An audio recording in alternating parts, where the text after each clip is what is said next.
What's up everyone, my name's Evan2K and I'm joined in the lobby by the one and only Juraki, also known as Jura King. I called you Jura King last FNCS finals. Are you sticking with that nickname, or do you have a nickname that people already call you? I really like Jura King, but I mean, Turkey, the Peace King, I mean, that's my name. We'll figure it out, After this next FNCS, one of them will stick, But look, so how did you actually get into Fortnite? I got into Fortnite through my friends, and at school they asked me, let's go play Fortnite, right? This new game, a crazy game that came out, and I was more like, maybe. And then 2 days later I tried it and I fell in love with it instantly. I actually bought the whole Season 2 Battle Pass, my proudest purchase now. I have the Black Knight. You know, you start off, Season X is where things maybe start getting a bit serious for you, and then eventually you end up winning FNCS. But in that period of time, like, what was the key to helping you become that player?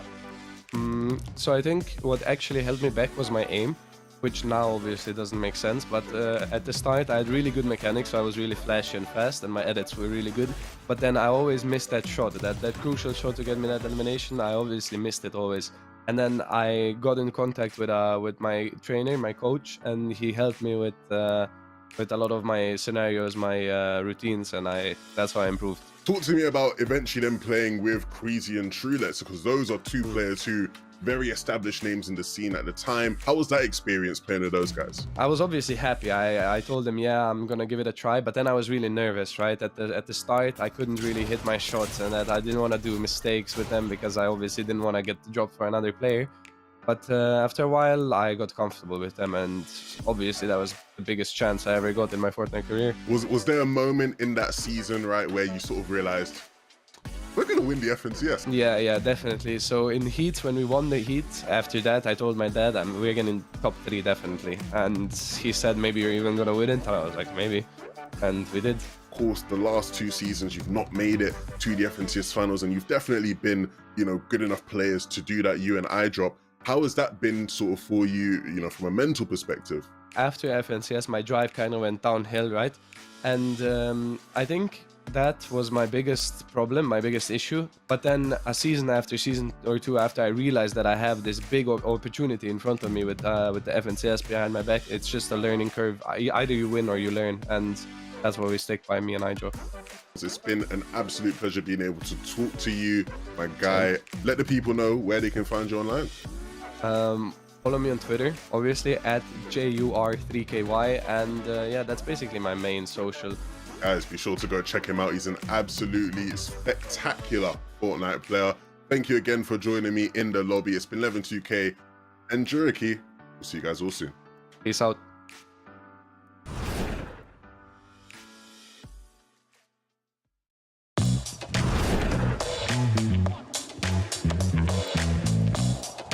What's going on, Fortnite fam? I'm Resub, and I'm here joined by 3 of EU's top pros. We've got Juraki, we've got Podesai, and we also have Savid. We're going to be trying to figure out what is the ultimate POI. So the first POI that we've got lined up for you guys is Command Cavern versus the Grotto. I'm definitely going towards Command Cavern. 100% Command Cavern. I will say Grotto, me, yeah? You have the Blimp with like 3 other henchman chests that are pretty much guaranteed purple weapons. There is a vault, the mythic gun. Wait, yeah, there's a vault in the old one too. 2-1, so Command Cavern, we're going to say, takes the slide on this one. It's close. Everyone loves the Grotto at the same time. Let's move on to the next round. Slurpy Swamp against Lazy Lake. I'm going to go with Lazy Lake. Yeah, I'll go with Lazy. Yeah, I go Lazy too. If you get at least one team there, you most likely end up coming out with no spare shield. Mid map. Unanimous decision. That's what I like to see. Lazy Lake takes it. Next round, we've got Tilted Towers versus the Agency. I always remember Agency being very good. I think Agency just takes it. Agency, I think. The drum gun, 50 damage to the head, 25 to the body. This had drum gun, right? And it had the vault. So the Agency's going to take it in the 3rd round. Let's move on to the 4th round.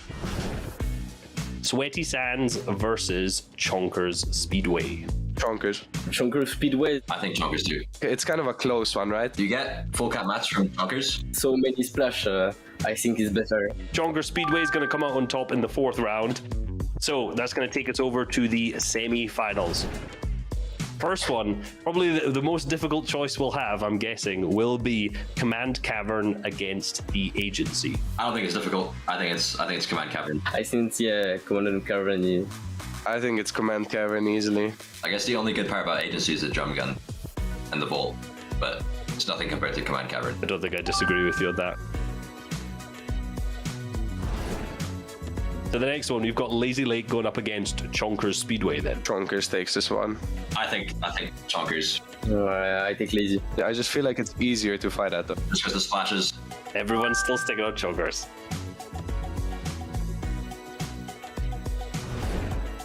Let's move on to our finals. Command Cavern going up against Chonkers Speedway. Command Cavern. Command Cavern, yeah, Command Cavern just has it all. with Gold Pump and the Vault. Command Cavern's got a lot of freezers. It's got the blimp which you can fly from. The ultimate PY is, of course, Command Cavern. Thank you, obviously, to Juriki, Podesai, and Savid for joining us here. You're back at home watching now. What's your ultimate PY? See you on the Battle Bus.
What's up, Fortnite fam? With the start of the new season comes new updates to the game. But how can we expect some of these changes to impact competitive? Let's talk about it right now. The first change we have to talk about is the Rave Cave. You may have known this area as Covert Cavern or Command Cavern in the past. However, now it is the bright and bumpin' Rave Cave. This area has been stacked with stationary mobility items like the slipstreams, launch pads, and geysers surrounding it. Another huge advantage to the area is the elevation on top of the Rave Cave and nearby. It is very easy to get surge tags from this POI, as well as a good understanding of what is ahead of you as you rotate. On top of all this, it has an incredible loot spread throughout the cave. This drop has up to 65 chest spawns, making it the most of any POI on the map. Also, you can now access the vault with your teammates instead of having to get that pesky card. While the POI is incredible, it's not the only new one on the map. The brightest new POI on the map is Reality Falls. Located on the western half of the island, this new location features beautiful trees, waterfalls, and an assortment of new terrain. When teams are landing at Reality Falls, they have two main options: landing on the reality tree itself or on the waterfall side. Each has their strengths and weaknesses. Players landing at the reality tree have fast access to chests for quick looting and also the reality tree's mobility. There's no materials up there, however there's a ton at the base, and they can use the air vent from the tree to go and grab some on the east side of the POI. On the waterfall side, players near the falls have much more loot available to them, but with a catch. A large amount of this loot can be found underground, alongside an almost unbelievable amount of fast harvesting brick. This means that players landing here can easily be pushed and pinched by teams landing at the reality tree. So if you really want to land here, make sure your box fighting skills are up to par. Reality Falls won't just be used by the players landing there, however. With the viable drop spots nearby, you will see other players rotating through this POI to utilize the tree's air vent for rotations. You can travel roughly 450 meters with this, so this will definitely be utilized a lot for far zones. While we all know and love the standard mushrooms we've had for seasons, a new one has appeared known as the Bouncy Slurp Shroom. If you walk or even bounce on these, they will give you 15 shield or health. You'll have to wait another 20 seconds before they recharge to do it again, but in the meantime you can use them as fall damage protection and mobility around the entire biome, even jumping onto things around you like an old depot container. These allow players to keep a lot of the healing items they find in the early game, as they won't be needed when landing near these trusty mushrooms, so we expect that teams leaving this biome will have an inventory stacked full of heals. Now, an interesting strategy with these are to box them up in the mid game and use them to recover health whilst going for surge tags. You may be wondering, how is that possible? Well, since they recharge every 20 seconds, you can trade some damage with another team, and rather than using your shields to heal up, you can continually use these mushrooms, keeping you stacked for the endgame. The new geysers offer great mobility. They're spread throughout the new biome in the southwest corner of the map. The geysers activate every 14 seconds, and this occurs with or without players standing on it. If you are on a geyser when it explodes, it shoots you up into the air, giving you the ability to glide. Pay attention when you're near a geyser. You cannot build directly on top of it. Additionally, the geyser will break players' builds. They can be great for rotations, but be careful parking yourself too close. Lastly, we have to talk about all the scavenger routes you can find within this biome. There are numerous chests, floor loot, and ammo boxes located outside of the named areas. Believe it or not, there's actually more to take advantage of on the outskirts of this area than what is within Reality Falls. On top of this, you have a great spread of material to farm as you rotate around the outskirts. While it is heavily wood and brick, you could find a decent amount of metal. On top of all the loot and material you can find, you'll also notice how covered you are with the surrounding trees and large mushroom structures. This provides a seamless early game as you rotate around and prepare for the mid and late game. With FNCS right around the corner, understanding this new area is going to be very important to the season. Until next time, we'll see you on the battle bus. Beep beep!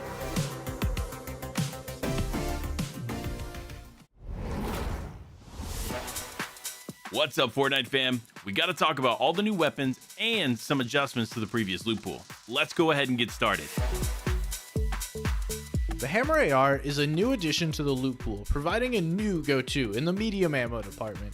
The nice thing about this weapon is the small bloom radius, making it much easier to use than the Ranger AR. It also fires similarly to the standard AR we saw in previous chapters. The only thing to be aware of is the recoil. It takes some time to get used to in comparison to previous ARs, however, once you get it down, you're going to put in some serious damage on your opponent. We see the hammer used often in solos as a secondary weapon, instead of carrying an SMG.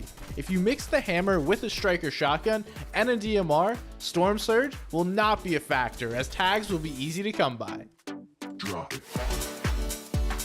Next up is the DMR. This powerful scoped AR feels like a blend of a sniper rifle and a standard AR, and while this is an assault rifle, it shoots far slower than the other ones in the game, making it a bit more difficult to hit your opponent. However, when that shot lands, it causes significant damage, giving you an incredible edge in your fight. While this weapon is considerably more viable in zero build, it has a special place in competitive play. So far, we've seen a significant amount of players utilizing this for surge tags and to kickstart engagements. With that kind of power in your hands, it makes sense finding a slot for it in your inventory. Drop it. Now, while the Hammer AR and the DMR are new, we have some changes to the existing ARs from the previous season. Now, although the damage output of the Burst AR has been adjusted from last season, it's still great for surge tags at further distances due to the scope on it. While this is a huge advantage to have in these situations, it isn't very useful in box fights. So you're definitely going to want to avoid using this without an SMG and striker pump in your inventory to back it up. Another AR adjusted was the Ranger. This trusty AR now allows for a slightly tighter bloom with a bit more damage than we've seen in the past. Even after these adjustments, this should be a last resort when you have a selection of other options on the table. Drop it. The next addition we're going to talk about is the two-shot shotgun. As the name says, this interesting shotgun shoots 2 shots at a time. While this may sound like an advantage at first, the timing is a bit tough to master. While it's not as strong as a striker pump shotgun might be, it still has its moments to shine. The biggest advantage to this weapon is its quick pull-out time, which is considerably better than other shotguns. However, those shots come and go quick, so if you're not lined up and in their face, you may miss the shots. Last thing we've added this season is the Grapple Glove. This is similar to other utility items in the past, but have some key differences. The biggest difference is the cooldown time as you land. In other iterations of this item, we have seen you be able to hit shots as you land from using them.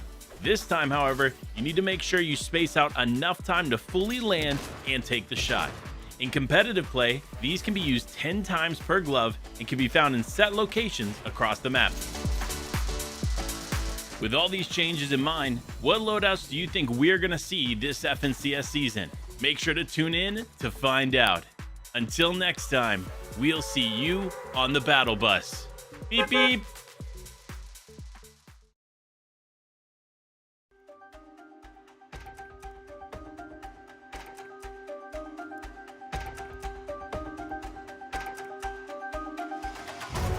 What's going on, Fortnite fam? Welcome back to the FNCS. This is qualifier number 3. The last opportunity for a duo to try and make it into next week's semifinals, or place top 5 and go directly to finals. This is the EU FNCS. Today, another chance for the best duos in EU to grab their tickets for finals. Even though they grabbed themselves a victory royale last week, it wasn't enough to push them into the top 5. Pink and Anas, a true Chapter 3 team, have one more chance this weekend to grab that direct ticket to finals. Is the third time the charm? Their solo game is strong, but their chemistry has been tested over the last 2 qualifiers. However, practice makes perfect, so we might see Mr. Savage and H coming out on top this weekend. Frey and CodeFan came in as the underdogs last week and finished 6th, just short of qualifying. They showed us they can perform in off-spawn fights. Will that help them secure the direct qual to finals? Find out now in the FNCS EU Qualifier 3.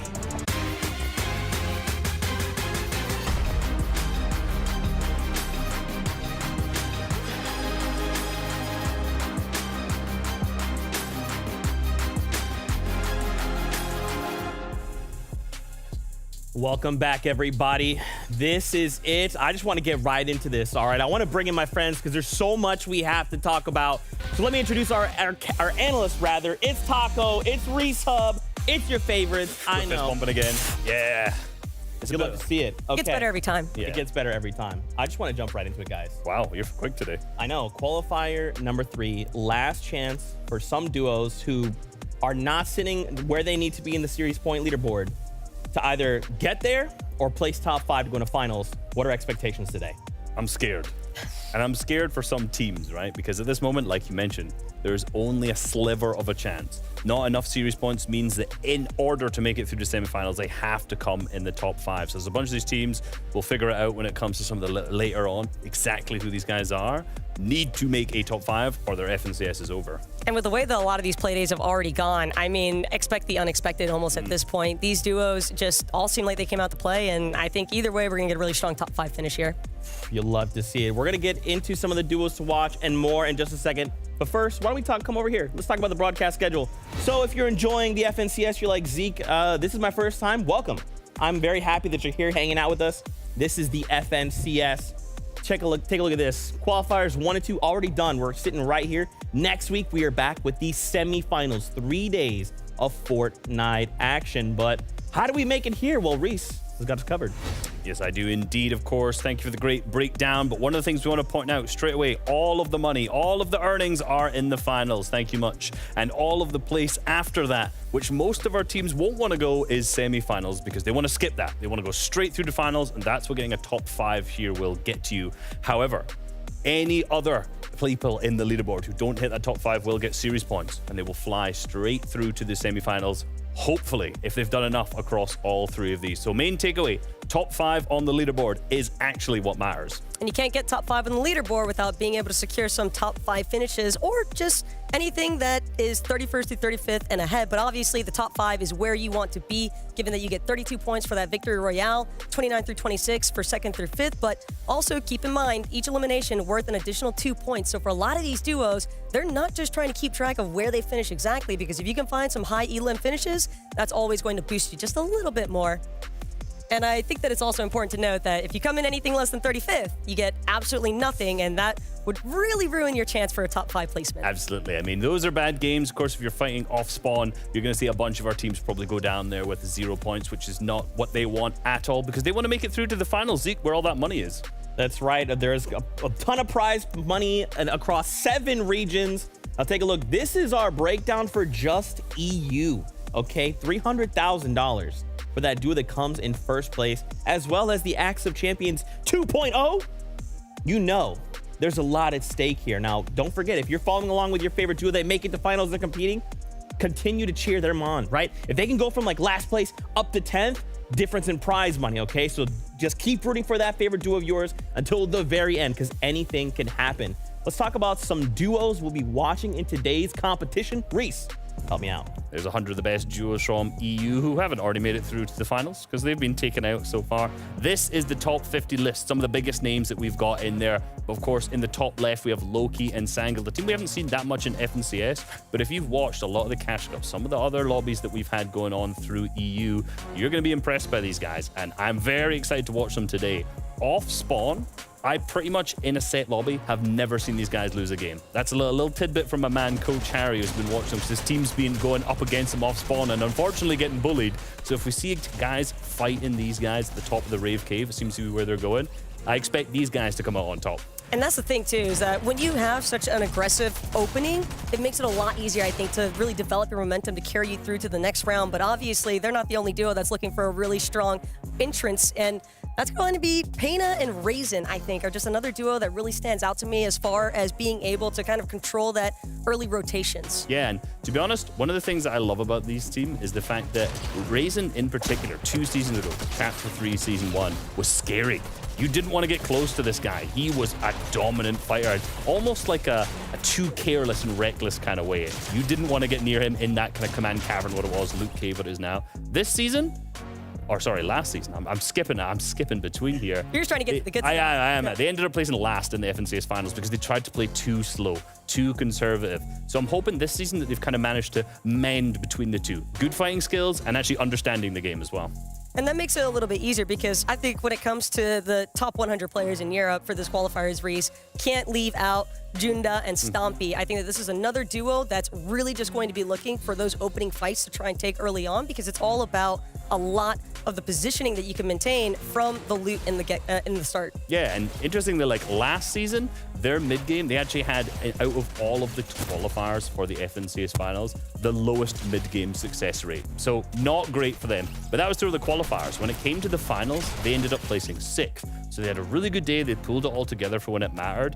And I hope that we're going to get something similar to that today. That kind of performance, not their earlier qualifier performance from last season. Obviously, but also, last duo that I think we need to touch on is going to be Vostroki and Kylie. Now, this is a really interesting duo in my mind, Reese, because they're another one of those duos where it's kind of seemed a little bit sleeper, like not one that initially stands out to you, but definitely understands how to play that mid to late game. Yeah, they made 2 finals. This is the second, it's round 4 in the qualifiers that they've made this season, which is great. And I know Kylie's already really happy because he's claimed enough series points to make it through to the semifinals. So even if he ends up coming last today, he's got enough series points to get through to the semis. And he's really happy because he didn't manage to make it there last season at all. So basically, he's already starting on a high, and hopefully he's going to carry that good mood into the rest of the day, because he's one of the desk slammers. If things don't go well, could be a bit rough. I think it's always fun, though, knowing that you already have the safety net secured, so it just makes it all the easier to maybe take some risky plays early on, maybe even into that mid game, because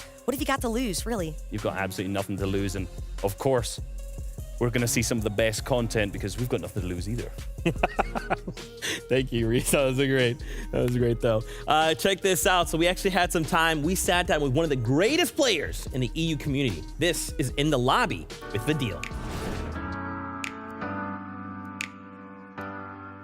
What's up, everyone? My name's Levin2K, and I'm here in the lobby with the one and only Vadeal. Vadeal, it is a pleasure to have you with me. I'm gonna get straight into it. So you always had a knack for the game, right? Because obviously you're known as one of the most cracked players, right? Your mechanics are off the charts. Was it always sort of like that? Did you always just have the edge, or did you have to work really hard to get to where you are now? The work, like you need to put everything in it, into the game, like 200%. You obviously got the chance to play with Noah Riley and Reason for quite a long time, and many people consider you one of the most entertaining trios we've ever seen. What about that trio do you think made it work so well? Yeah, like we had the most fun together. That was like a big point, and we played every day together, and like from after school into the night, every day. This season you've been playing with Janice. Are you excited about your chances in FNCS with Janice? What do you think makes you guys a good duo? Like the first time I played with Janice, like every time I have an opportunity to get a refresh or something, like Janice follows me up and it's like perfect measure. We fit each other. So I think we have a good chance to win FNCS there if we get Uncon.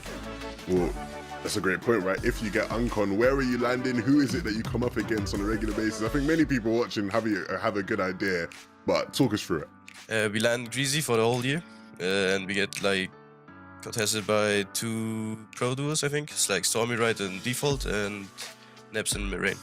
And are things looking good for your spawn? Are you confident about your chances of spawn against those guys?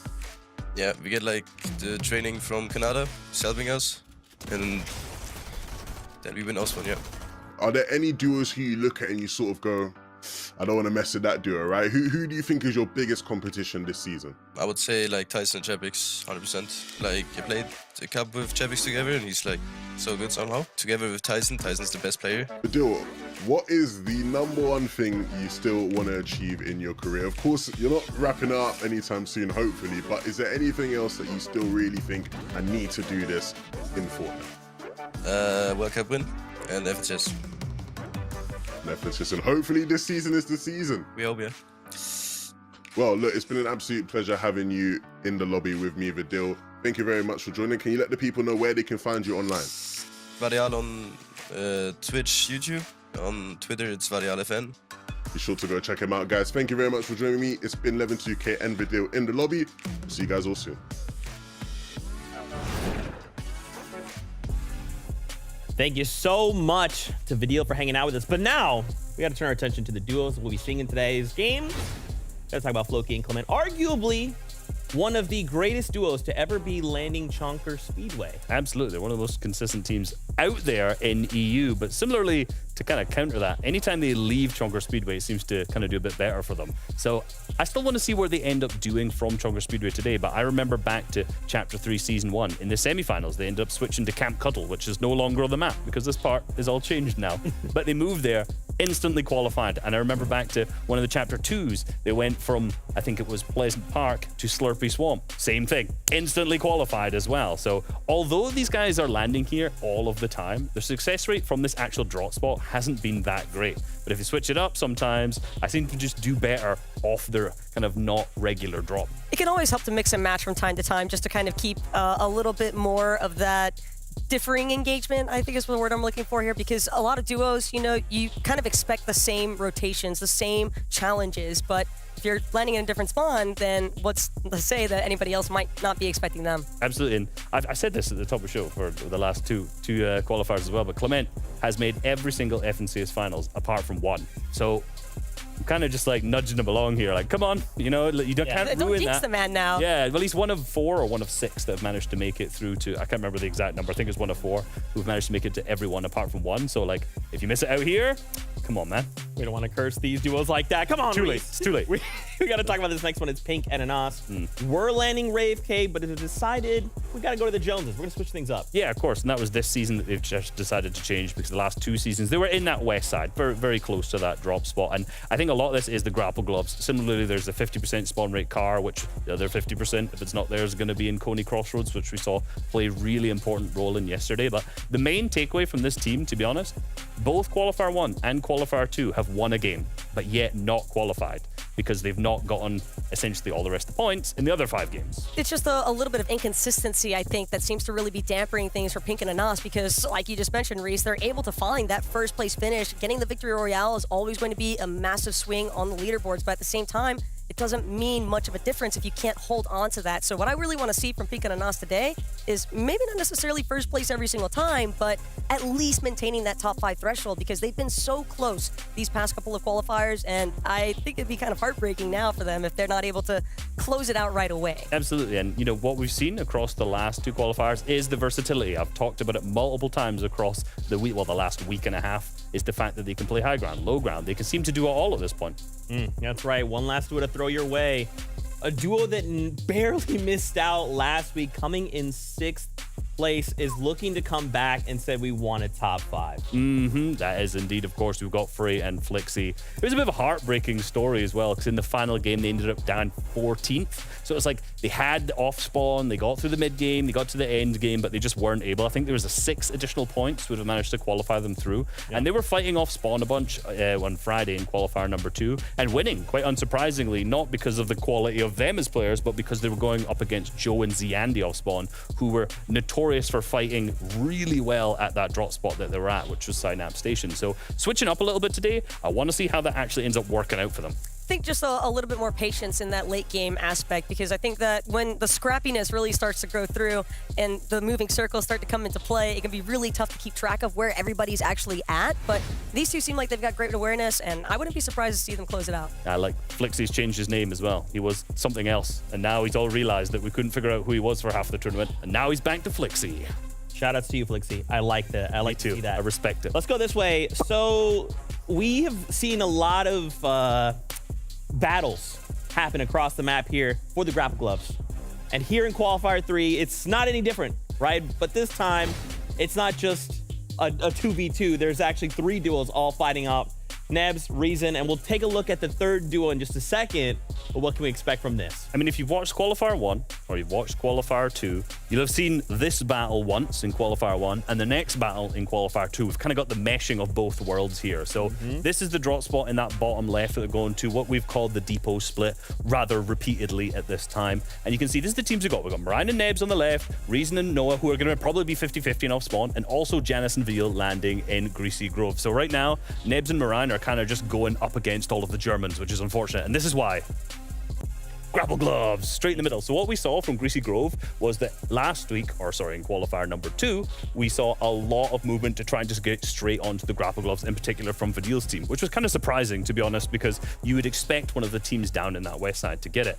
Now that there's going to be 2 fights going off spawn between Marine's team and Noah's team, I think Vadeal's team could easily move in and grab those early and have a really good day. And that's who I was really trying to keep an eye on, because I do feel like with a direct landing into Greasy, maybe finding a little bit better materials as well to help them through some of those early challenges. So even if one of these pairings isn't able necessarily to secure the grapple gloves, getting some early elim points could still be nice. Yeah, and I think regardless, it's going to be a tough day for Nebs and Marine, given the fact that they have one German team beside them on the left and one on the right, who have notoriously been really good fighters all of the time.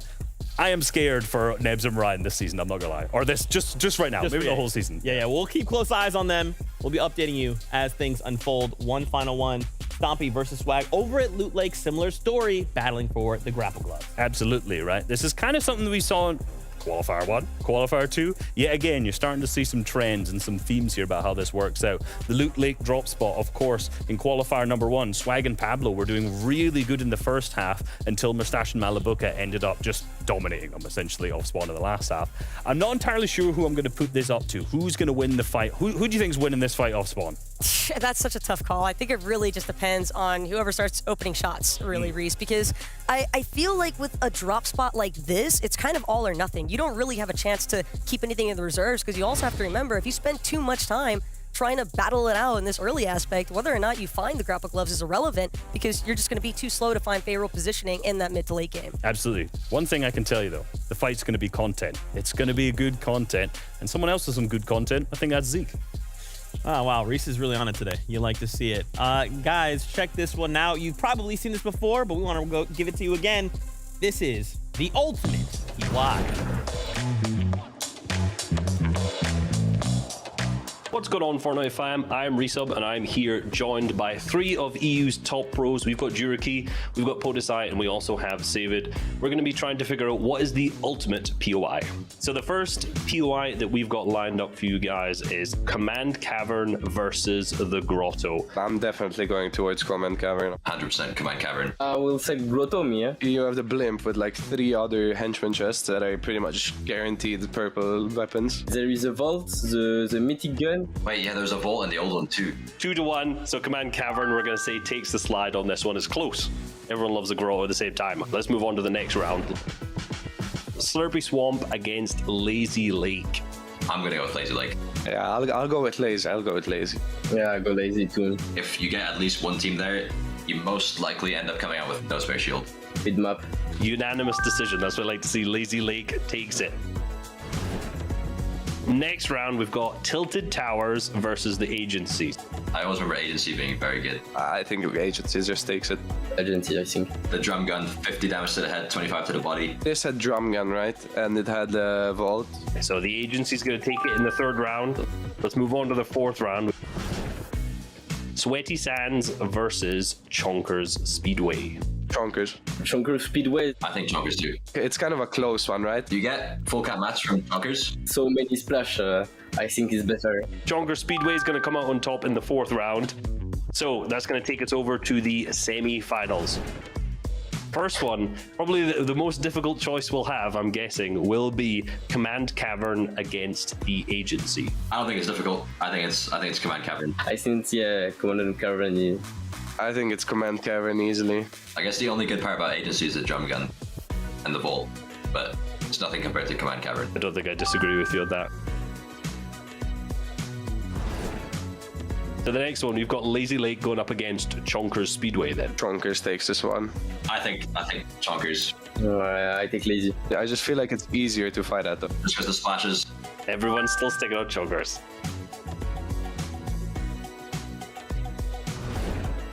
Let's move on to our finals.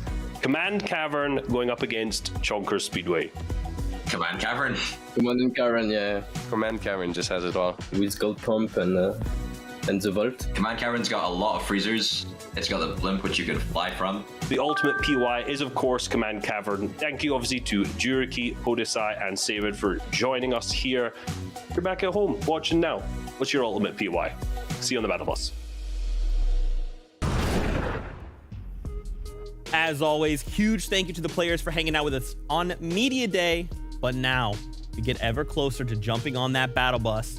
Allow me to introduce our in-game team. It's Mini Miner, it's Tokata, it's Levin 2K. Of course, the last two will be your casters, and Mini Miner will be operating as that in-game analyst, getting us up to speed in the early game. We have a little bit of time here before we get to predictions. Let's talk about expectations. One final qualifier to make the either semifinals or the finals. Thoughts?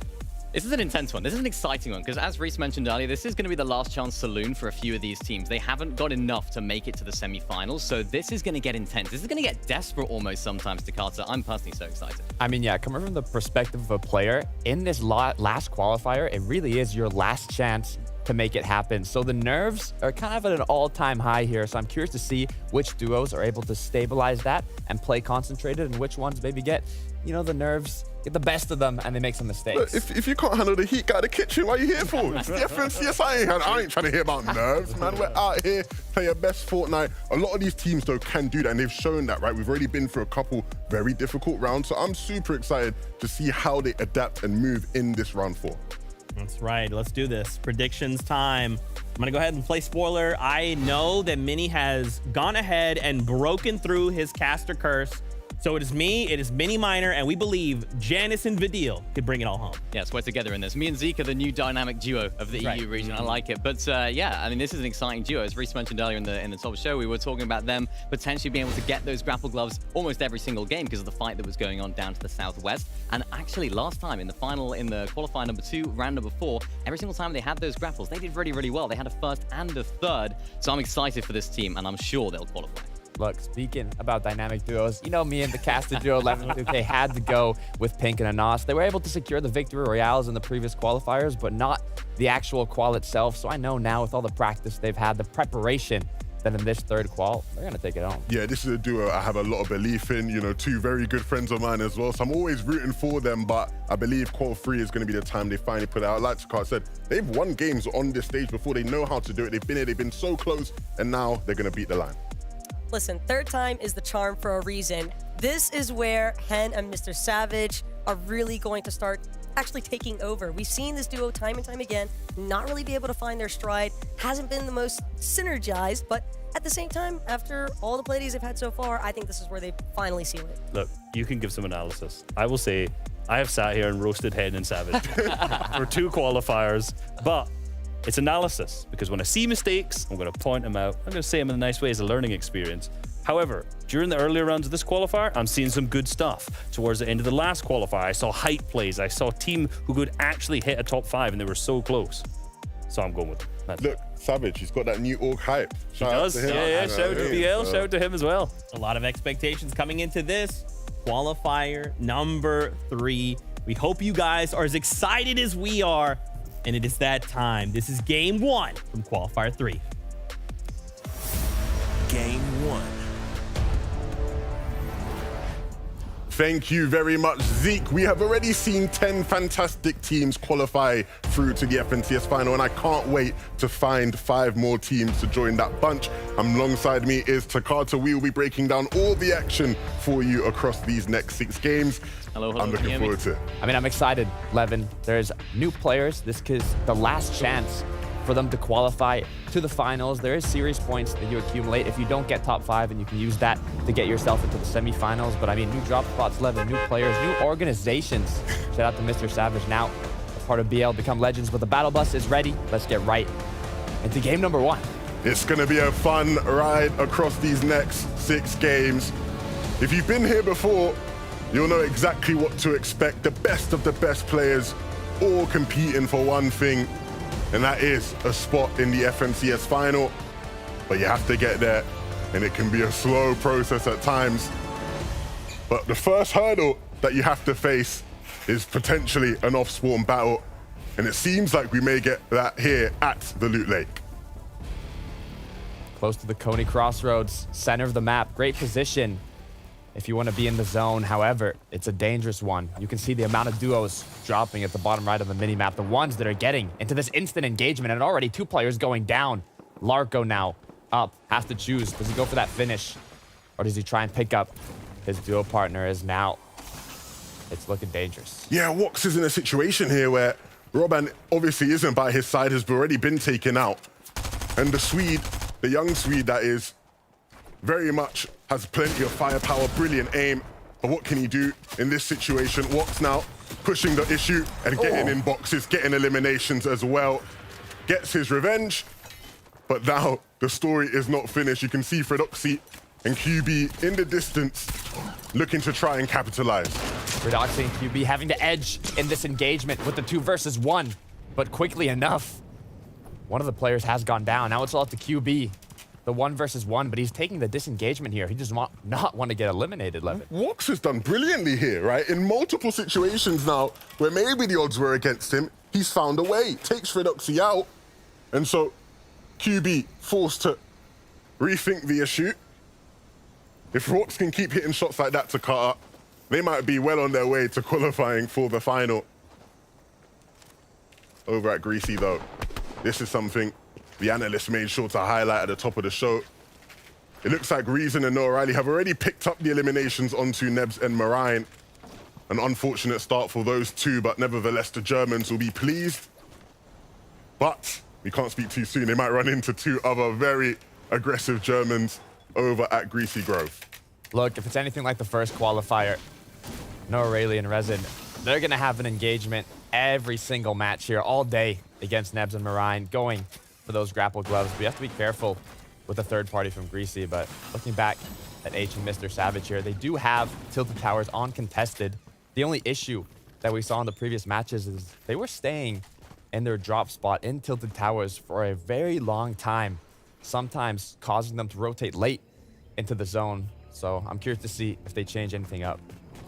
I think this is a big aspect of the games today, right? A lot of the teams in this lobby have partaken in previous qualifiers, right? More than half the lobby actually has played in at least one of the qualifiers. There are about 8 different teams who literally have played in all 3 qualifiers now. How can you adapt? How can you change things up? You're playing the qualifiers, you're getting to round 4, that's all good and well, but can you actually qualify and make top 5? That is the big question, and today's your final opportunity to answer that question. One last chance to make it happen. I mean, the players, they're going for top 5. You can be happy with the series points, bring you to the semifinals, but that's even more stress. Why not just take that all directly to the finals? But it's easier said than done, Levin. And that's what the players are going to be grinding for today. But looking at the Daily Bugle now, I do see 2 duos. But the duo on screen right now with 0 eliminations shows me that they have not taken a risky early game engagement here. Most likely just looting up what they can and then rotating out for a nice position. But Pauly does have 1 elimination. His duo, though, on 0. Yeah, it looks like there was a bit of a scrap here maybe that we missed out on, but nevertheless, we're hopping right into some action where we have Krusty and Paco over towards the east of the Sanctuary. And they look like they want to really force the issue here and press on. Paco quickly moving his way towards his opponents and building upwards as well in an attempt to have some positional advantage. He needs to make sure he reinforces things. But you know, Krusty will be there to sort him out with that. And now the SMG's being called out, looking to just pressure the builds. And this is going to be one of those fights that they need to be careful of, because as much as they have their eyes set on one team, there are other teams looking to get involved in third party as well. Paco, his duo partner, choose to use that shield keg. Both of them were low on shield, and now, as they are using the shield keg, they can still take shots, look for angles, and do everything they need to do from this higher ground position while getting their shield recuperated. We see the shield keg being used many different situations, sometimes as Storm Surge is ticking, so you have an opportunity to take shots while still getting healed up. Sometimes like this, but Howley, he wants a bit more of this action on the low ground, boxed up with his duo partner, but I believe that they do know there's an other duo close by. So taking this engagement, it can be dangerous, especially if you take a long time to finish it. Yeah, this might feel like a bit of a repeat, right? If anybody was watching Qualifier 2, they may be thinking, wasn't this the exact same thing we saw game 1 last time around as well? What would you say is the appeal for these teams all in this sort of area right now? Look, they want a few things. It could be just to get damage done. It could be the dominance of the early game. They want to show their opponents, but they don't want to give up their spot, or they just want the loot, the refresh. The issue is, you can want a lot of these things, but putting yourself in a risky situation here. Like Kylie and Fastroki's opponents are in. It can cause you to get eliminated off the bat, but Kylie's actually going to be the one that goes down. Now leaving Fastroki to play it out as a solo. Gonna try and pick up Kylie though here. Get into his own builds as currently they are in their opponent's territory here. Quickly making good use of the shield keg. And you can see there's not just one duo close by. There's multiple. This engagement just got that much more risky. Yeah, the problem with the shield kegs, right, is lets him know exactly where he is. He's fortunate though that there's other players getting involved. And so Fastroki, who's no stranger to a clutch situation, has the chance to get a revive off. For Lowless and SD though, they will be very frustrated that another team's come in, and that team being Floki and Clement's never a great thing. They actually will take Kylie out, what seems to be for good. And so Fastroki really now having to play as a solo. And for Lowless and SD, it's going to be about reevaluating the situation. Is this a fight you want to take now with a full strength duo? And they're probably well aware of the team it is as well. I mean, we were talking about this in the previous engagement, right? There's a lot of things that you can benefit from an engagement, but if it takes too much time to finish that engagement, it ends up not being worth it in the end, especially if you're on one of the corners, one of the edges of the map. Luckily enough, though, they have pulled this first zone. They don't have to rotate anywhere, so seeing that Clement right now has almost full materials, good loot, good shield, you can spend the time here taking this engagement. I mean, they even have the upper hand as it is a 2 versus 1 here. So they're looking for angles, looking for shots, but you have to be careful. Just one big one, which has just been connected onto Clement. They can almost get cracked. Yeah, you can see Floki and Clement, they're feeling things right now, looking for different angles, but the zip line is causing chaos, and they've got to be calm in it. Floki, down to such low HP, has the time to use some heals, and Clement will very much follow suit as well. They were looking like the dominant ones in this fight, but Fastroki making things difficult. I did say he fancies a clutch here and there, but they'll really want to wrap things up quickly. They have their eyes set, and they will clean him up. Fastroki back to the lobby, not without a bit of a fight though.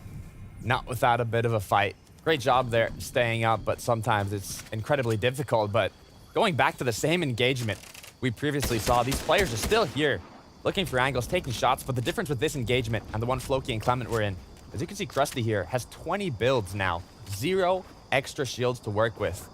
His materials, his loot, it's nowhere near what Floki and Clement had. So he's giving up a lot more than just time in this engagement here. So Krusty, I don't know if it's the right play, 11. Can they afford to keep doing this to Carter, right? It feels like we've been sitting here for ages. They're just slowly picking away at edits, builds, and whatnot, but ultimately, at some point, this becomes ridiculous.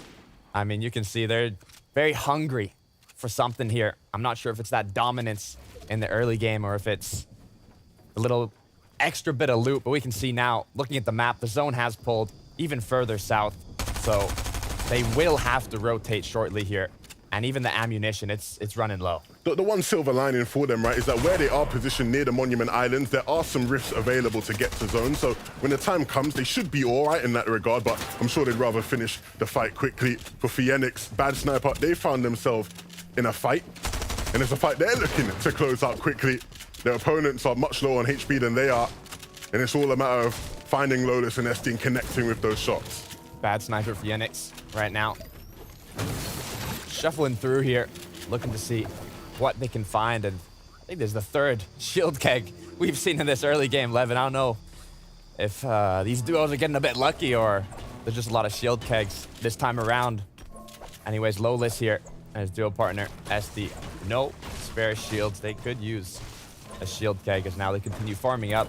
A great thing to do is always take advantage of every situation you're in, even if you're boxed up without an opening to escape due to a duo being close by. I mean, you can farm, you can look around. There's always something that you should be doing. Yeah, and for Phoenix and Bad Sniper, maybe they've realized what you just said. They need to farm, they need to get their materials up. It's going to be a long game.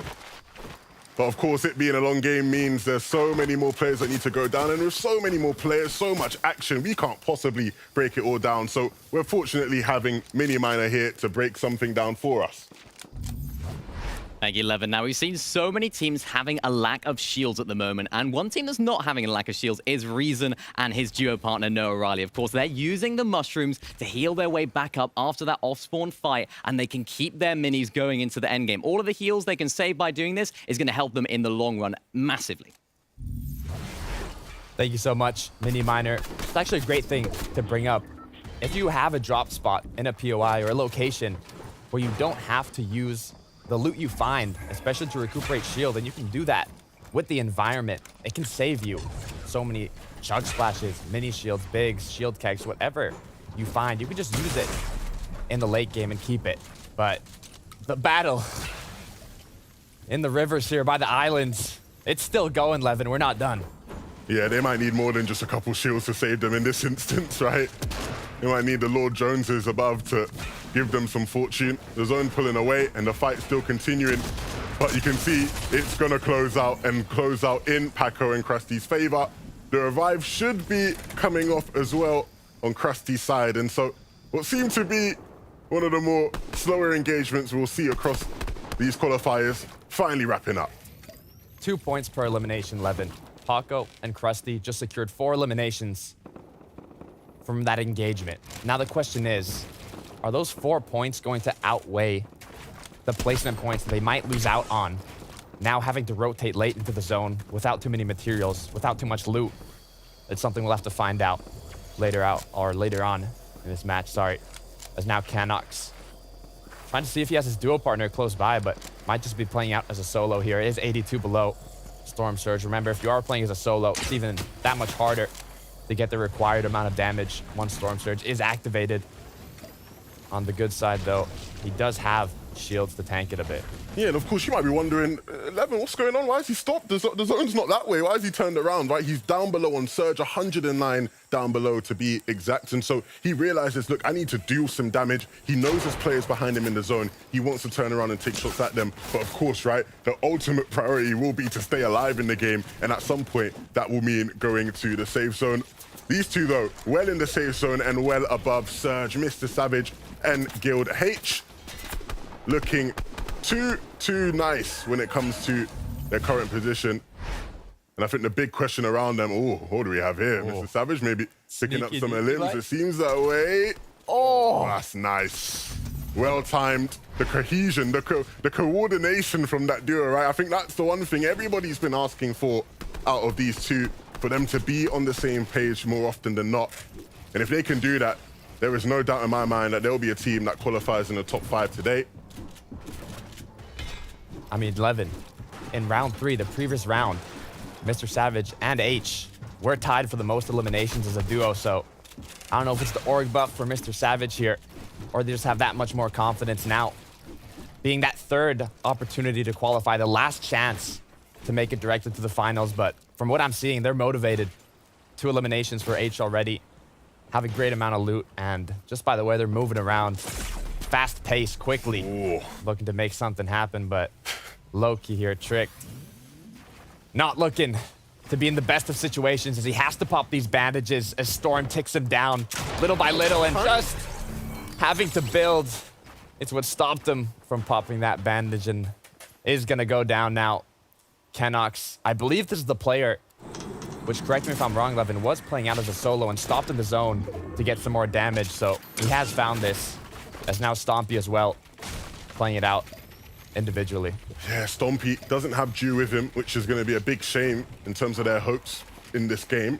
But you can never doubt Stompy, right? A very familiar name in the EU region. All the way back from the World Cup days, it seems he's always finding a way to stay effective, regardless of the season, regardless of the meta. We'll see what he can do. For Vico and Jackson, maybe a bit of contrast on our screens to Carter, maybe a newer team, a team trying to prove themselves to the world, trying to put themselves in that legendary GOAT status like the likes of Stompy. And if they can qualify today, it'll be a big start in getting there. Zara and Darkest moving their way into the safe zone. And they have their eyes set on some of the teams in front of them, and a brilliant opportunity to get some damage as well. Zara hits cleanly with the burst AR, but he has to make sure he's not being hit by other players, taking a bit of damage and not actually stopping to heal, just continuing to make his way in. The zone is against his backside, and Darkest has already found some position, but now the big pot being taken, doesn't want to take too much risk. In these situations, I mean, I think it's just safer to use that little bit extra amount of materials to ensure that safety into the zone, even if you could maybe get in not using too many. You just want to keep it safe, as later on you'll just be forced to go for a refresh sooner than later, but making use of those armored walls popping the shield keg now, continuing to recuperate their HP and shield. You can even see at the bottom right in the minimap the amount of duos on this side of the zone. It's definitely the most congested side here. So for getting damage and eliminations, it's good, but if you want to get into that position, which sets you up for the half and half zone, the 5th zone, you want to be more on the uncongested side, as now Stompy is still up, even though he is playing solo. Yeah, the zone's pulled all the way southeast, as far southeast as you can possibly go. And so all these players traveling from all around the map, all congested on that side. But you can't spend too much time worrying about that, right? The focus will be staying in the game, staying alive, and getting to the next zone once that eventually reveals itself. For Hydra and Belusi, who are already positioned well in the zone, it's their opportunity to look at maybe some of those vulnerable teams, and Hydra trying to line up a shot here won't connect immediately, but the intention is definitely there. Belusi doing the same, not peeking, but looking through his builds here, looking through his edits, seeing if he can find any sort of opening from a player. They will start rotating shortly as one zone begins to close here. You have to begin to rotate, as now Noah Rayleigh and Resin, who did come out on top in that early game battle against Nebs and Marine, looking to take shots at these players who have used the Rift, gliding in, and this could be a huge opportunity for them. They could pick up an elimination here as the opponent has been cracked. Just one more shot away, and Resin now playing aggressive, looking to see if he can get these 2 extra points, looking for the wall replace, looking for the get in, but this could just get riskier and riskier if more duos get close by. Reason hungry, he's in his element, he's sniffing out the weaker players, but if he's not careful, he'll get snuffed out by the lobby himself. Needs to make sure he has that bit of protection there, but they realize the opportunity in front of their hands, and they will take it. Reason confirming that elimination, and now trying to take out the second player. And Noah Riley and Reason in these sorts of situations are so scary, regardless of where you are in Fortnite history. These two will always be a threat in a fight. But it'll be interesting to see now whether they are maybe in some of their old ways, right? You can't afford to be over-aggressive and lose your head as a result of that. You have to stay cool. And speaking of staying cool, Anas is probably the coolest cat you'll see in all of Fortnite. And you'll probably see plenty of that across the day. Him and Pink trying to find a position in the zone. And that's exactly what they'll do. They'll get here swiftly. Staying cool, calm, and collected, but it's a dangerous cool, as they were tied for most elims with H and Mr. Savage in round 3. Looking to see if they can keep it up now in round 4, the round we're seeing today. The last chance in this 3rd qualifier to make it to the finals or rack up as many series points as you can. But now the 5th zone has appeared with just 15 seconds left until it starts closing. We'll be getting to the end game shortly, the moment to really show your dominance and see how many points you can rack up.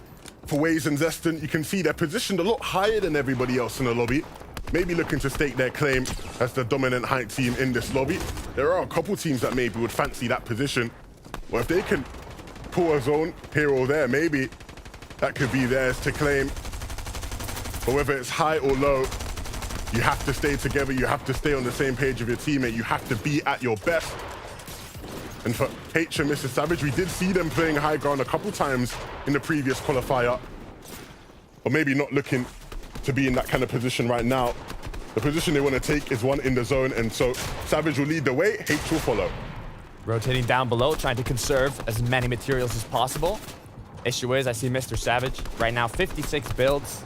It's not bad, but it could be better.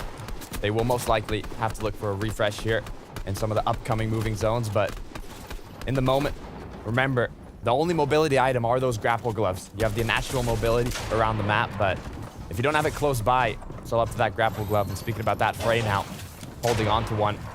In the meantime, though, looking for angles, are positioned in a good place for those grapple gloves. Not too low, so they don't get boxed in and caught off guard when trying to rotate, but not too high, where they have that chance to get eliminated to fall damage. Right in the center here with a good opening. And now that zone has pulled to that northeast side of the zone, of the map, sorry. The players, the IGLs, in-game leaders are deciding what's the best rotate, what's the strategy, and when do we start? And just now, Flixie Frey begin the rotate. For Flixie and Flay, it's going to be about using those grapple gloves. Flixie being stopped on the way and actually having to try and save his teammate. Frey's actually gone down though, and so Flixie now back against the wall. What can he do? He needs to try and move up and out of dodge. but this is not what they would have wanted to happen. Their goal was to grapple glove into the safe zone, but now split apart. Flixie having to do everything he can as a solo. Not only as a solo, now with 0 materials to work with, has to decide what the best play is, but looking up at that high ground, Pink and Anas currently dominating it. They have the materials, they have the ammunition to stay up here, as now Anas getting cracks, getting damage onto his opponents, and so far, Pink's looking to stay ahead, make sure nobody here is going to try and contest them, as I do see H and Mr. Savage down below, but that duo, we don't see them play too aggressively towards the high ground, but that change could be what's enough to come out on top here. But Mr. Savage has been taken out. Now Hen with 3 eliminations, clutching it out individually. H as a solo, not many materials. He has to clutch up big. The grapple glove will give him a bit of legway, a bit of room, as long as he doesn't get caught in builds, but he also needs to protect himself from height. They're taking shots at him and forcing him to use an armored wall and forcing their way into his box now. Pink will take him out. Robab back in the game and in the zone, using some heals to just out-heal the zone and make his way in. Things are reversed. He doesn't have what's having to clutch as a solo. He now has to step into that role. But as you can see on high ground, things have turned on their head. Pink and Anas no longer hold it. But the people who do aren't looking too stable, and so maybe they'll look to reclaim that position. They definitely have the means to do so. One of the players that took high ground from Pink and Anas got eliminated to fall damage, leaving his duo partner as a solo. This could be an opportunity, as Vadeal now also playing as a solo. 0 eliminations, but looking back up at the high ground, Pink and Anas have secured that. The mistake from the opponents has granted this high elevated position, the high ground for Pink and Anas, but Rubat here with 5 eliminations now, taking out the lobby. 10 points just individually from eliminations here, looking to pick up some more. We have to play it safe. We have to sit back, relax, heal up, and then move forward. Vico also as a solo, trying to find some sort of an opening, looking all around, realizing the zone's going to pull back. And so he can sit here, wait for opportunities, use the edits and the builds he has to try find an elimination. Very similar situation for Floki, except he has less to work with and actually has Vico looking at him, needs to play in the zone for a couple seconds, doesn't have the heals to make up for that. And so now it's desperate times, but when desperate times call, Floki typically has an answer. What can he do? Somebody knocking on his door. Will he open up? No, just going to take a moment to heal. But Robab, though, continuing to just scurry around the zone. It's so difficult when you have nothing to work with, and now he's run up empty. So dangerous, but Robab knows what he needs to do here. He has the weapons required as ForceR has an opponent jump straight into a box, knocking him down, but his duo partner, Kezix, comes out on top, securing that elimination, now bumping it up to 5 as he has to choose what to bring. Picks up the chug splashes, gonna try and stay in zone a little bit, but Robab, he's not done. 105 gets the elimination, now up to 6, but you gotta be careful. You got players above you, you got players below you. You have to be cautious here. Robab stepping up when it matters the most. So many eliminations as a solo. Vico trying to match his energy, but he ain't got them facilities. Robab will take him out as well. Who can stop this man? Maybe a full duo.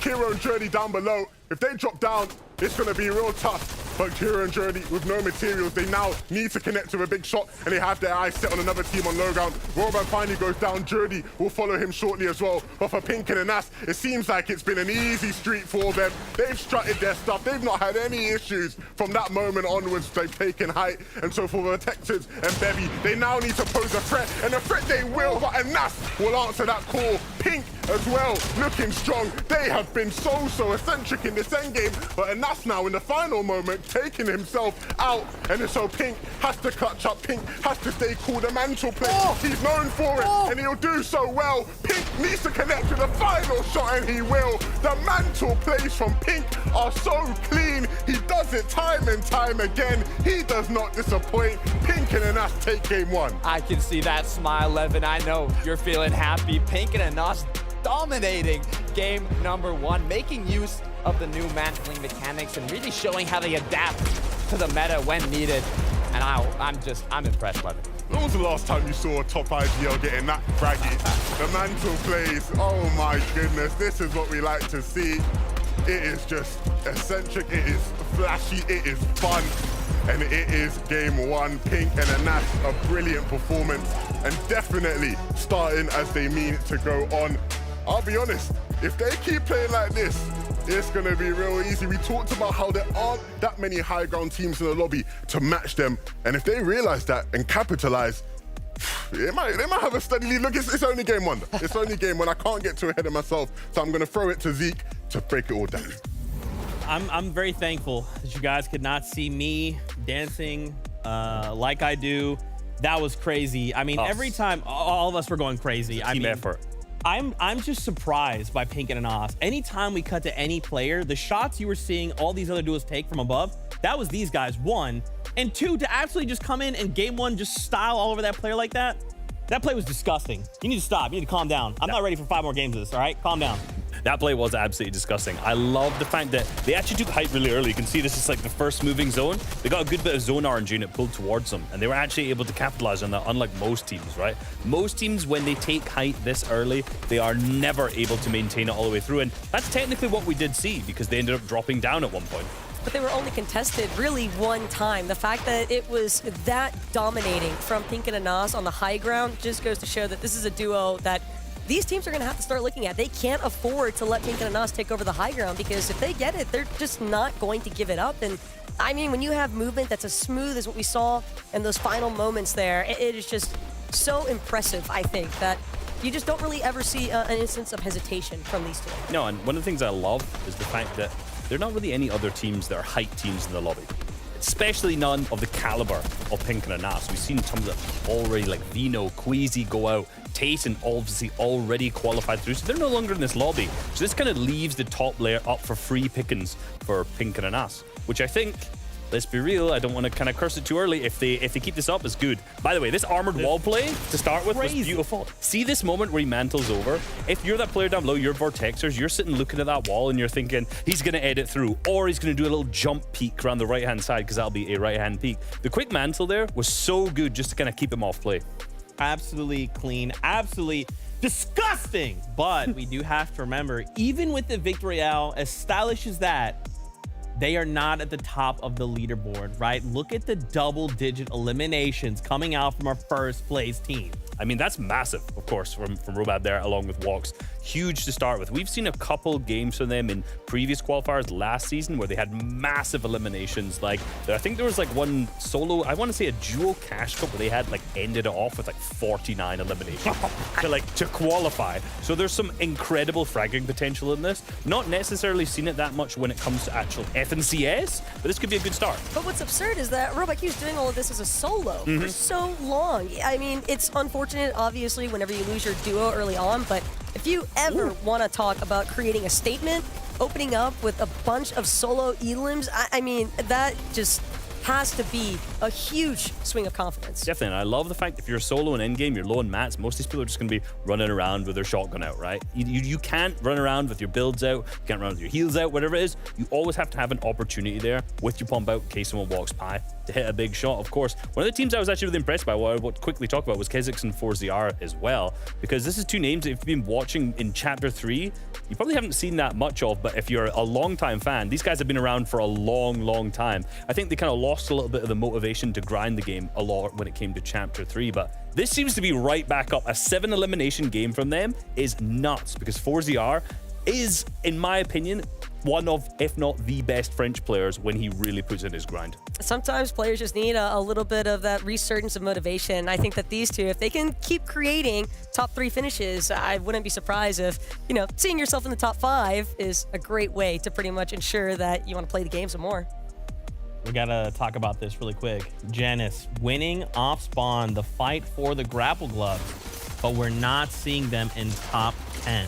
Yeah, I mean, one of the things, actually, the trends I was noticing in that game, in particular if you think about Frey and Flixie as well, was the fact that a lot of the teams who won the grapple gloves ended up going down really early in the moving zones. Like, I feel like a lot of them almost committed too much in the early and mid game in terms of materials to get these, and then when it comes to fights like this is only the second moving zone. They've completely run out here, and they have nothing to work with. And like I said earlier, Frey and Flixie was another really good example of that, whose mid game was a little bit choppy, so we went into that first moving zone. Yeah, they had grapple gloves, 10 uses, but like 20 builds. And a lot of these players were just getting fragged. Honestly, they were trying to use that mobility, trying to see if they can move just from the low ground to the mid ground, and then almost as soon as they land, they're taking shots from everywhere. So it seems as though duos have really started to take notice of the mobility and try to shut that down early. I just want to see some better mid games. Come on, guys. Like that's it, really. Like, you can have all this mobility if you want, but if you ain't doing right early and mid, what are you doing? Like, come on, guys. Come on. Interesting. All right. Well, we'll have to see, Reese. I want to see more of that as well. That was just game 1, though. Everybody calm down. Find your seats again. It's that time. Game number 2 of the FNCS qualifier is upon us. Game 2.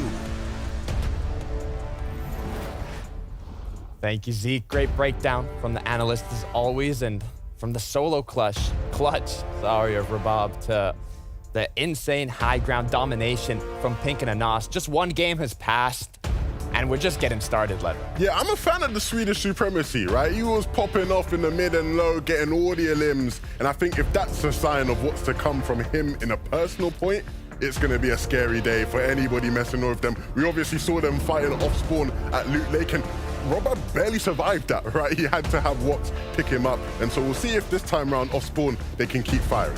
Look, it's going to be a scary but exciting day 11. Getting into game 2 shortly. We have a lot of early game engagements. We have Nebs Marine down to the grapple glove split in the southern west side of the map, close to Greasy Grove.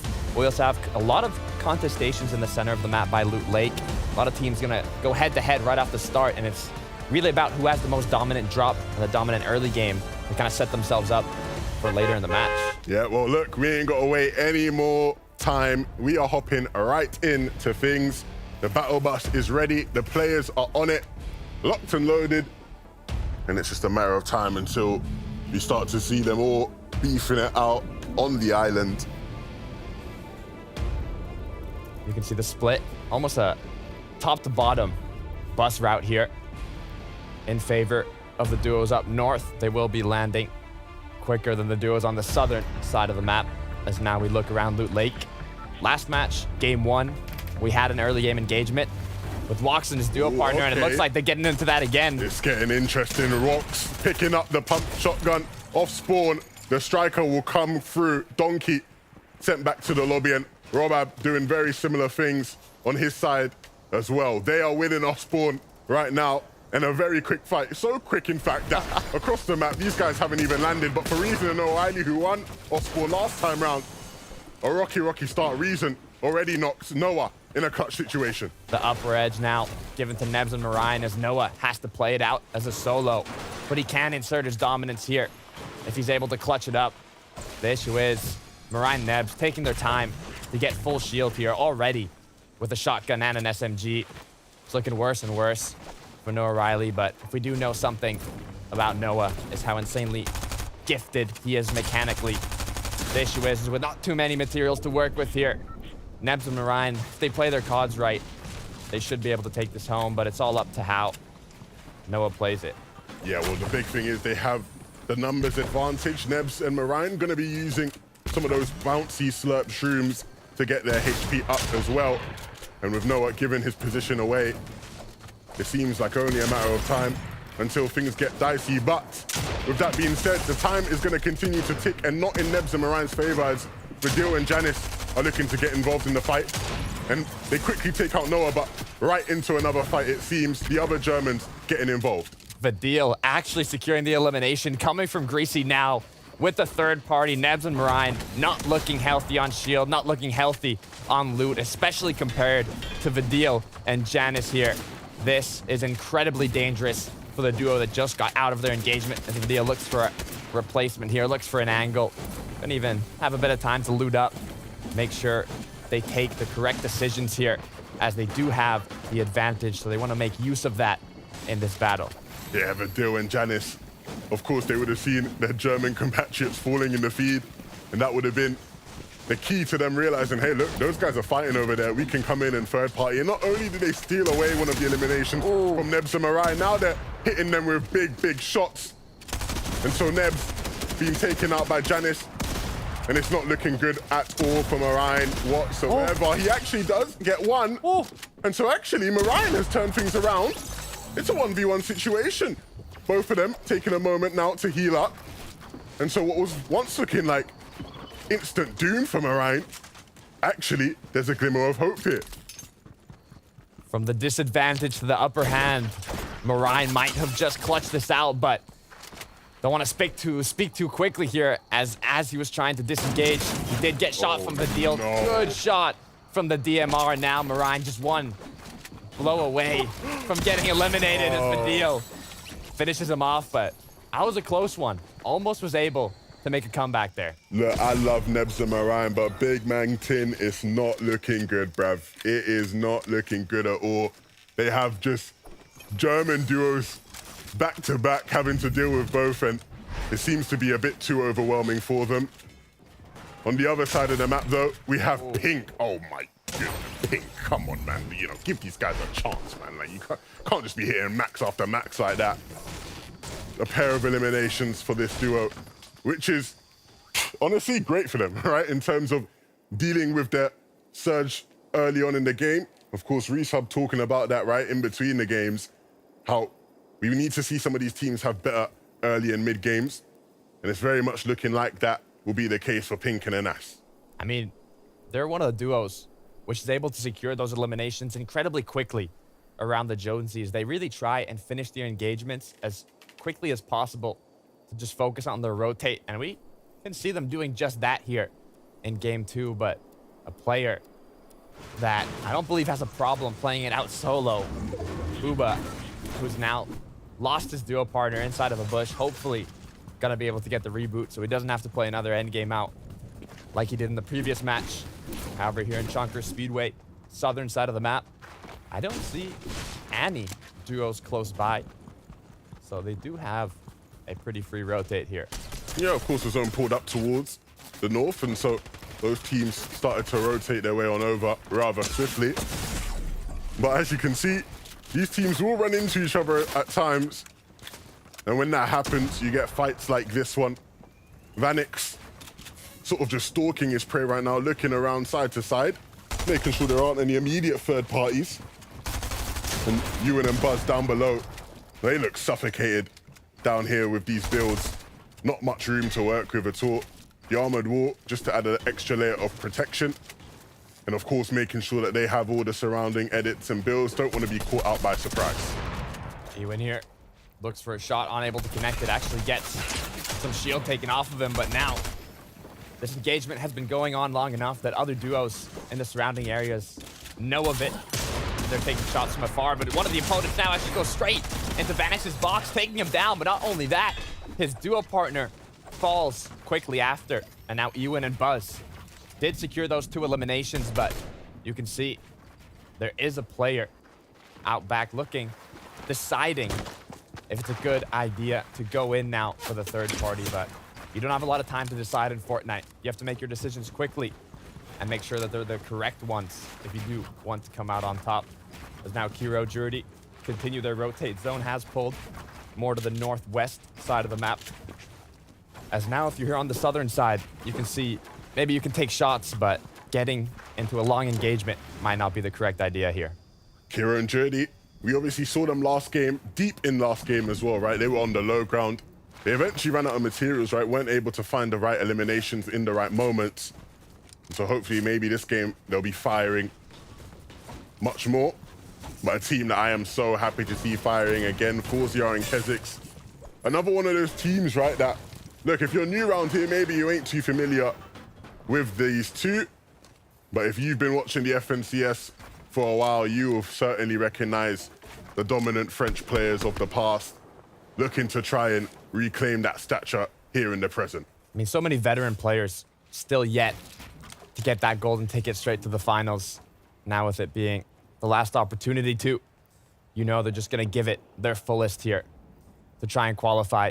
As Zestin and Waze, once again, in a great position, have an incredible amount of vision of their surroundings to take shots on the opponents who are boxed up just like them, or opponents that maybe are rotating in a bit later. As you can see, Paco and his duo partner were doing just that. And of course, right, we obviously see a bunch of teams positioned up on these hills to try and find these kind of positions. But for Takata, right, for a team like Chari and Pachawa, what will their solution to getting Storm Surge be, landing so far out from everyone else? I mean, that's one of the biggest issues of those split drops, or ones which are far away. You have to have a maximized, well, you have to maximize the efficiency of your loot path. You have to loot as quickly as possible, make sure you have it down to the milliseconds to then focus on your rotation and put yourself in a position to where you can get those tags. But also, in terms of mobility, with the grapple gloves being the only ones in the game, I believe that Mini Miner has a nice bit of information for us. Thank you to Carter. Now we're hopping on board with Pink and Anas right now, and they've decided to not go for these grapple gloves down to the south of the Joneses. What this does is actually frees up an inventory slot. You can see Anas on the screen right now. He's not carrying those. He's not carrying those grapple gloves. He needs the heals, and as we can see right now, he needs them desperately. This actually gives them that freedom in the mid game to have those extra heals, which they can save for the later stage of the game as well. So of course, Pink doesn't have the grapple gloves either. They've decided to rotate towards the zone, and we can see it. 3 heals instead of those very, very useful grapple gloves. We'll see how they do in the end game, though. It's going to be definitely something to track. I think they've shown in previous rounds and previous qualifiers that they don't necessarily have to rely on the grapple gloves, right? Of course, we know how strong they are. Oftentimes, you know, something that the better teams will use to sort of simplify their game and make things that bit easier. But honestly, these guys have more than a good grip on things. And so I wouldn't expect to see them have to constantly rely on them, but they do come in handy, and for Frey and Flixie, I'm sure they'll be able to tell you plenty about that. Farming up, making sure they maximize the time, even though they're positioned up and just kind of looking around to see what's happening in their surroundings. They're still farming. We talked about it in the last match. You always want to be doing something, as now Vico actually has an opponent close by who is very low on HP. You can always pick up one of those easy eliminations. It could be the difference of qualifying or not. I mean, every point matters here. But being in 8th place spot close to that 5th place qualifying range, you're not in a situation where you want to make these mistakes. But looking back at the center of the map here, Tilted Towers not currently in the zone. It's H and Mr. Savage's drop spot. Now with all these duos rotating through, but seeing that H and Mr. Savage aren't here, I like to see that they've been rotating out quicker, putting themselves in a situation where they don't have to get held back in Storm. Yeah, it's all good when we're all talking about H and Savage, but let's look at Floki and Clement, right? Of course, these guys moved way out of Chonka Speedway, were very quick to get out, and have basically just had a maximum zone pulled on them, having to move all the way across the other side of the map. But they're doing their best to get there. Still need to go a couple 100 meters to get into zone. For Janice and Vadeal, they'll use the geysers to get them to meet that distance. And a nice area as well, of course, this sort of general reality falls area, less congested, not many players in the general area that they'll have to worry about. But they still have to keep their eyes out, never want to get caught off guard. Look at all these veteran players. Vadeal, Janice, H, Mr. Savage. All these players have a history in Fortnite competitive. And if you want to learn more about that, there is a new Instagram page, FN Comp Official. You can check out, give it a follow, and they have all that extra information on these players that you might have not have known before. But looking at Rabab here, I believe his duo partner is still down 11. This has been from the start of the match. Yeah, Wox went down at the hands of Fredoxy earlier on, and clearly Rabab wasn't able to pick him back up.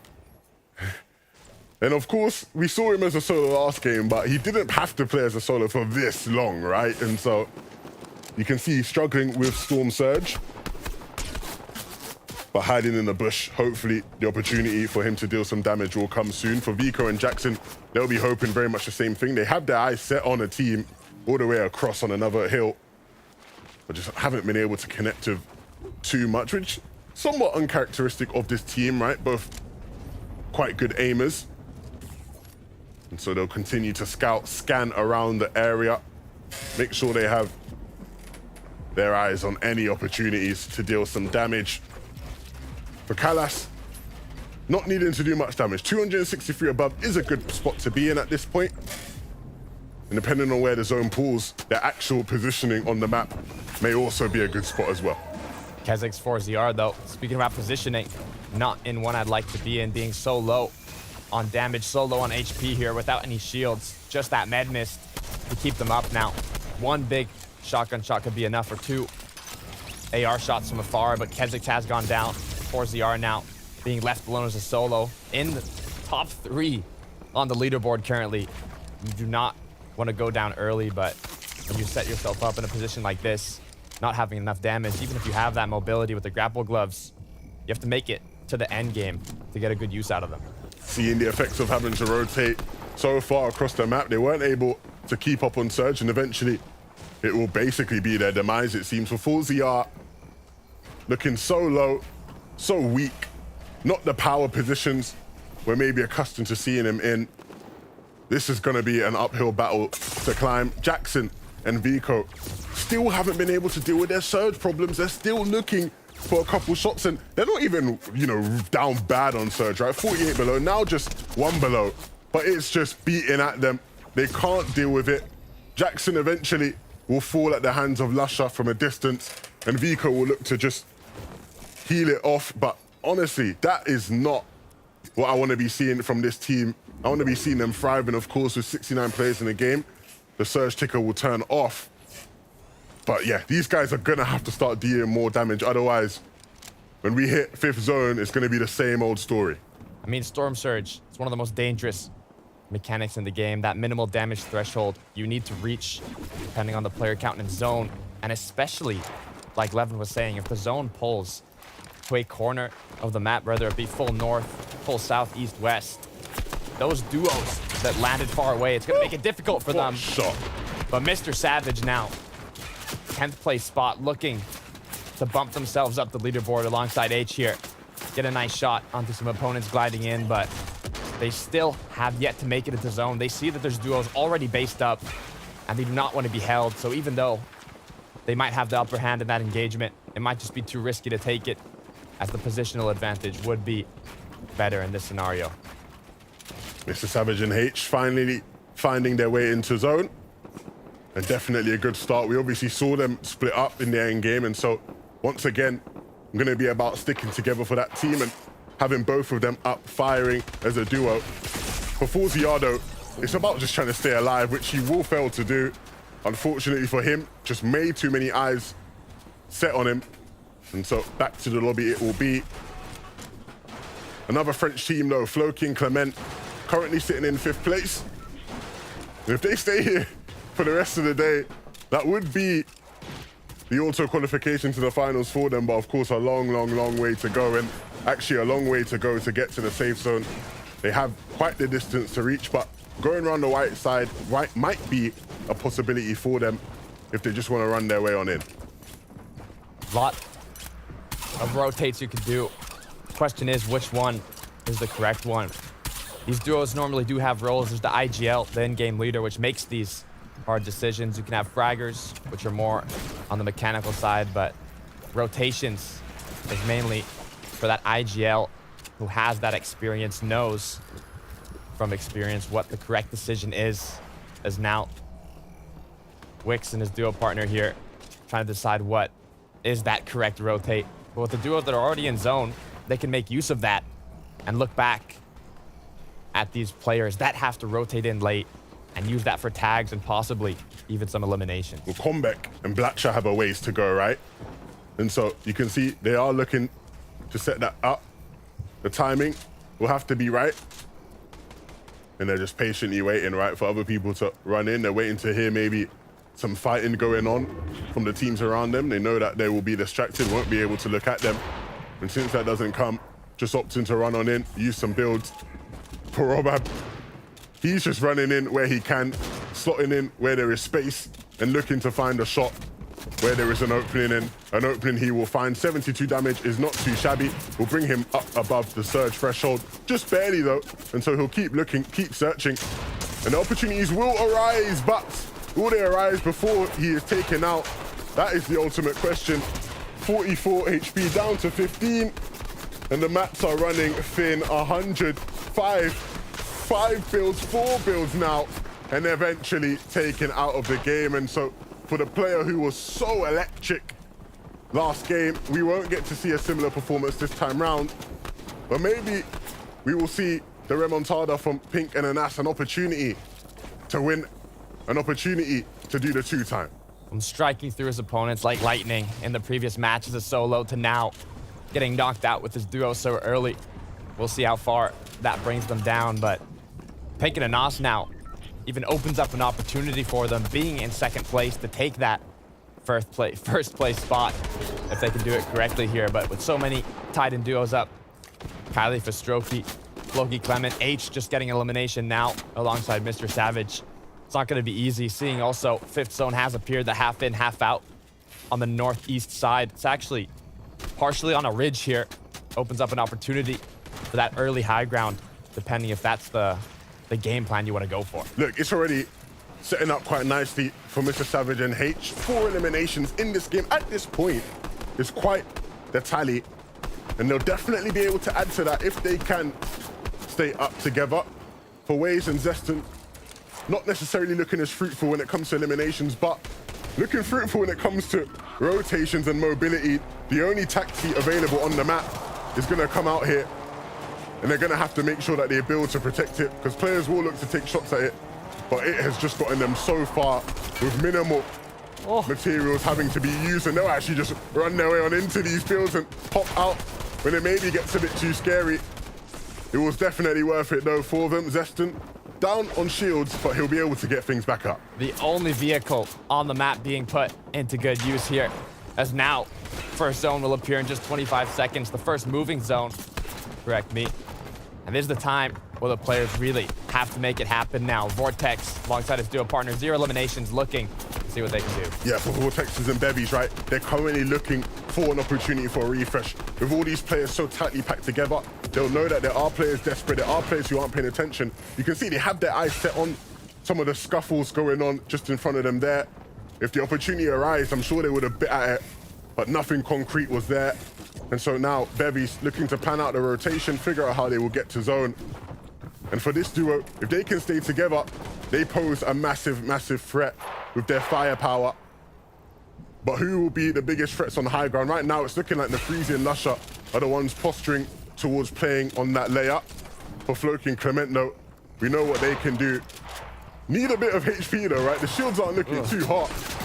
But if they can just get into zone and set up for a refresh, there's no doubt in my mind that they will find one, and they almost find one before they get to zone. Floki hitting a couple nice shots, but nothing able to connect on a concrete level. 26 duos, 49 players. The end game just getting started now. Floki with those tags, able to bump up that damage to 40 above the Storm Surge threshold. These players do have to cross a river here on this first rotate, so they have to be careful if they're on the low ground here. But as now, Floki and Clement scaling their way up their builds, but be careful as Floki is knocked down to 12 HP, actually gets knocked down completely, and now Clement forcing to use floppers to stay in zone, stay up. Did pick up one though, gonna get the refresh, gonna secure those materials, and even a grapple glove, which now might be the key to success here. He needs to stay up. He is a solo. For Nefreezy and Lusher, they are looking strong. They are looking fruitful up on high ground. The most comfortable position to be in, it seems, in this zone, with all the chaos taking place below them. Nefreezy and Lusher now, they have their eyes set on second height. They want to apply that pressure, and they want to keep this position. Anas, though, having to play out as a solo now. He has lost Pink. Gonna make use of the grapple glove. Rotating now, doesn't have to worry about damage. Only has to worry about securing these placement points. As now, out of chug splashes, no more options to tank inside of the zone. As he gets a 99 tag, it's not enough for a crack or a knock here, but it's all about securing what you can. Janice and Vadeal too. 4 eliminations as a duo continue to rotate along the side of the zone. Janice and Vadeal switching roles there for a second. Vadeal was the one leading the way, but Janice will be the one to take over now. And they're trying to find a position in the phone. You can see Vadeal constantly, eagerly trying to search for an limb. He knows that there are opportunities about. He knows there are players weak, but it's all about finding and connecting with a shot. They continue to move their way onto the front of the zone. And for Mr. Savage and H, they now continue to move side by side, scrunched up together down below. But I'd rather them up together than out of the game completely. Low-key being taken out by Janice. And so 5 eliminations for that team. And Asto still trying to cook up a classic solo clutch. He needs to stay in the game. He needs to stay on a clear level. And that's he is. Mr. Savage down in the dirt, it seems. But an elimination potentially on the cards. And yes, they will find it. And yes, H will connect. That's another elim for this team. 6 eliminations for the duo from 10th place all the way up to 4th place. Currently still 13 duos, up 23 players alive. But now Anas is going to get taken down in the first place spot. Who is going to be able to take that from him is now H and Mr. Savage fully on the low ground. They have the med mist, they have the shields, but Janice has lost his duo partner, has to pop these minis, has the grapple glove, but playing it as a solo, it's difficult. And Janice doesn't have many materials to work with. He is literally working with scraps, but he's making it work. He finds a knock onto Jude, but will he be able to pick it up? No, the siphon will be enough to keep him in the game, and that will satisfy him for the meantime. It's all a matter of staying in the game as a solo at this point. For H and Mr. Savage, though, it's looking good. They're still up together. It's not often that we see them in these type of positions, looking at the stronger team lower down below. Fire Hunter now as a solo. So many players just having to fend for themselves as solos, and he's holding that team off, but he has to move out. He can't stay in that box. Fire Hunter does have 2 chug splashes if he decides to stay inside the zone a little bit. So many solos up, but also powerful duos. Mr. Savage H now on the low ground, 7 eliminations, refarming, doing everything they can to stay up, as now H only has 1 more build. They have to take an engagement here. They need a refresh. Mr. Savage goes down, H as well. The high ground team raining from above, as Bevy now is also in a sticky situation. Has his duo partner up, though. Has to be careful as there's more players on this low ground. They have to take an engagement too. Bevies and Vortexers, they were looking so strong, but they've run down the wrong alley, and Bevies will pay the price for it. For Doxy and QB, they are up right now as a duo, but for how much longer with Nefreezy and Lusher on the lurk, on the push? They have been so dominant up above. They never seem to face an issue. It seemed a classic high ground win for a team that has rolled their way onto the scene in game 2. Nefreezy and Lusha playing it by the books, holding high ground for what seemed like the whole end game and cleaning it up. 5 eliminations, securing that victory royale. That's a good way to end their second match. Look, Pink and Anas, right, the team that won game 1, weren't looking too hot. And we know that they're one of the more dominant hype teams. When they weren't looking good, Lusher and Nefreezy said, yep, we'll take that. Yes, sir. And they win the game with it as well. What a game 2. Look, I'll be honest.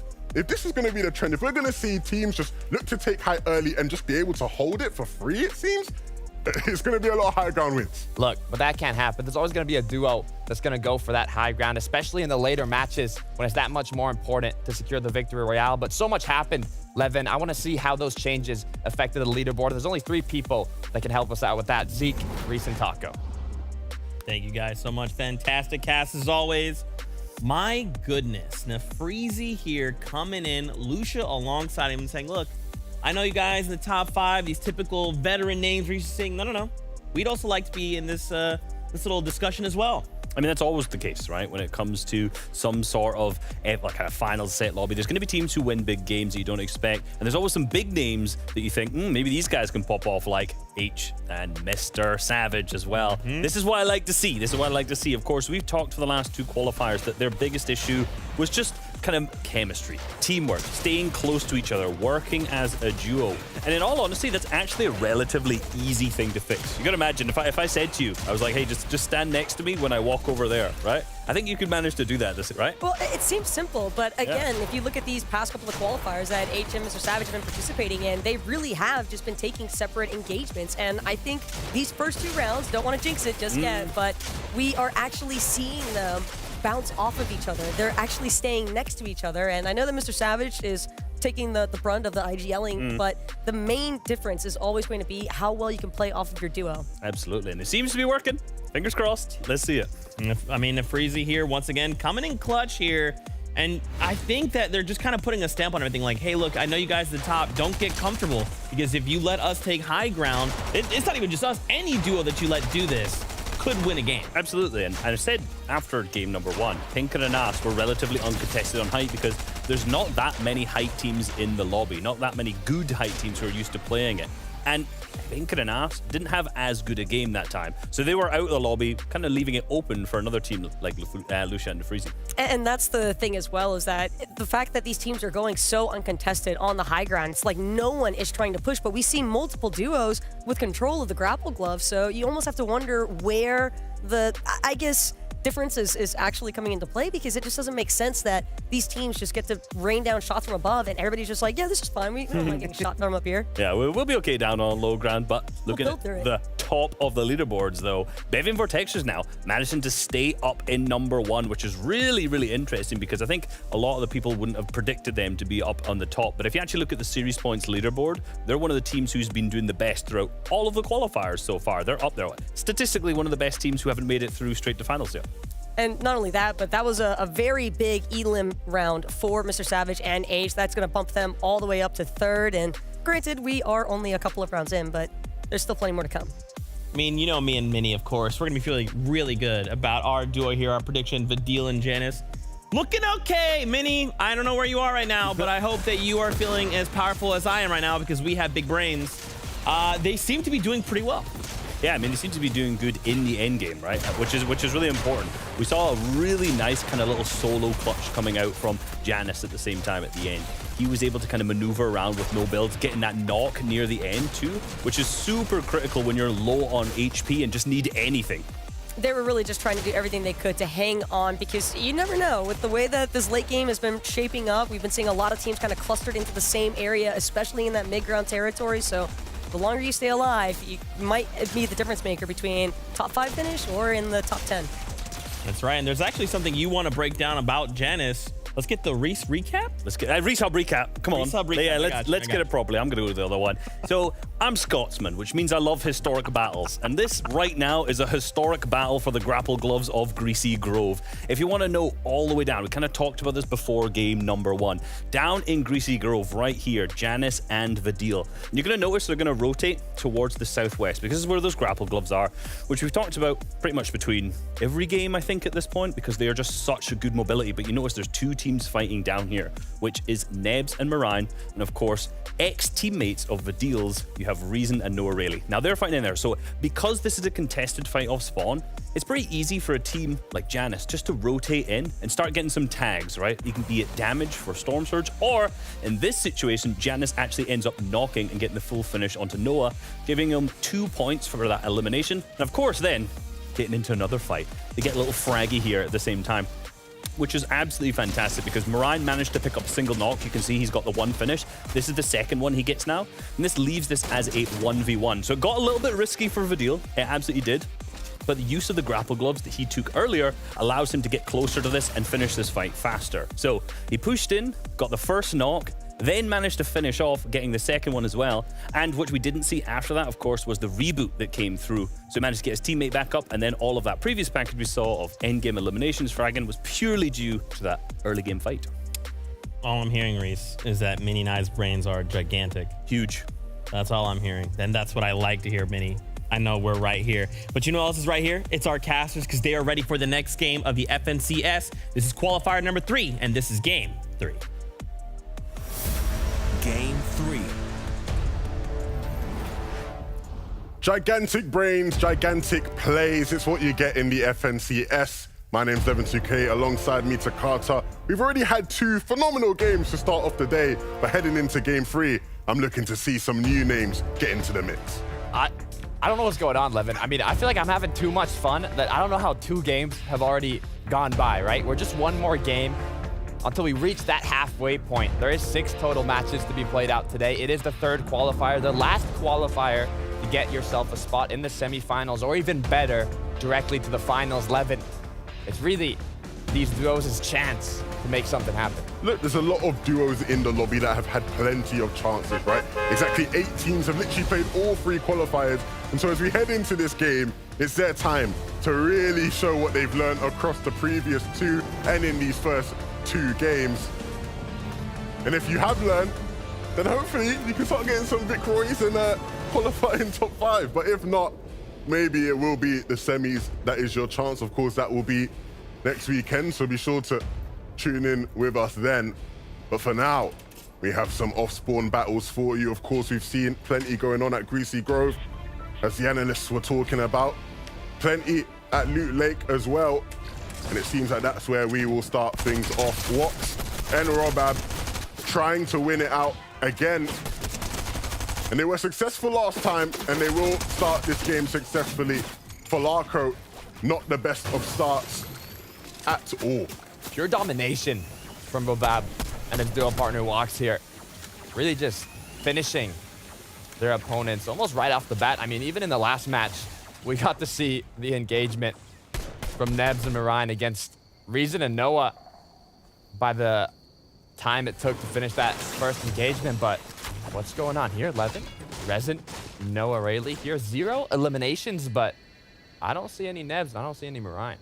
Look, maybe Nebs and Marine decided We don't want to deal with the Germans today, man. We've had enough. We've had enough Germans. We'd rather just go somewhere else. And if that is the case, then fair play to them, as it was never going to be an easy situation. For Mr. Savage, though, things are certainly not easy. H has been taken out by Bad Sniper and Phoenix. And so he now, as a solo, has to try and keep his team alive in this game. But Phoenix and Bad Sniper will do their best to stop that. I wonder if Phoenix and Bad Sniper are dropping at Tilted Towers now. Have they changed their drop spot? Or do they just drop so close that they can quickly come in for an early game engagement? But now, just by that, it's looking that much more dangerous for Mr. Savage, losing his duo partner H. Now, having to kind of play it out slow with just 1 minute to work with. 2 med kits is going to recuperate the HP he can, but if he gets himself into the 1 versus 2, it's not going to be easy. But Pink and Anas here, 2nd place now. So close to having that crown, but forced to take the engagement. Pink looking for a sneaky play. You can see he's gone around the backside, sneaked away so that the players wouldn't notice him. And he tried his best there and did do a decent lick of damage, but it didn't go without a bit of a beating himself. And so he now has to take a moment of pause. And that needs to be careful that he doesn't find himself back in the lobby, covering up his backside. And this is not looking good. We obviously saw them winning off spawn at the Joneses last game. But this time, the fight not necessarily playing into their favor. Neox and Axel making their time a bit tough. And so it's going to be maybe one of those long drawn out ones. They do definitely need to start farming. And so Anas will start knocking away at some walls. They need to get their mats up if they have any hope of winning a fight here. And now some Pink. No more shields to work with. 1 shot with his SMG. Now forced to be in a position where they really just don't have that edge over their opponents as they normally do when they're the ones taking that initial aggression. As now they have 2 choices to wait it out, see if their opponents disengage here, or actually take that battle and see if they can come out on top. But it's really not up to them. It's what the opponents, Niox here and Axel, do. If they stay, Pink and Anas don't really have an opportunity to leave here, especially with the amount of materials they have. So it's either one of the duos pushes or the other one disengages, but it looks like the push comes in from below. Pink and Anas now looking to see if they can connect a big shot, give them that opportunity, but Anas has gone down. Now in the 1 versus 2. Oh no, correct me if I'm wrong, Anas actually got an elimination, giving Pink and Anas the advantage in this engagement. They did get just one more left to get, and there it is, Niox going down. That's 2 eliminations for Pink and Anas. They are the owners of the Joneses. They cannot be stopped off spawn here. 2 times now where they've been contested and 2 victories to start the game. And so now Mr. Savage gonna have to harness his inner Pink and Anas and start winning some shots at his drop spot. H watching from afar and hoping Mr. Savage can help him back into the game. But speaking about early game engagements, I believe Janus got himself into one. So let's throw it to Mini Miner as he has info on that. Thank you to Carter. Now we're seeing a big fight going down for these grapple gloves. Vreezen and Noah Riley, they identified that Janus and Vadeal were looking for these grapple gloves early on. So they both got into an engagement right here early on. This resulted in Vadeal overextending, then going down, and now Janus has to pick up the pieces. I do believe Janus has managed to pick up the reboot now, so let's see if they can coast their way into endgame and hopefully have another good one. Bad Sniper alongside Phoenix here now. Great breakdown, like always, from Mini Miner. Love those in-game segments. Get to learn a bit more of what we have not seen on the screen.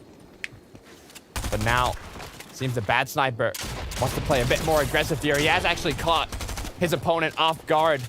Just 1 shot away from securing the elimination. And that it was Mr. Savage now, who was forced to play as a solo from the start of this match, losing H, being contested, to now getting knocked out of the match. It's not something you like to see, but the good news is there's still going to be 3 more opportunities for that duo to make that comeback. I mean, like we say, Levin, you can't make a comeback without a setback. So I'm looking forward to see what Mr. Savage and H do.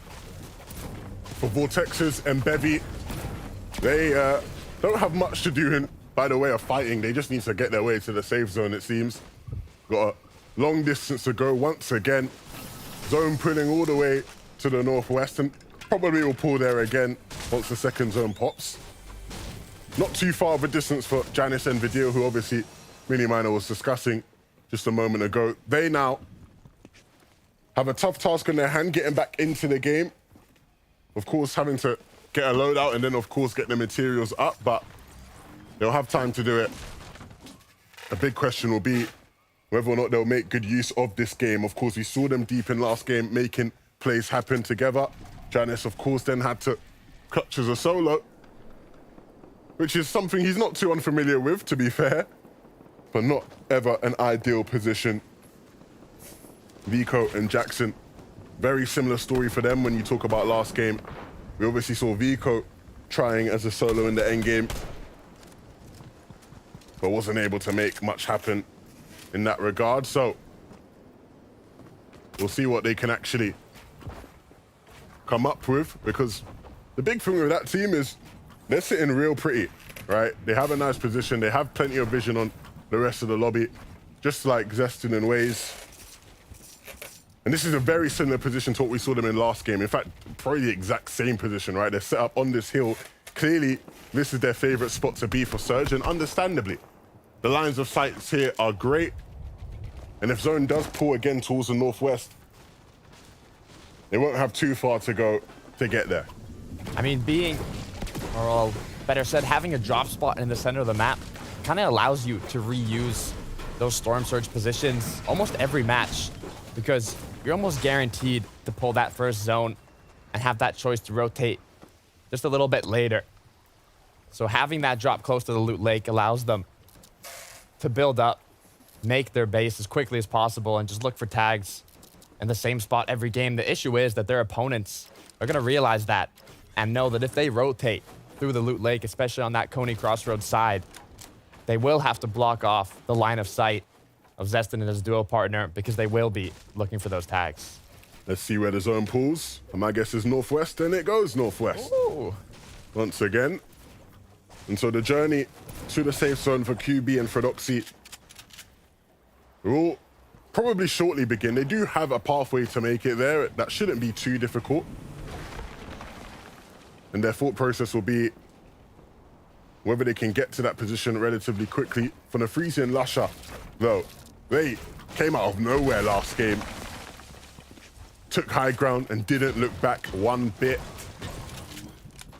And once again, not looking too shabby, looking good on materials, plenty of shields as well. And they already have a position in the safe zone. This is a position very far from the safe zone. Like, literally, as far as you possibly can be for the most part, for Bevies and Vortexes, the team that currently sits in first. And of course, it was a max pull zone, which is never easy to Carter, but to still be sitting this deep in the zone at this point in the game, it's not looking good. I'd like to think there's a rift there that they're going to use to rotate, because if not, it's going to be quite difficult to get back. But Flixie here, alongside Freight, at the Sleepy Sounds in an engagement.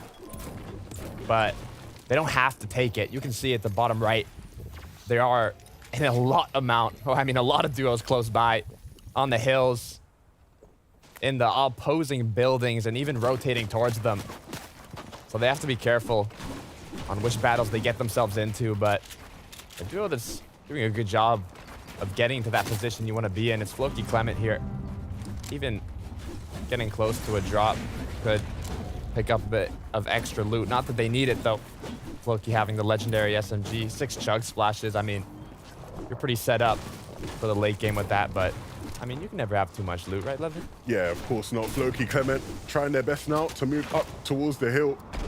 That clearly is the intention that they have. Clement constantly looking up to make sure nobody is already up there looking down at them as they move on in, and farming along the way as well. Want to make sure you have yourself topped up to the brim going into the latter stages of the game. It's all good and well getting to the end game. That will be the goal for every team, but the ability to get there with max materials and good loot, that's often the difficult part. Hydro and Belusi, a team that is quite good at doing that, to be fair to them. Not started off the day too hot, but I expect things to pick up for them. Game 1, we saw them looking for height. Didn't take it against Pink and Anas. Their hold was too strong. But maybe they'll realize that the opportunities will continue to arise for them. And so now using the launch pad here at the Rave Cave to find some new position for Jordi and Kiero down below on Surge. As well as finding position, they need to find some damage. 192 below. It's quite a lot, especially if you have to rotate in. One thing is already being positioned in the zone and then needing the damage. Another thing is having to do multiple things at once, from rotating to looking for damage to making sure you don't get knocked down or tagged, and having to focus on all at once. You can see Jordi already got knocked down, leaving his duo alone. But now back in the zone, like an incredibly congested side of the map here. Although forced to find damage, 175 below, it's Sky, Juzio, who are looking for angles. No spare shields to work with. They do hear the footsteps. Hear their opponents close by, looking to see if they can open up an edit onto one of them. Maybe go for a pre-edit, anything that opens up that engagement possibility here. It's now down below. They keep looking, but shots come in. The opponents are the ones that actually get the push on. And now Sky, Juzio are put into a complicated situation. Sky gets a tag, gets a shot, but it's not enough as him and his duo do go down. Kiduo made quick work of those two. He did really well in that situation. Hit the right shots at the right time. Was very confident, very direct. And that's going to be the same for Predoxy and QB. They need to be direct. They need to be incisive as the zone is currently ticking away at them. And that player will fall. Kiro, the one taken out. Predoxy will get the elimination credit. But look how many teams still yet to make it to zone. I feel like we're bouncing around to different ones. Bevy should be all right. He should be able to survive. But with the skin, or by the skin of his teeth, the chug splashes will come through. Clutch for Max. Another example of a team just down on Surge, not looking strong at all.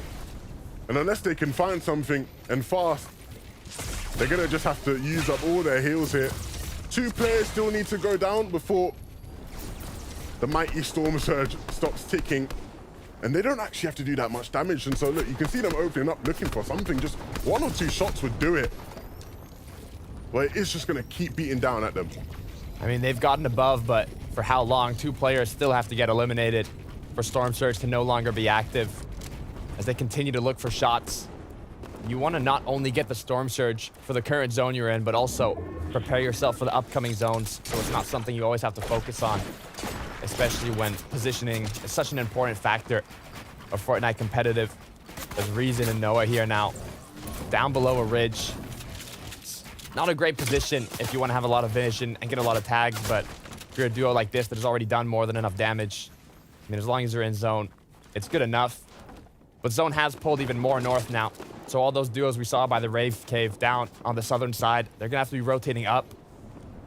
And as all the duos rotate together, the shots will come through, especially with Storm Surge hitting so strong, making those rotations that much more difficult. And look at how strong of a position this is for Vadeal and Janice. They sit on the side of the zone where there aren't too many teams, and the teams that are around them, they have so much control. You can see just beaming at them. Vadeal is not missing right now. And that is a scary, scary thought for anybody else in the lobby. I think the one silver lining for the rest of the lobby is that he doesn't have a shotgun. Because if he's hitting shots with that, the way he's hitting with the AR, the end game's gonna get messy for a lot of different teams. But brilliantly done, making sure to just steer those teams off their path. Predoxy though, the contrast on a more congested side of the zone, taking a fight he can't handle against Stompy and Ju.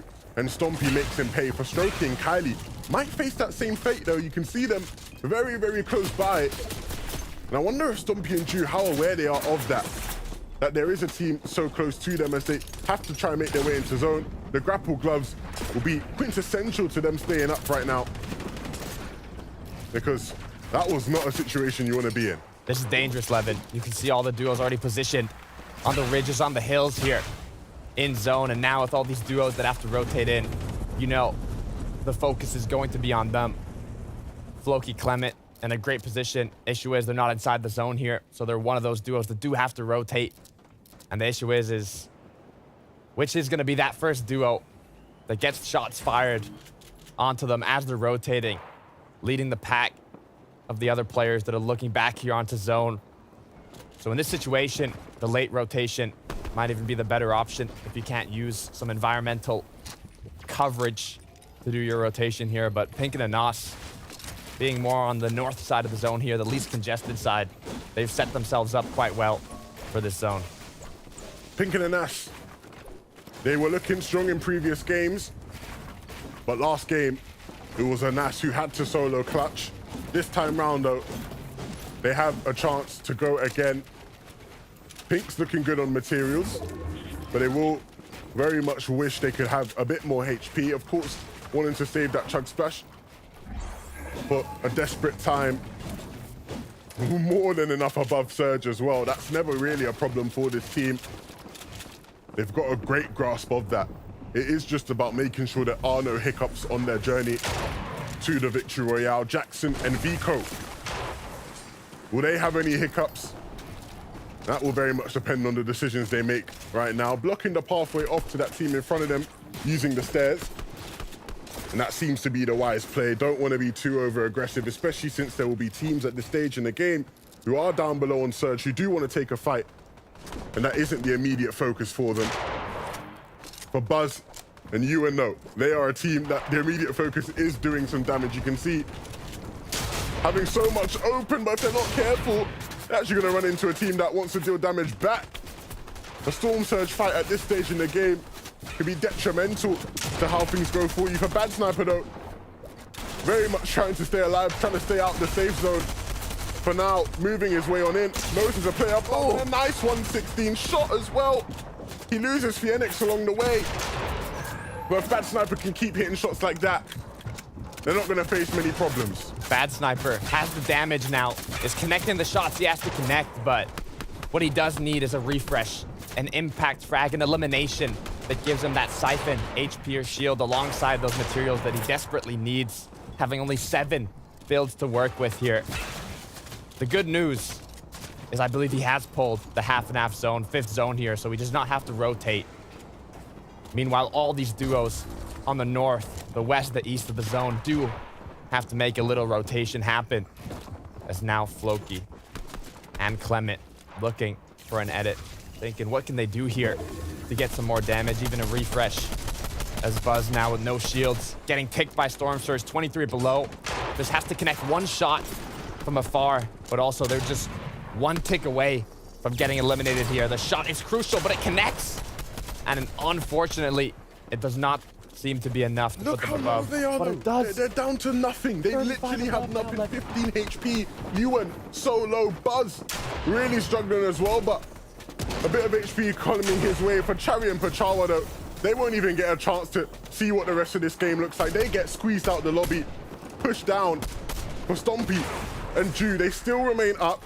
They still have a fighting chance, but very much not looking on the stronger side of things. They need to create their own luck, though. They need to create some sort of opportunity. You see they have their eyes set on those players on the zone line. Polly, will they be gifting them some eliminations? It doesn't seem that way, but they will continue to hunt.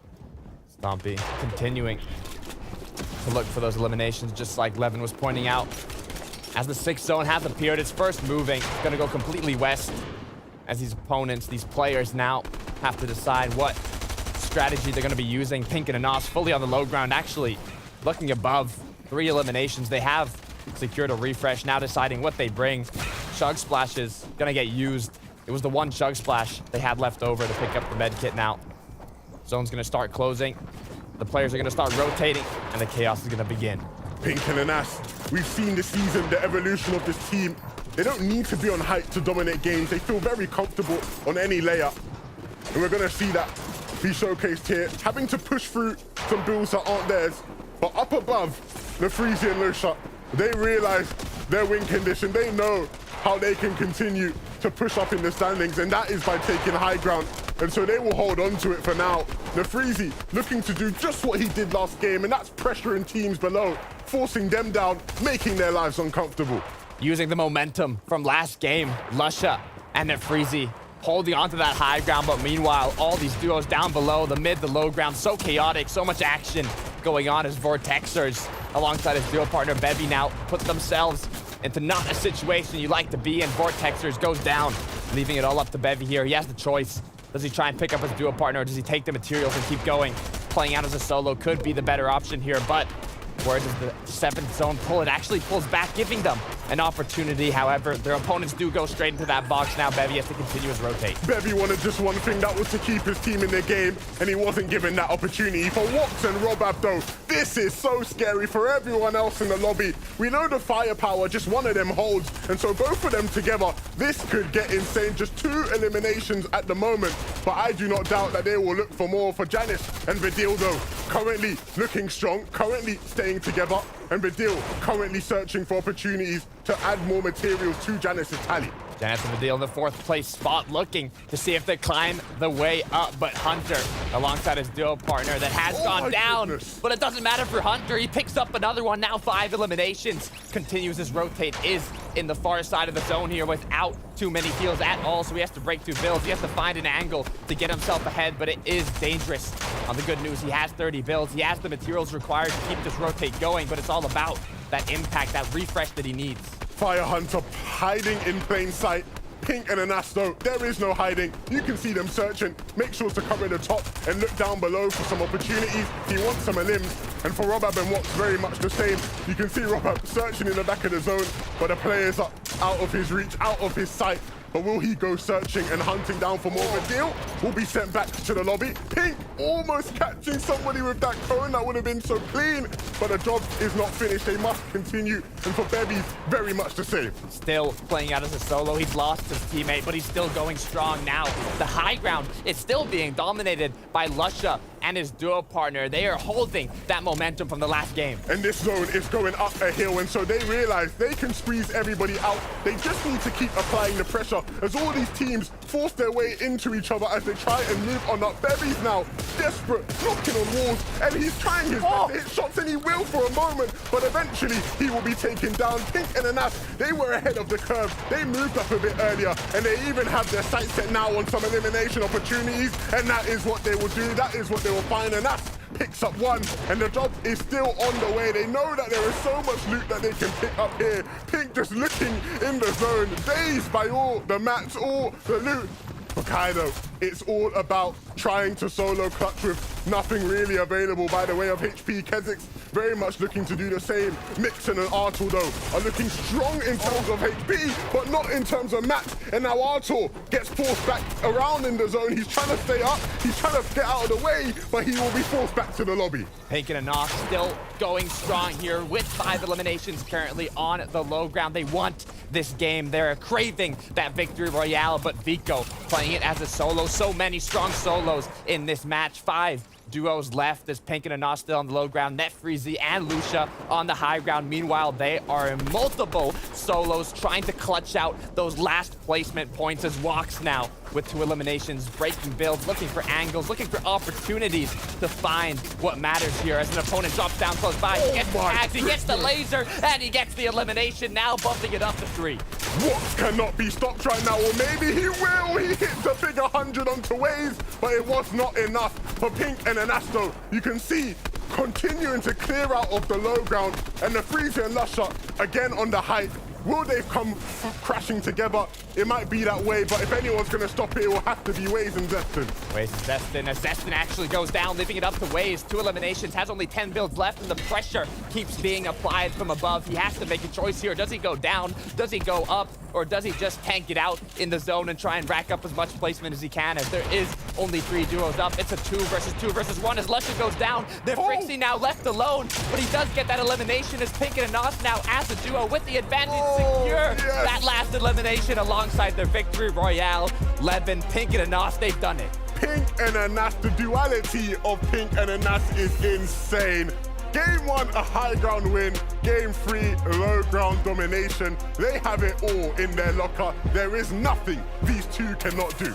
We were talking about at the start, Pink and Anas in the previous qualifiers were able to secure the victory royales, but they were not able to secure that qual. But now, having to, alongside the amount of eliminations they got in this last match, you know Pink and Anas, they're going for that qualification. When Pink and Anas are strutting their stuff like this, it is not an easy thing for the rest of the lobby to see, because when they are on a roll, they just keep on rolling, and I expect the points to keep on rising. What a game for that duo. They have been exceptional so far today, and to break it all down, we are going to throw it to Zeke.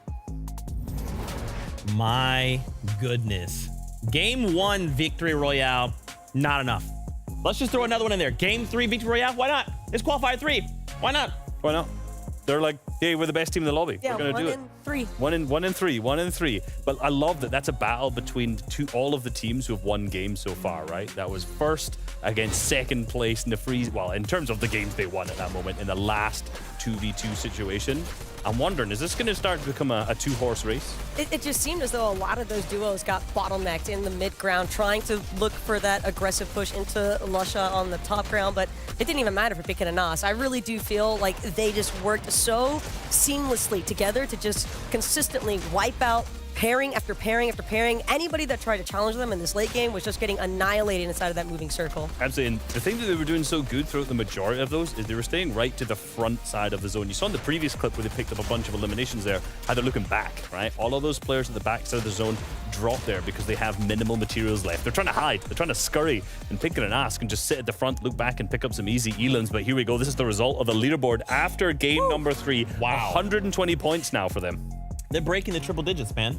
They're like, why not? Qualifier 3, let's just go ahead and pull ahead. Forget everybody else. But remember, we're trying to find ourselves in that top 5. If a duo can make it there, they automatically go to finals. However, everyone else is playing for series points. For some of these duos, man, they have to make it into that top 5 to continue their run. We flip on over to page 2. Floki and Clement, they fall out of that top 10. I mean, you're talking Floki, Clement. They've gone down 2 placements, which is obviously not great. But again, Hen, H and Savage down 10 placements. Hurts just a little bit. Yeah, it hurts a little bit. That is painful for me to see right now because, again, they've made this kind of round 4 of all the qualifiers previously. They last week, or I keep saying last week, it was 2 days ago. Yeah. There's a big break between it. Just managed to miss out in the qualification by 2 thresholds. So that's rough to see them drop far away because they were so close. I like to think that they perform better under pressure. So, you know, maybe now is where we start to really see that resurgence of H and Mr. Savage that we know that they're capable of. Because keep in mind, these are 2 incredibly strong fraggers. So to see them still struggling a little bit more than what we would have expected, it's definitely tough. Another duo to show up. Jumping into the top 5 is actually Waze. He's currently in 4th with his duo. These guys were sitting in like 9th place going into that final zone. To be able to eliminate someone in the top 5 and then say, we're going to now take over. They're feeling real good about that. Yeah, that's kind of the turning point, right? It's like a lot of the times these teams that are high up on the leaderboard are there for a reason, right? Because they know how to play early, mid, and late game. And if you eliminate one around like 4th or 5th zone, something like that, chances are, if they're high up on the leaderboard, they're also probably going to have a lot of materials, right? So that could be like the catalyst to going forward, to keep yourself moving. And if you kind of get that momentum rolling in that 5th zone, that sets you up so well for the end game. Yeah, they really just did everything they could, I think, to keep trying to push through. But the main thing that I'm taking note of here is that we're seeing a few duos that we probably wouldn't have naturally expected to be in this top 5 position. And you have to remember, I think the threshold that's been consistent has been around 166 points between the past couple of qualifiers. So the fact that Pink and Anas are already looking pretty heftily set up, but still, these other teams in the top 5, pretty much halfway there. Yeah, and I think in the first 3 games, the biggest like trend that I've seen, I think will end up being like grapple glove teams aren't really doing that great. No. Like Pink and Anas are using the grapple gloves, but if you noticed in that previous game, Pink still had 10 uses. He didn't use a single one. That is absolutely insane. I mean, especially to look at our top 5 in those final moments, right? We watched 1, 2, 4, and 5 all be eliminated, and then new members are jumping to top 5. The Freezy, right, Lucia? We already saw them win game number 2, and now they're just saying, look, we know we need to make top 5. Let's do it. Like, that game was an incredibly chaotic match. Like, Yeah, we just saw elim after elim after elim on low ground, and as we already mentioned, Pink and Anas were taking advantage of that down on the bottom by getting in front of them all.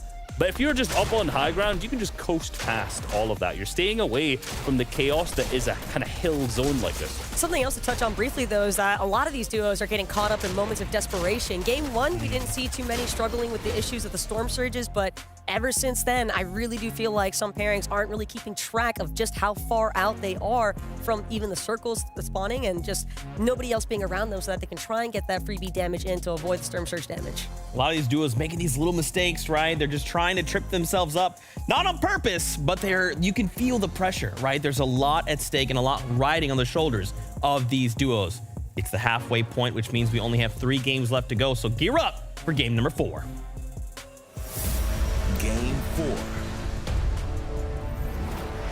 Just like Zeke said, 3 games down, 3 to go. We are now at the halfway point, excuse me, within this tournament. 3rd qualifier, the last qualifier.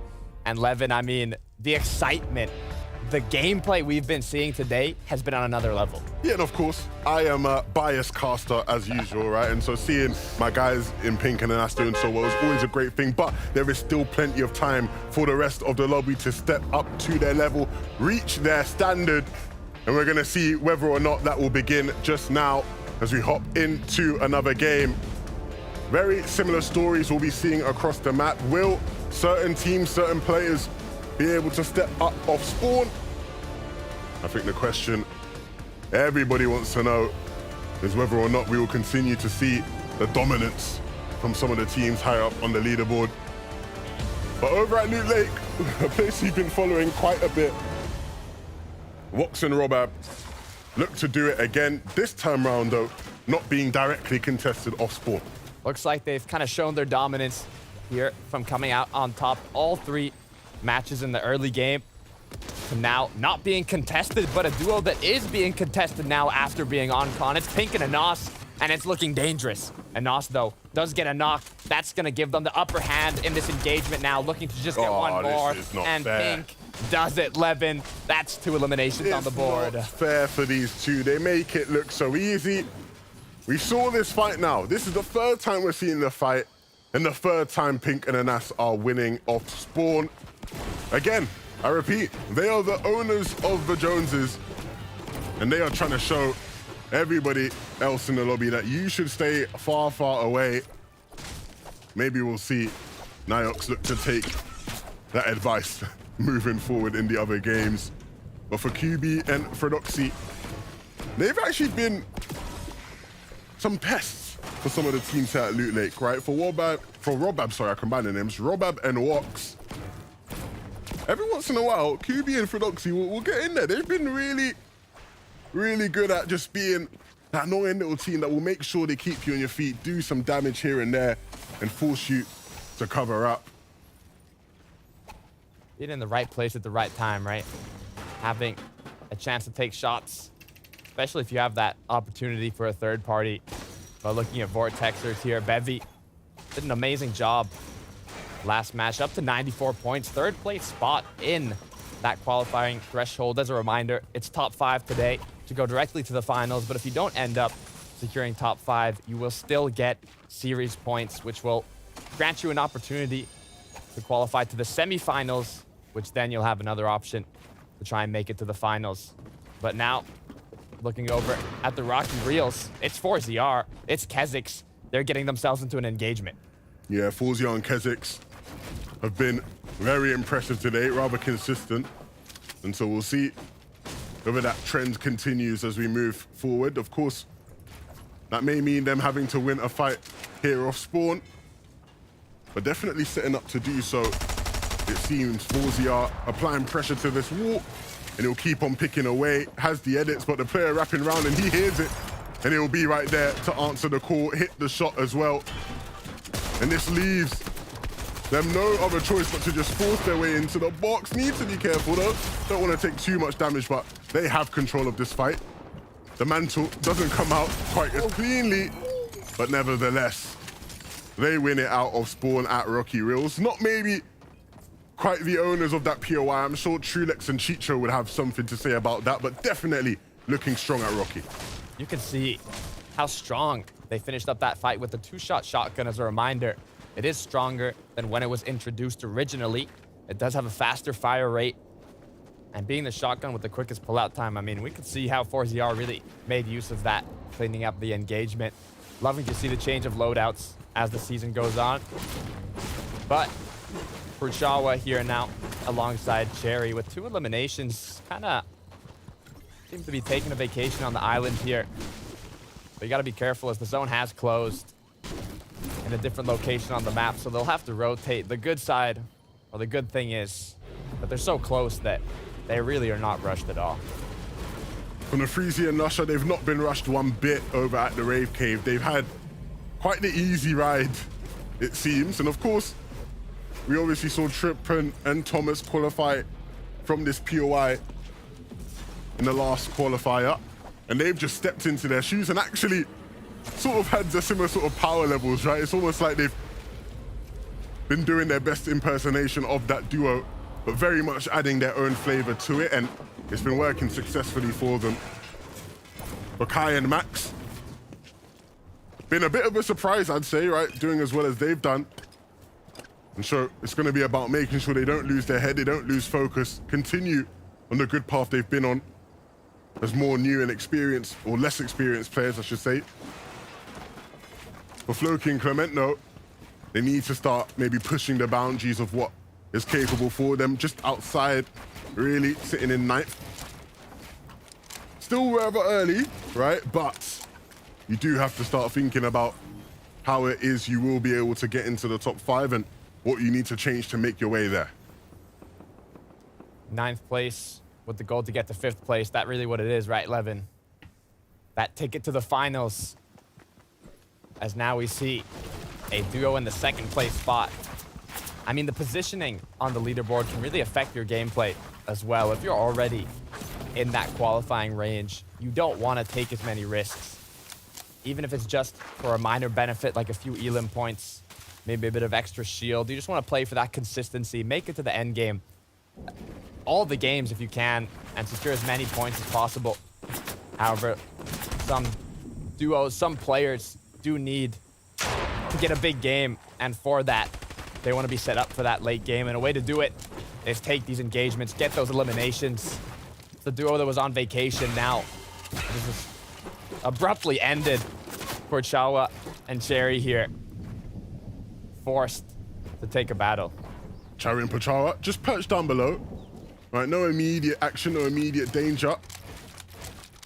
They have a bit of time, but a team that has been giving them problems is going to be looking up from above.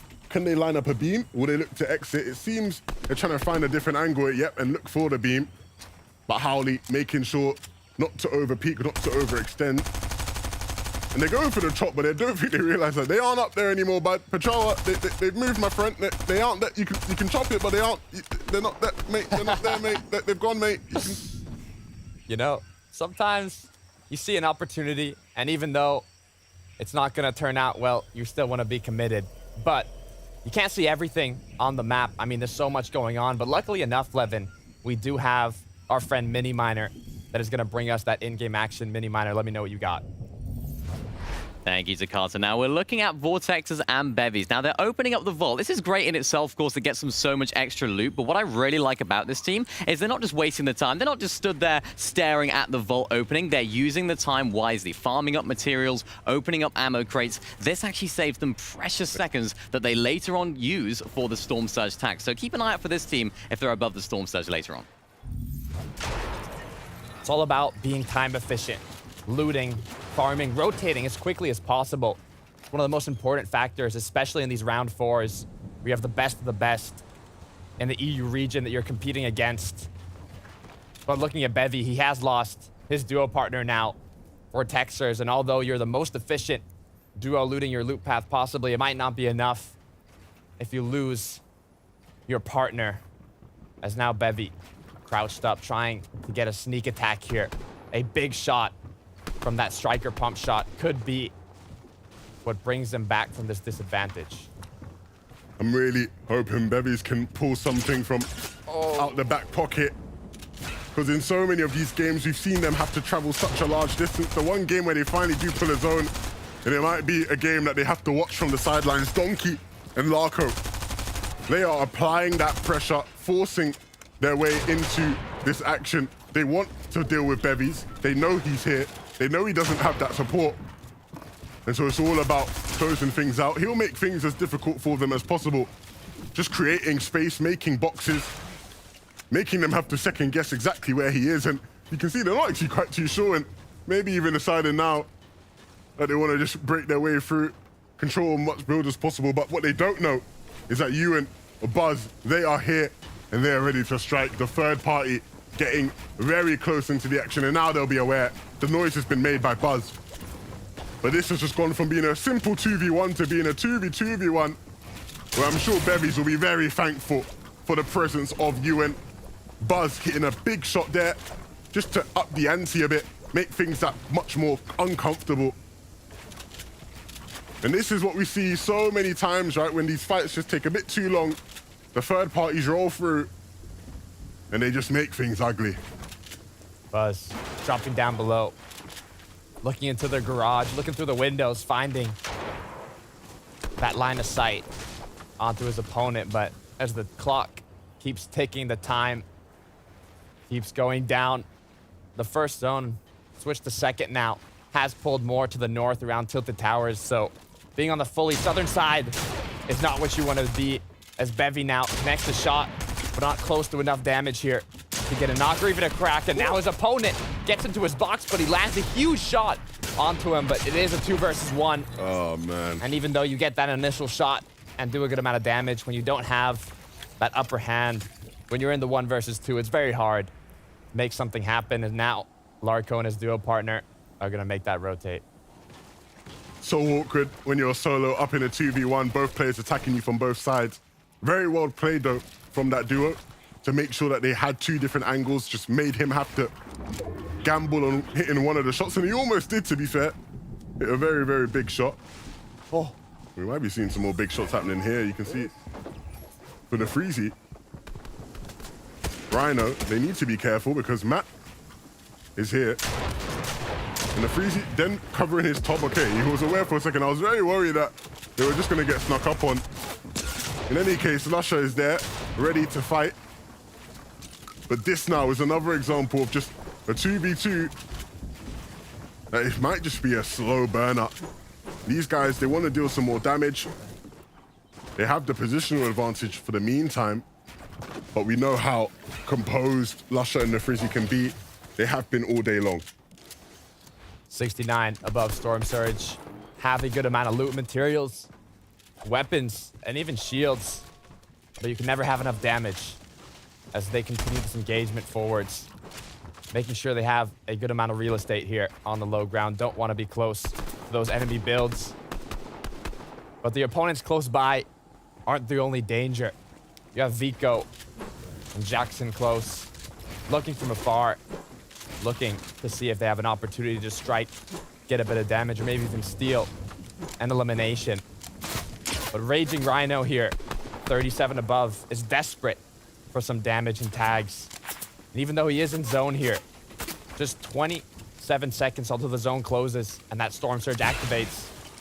So he's going to keep looking around and finding that damage, finding those tags that he desperately needs.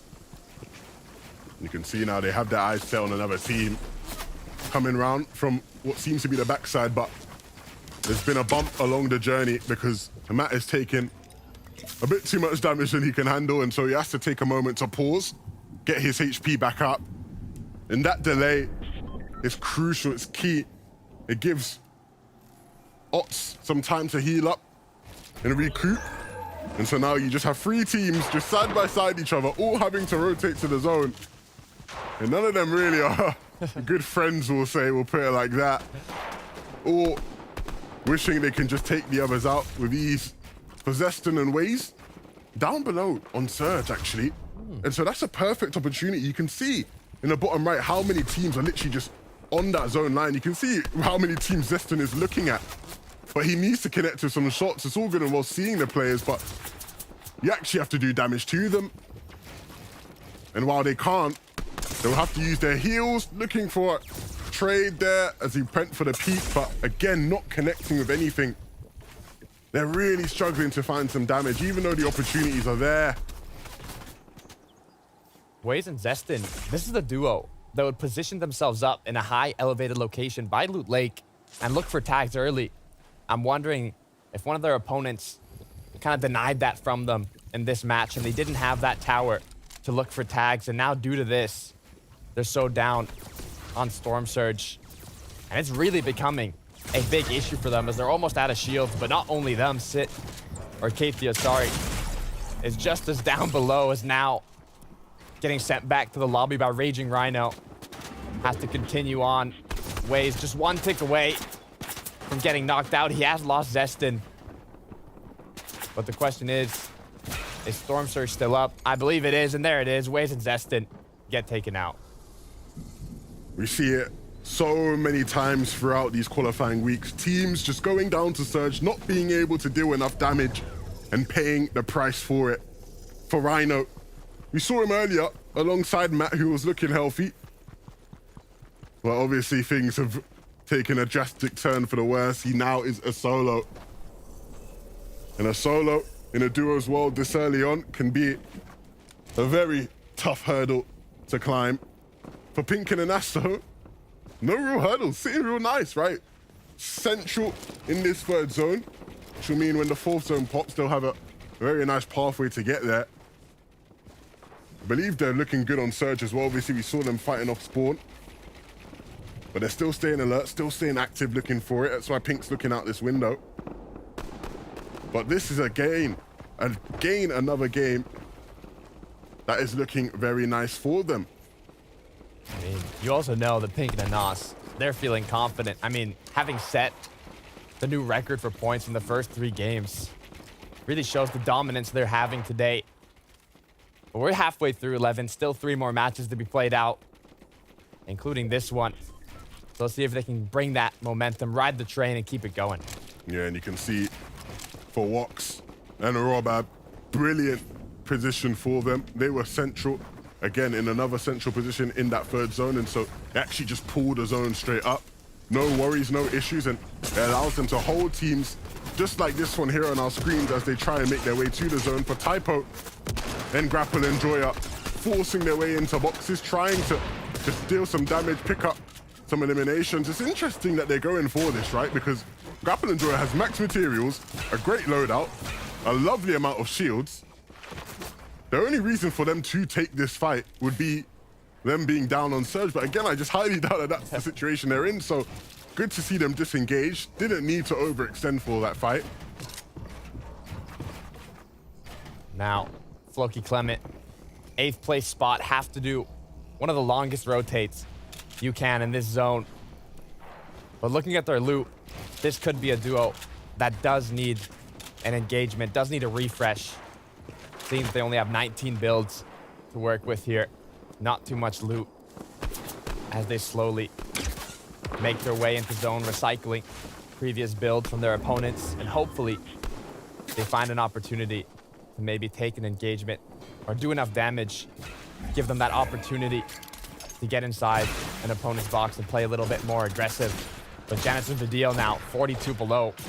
This is a duo that has one of the best, if not the best, loadouts you could have in a match like this, with epic and legendary loot alongside the only mobility item, the grapple glove. I would hate to see them go down for Surge, and they know that. So they start going for tags, going for damage, but Vadeal puts himself in a situation you don't want to be in. Knocked down to 14 HP, just one shot away from getting knocked here. He has to be extremely careful. Dire straits here for Vadeal, when it actually will just be utterly dire, taken out by Pabnada. And so Janice, once again in a situation where he has to play as a solo, will be able to get the loot from his fallen comrade, but not without losing some HP, and maybe not without losing his life completely. Taken out by Artur and Mixon, sent back to the lobby. The Germans will be. But on the other side, another pair of Germans who are looking to rise up the standings, Jackson and Vico, not in a position where they're being focused by the lobby, actually in a position where they are in that zone, and so they can just sit there and chill for the moment. But Bad Sniper Phoenix, there's nothing chill about this. They're below on Surge. They know they need to do damage, but fortunately, they're in a position where they have eyes on so many different teams and so many opportunities to hit the shots they need to hit. Only 2 more players have to be eliminated here. There's 52 up. Once that reaches 50, Storm Surge will no longer be active, so they're waiting it out here. They know they're in a great position to get tags, do damage, but also once the rotate starts coming through, the players start getting eliminated. They will not have to worry as much about Surge, but it might be taking too long, as now Phoenix here is almost out of shields. Bad sniper dropping some for him. The rotates will begin as the zone starts to close. Half in, half out on the southern side of the map here. Still 49 seconds until the zone closes, but now with 48 players up, Storm Surge is no longer active. And it's all about recuperating that shield that they lost. Phoenix. Bad sniper. They don't have to worry about Surge right now, but they will have to worry about their materials and their shields. And so for them, a refresh has to be imminent. You can maybe argue the same for Pink and Anas, and I think Pink maybe has his eyes set on some pre-edit plays, looking now in the back of the zone. Realizes that there are players rotating in, and so a shot will connect there, but not max damage like we usually see. But an opportunity arises there. Cosmo being taken out. Pabnado will be the one to get it, but they do have their eyes set on that body, and they might be able to loot it as well. The harpoon, if Anas can break the wall, yep, they can get that loot. And the mats will come in clutch. You can see capping off his metal as well. Wasn't able to get any brick, but they'll take what they can get. Being in the first place spot, 133 points. It's all about maintaining that momentum, maintaining the train forwards, as now 15 seconds till first moving starts to close. The chaos begins. The danger gets brought up upon these players, as now the duo from Flames here up above, currently on the high ground. Issue is, though, zone pulls to the opposite side, so they're making use of these grapple gloves. Get there quickly and even contest the high ground. That's exactly what they're going for here, as it looks like they have it, but the question is, are they going to be able to hold it? Well, you could see who was below them, the Freezy and Lasher.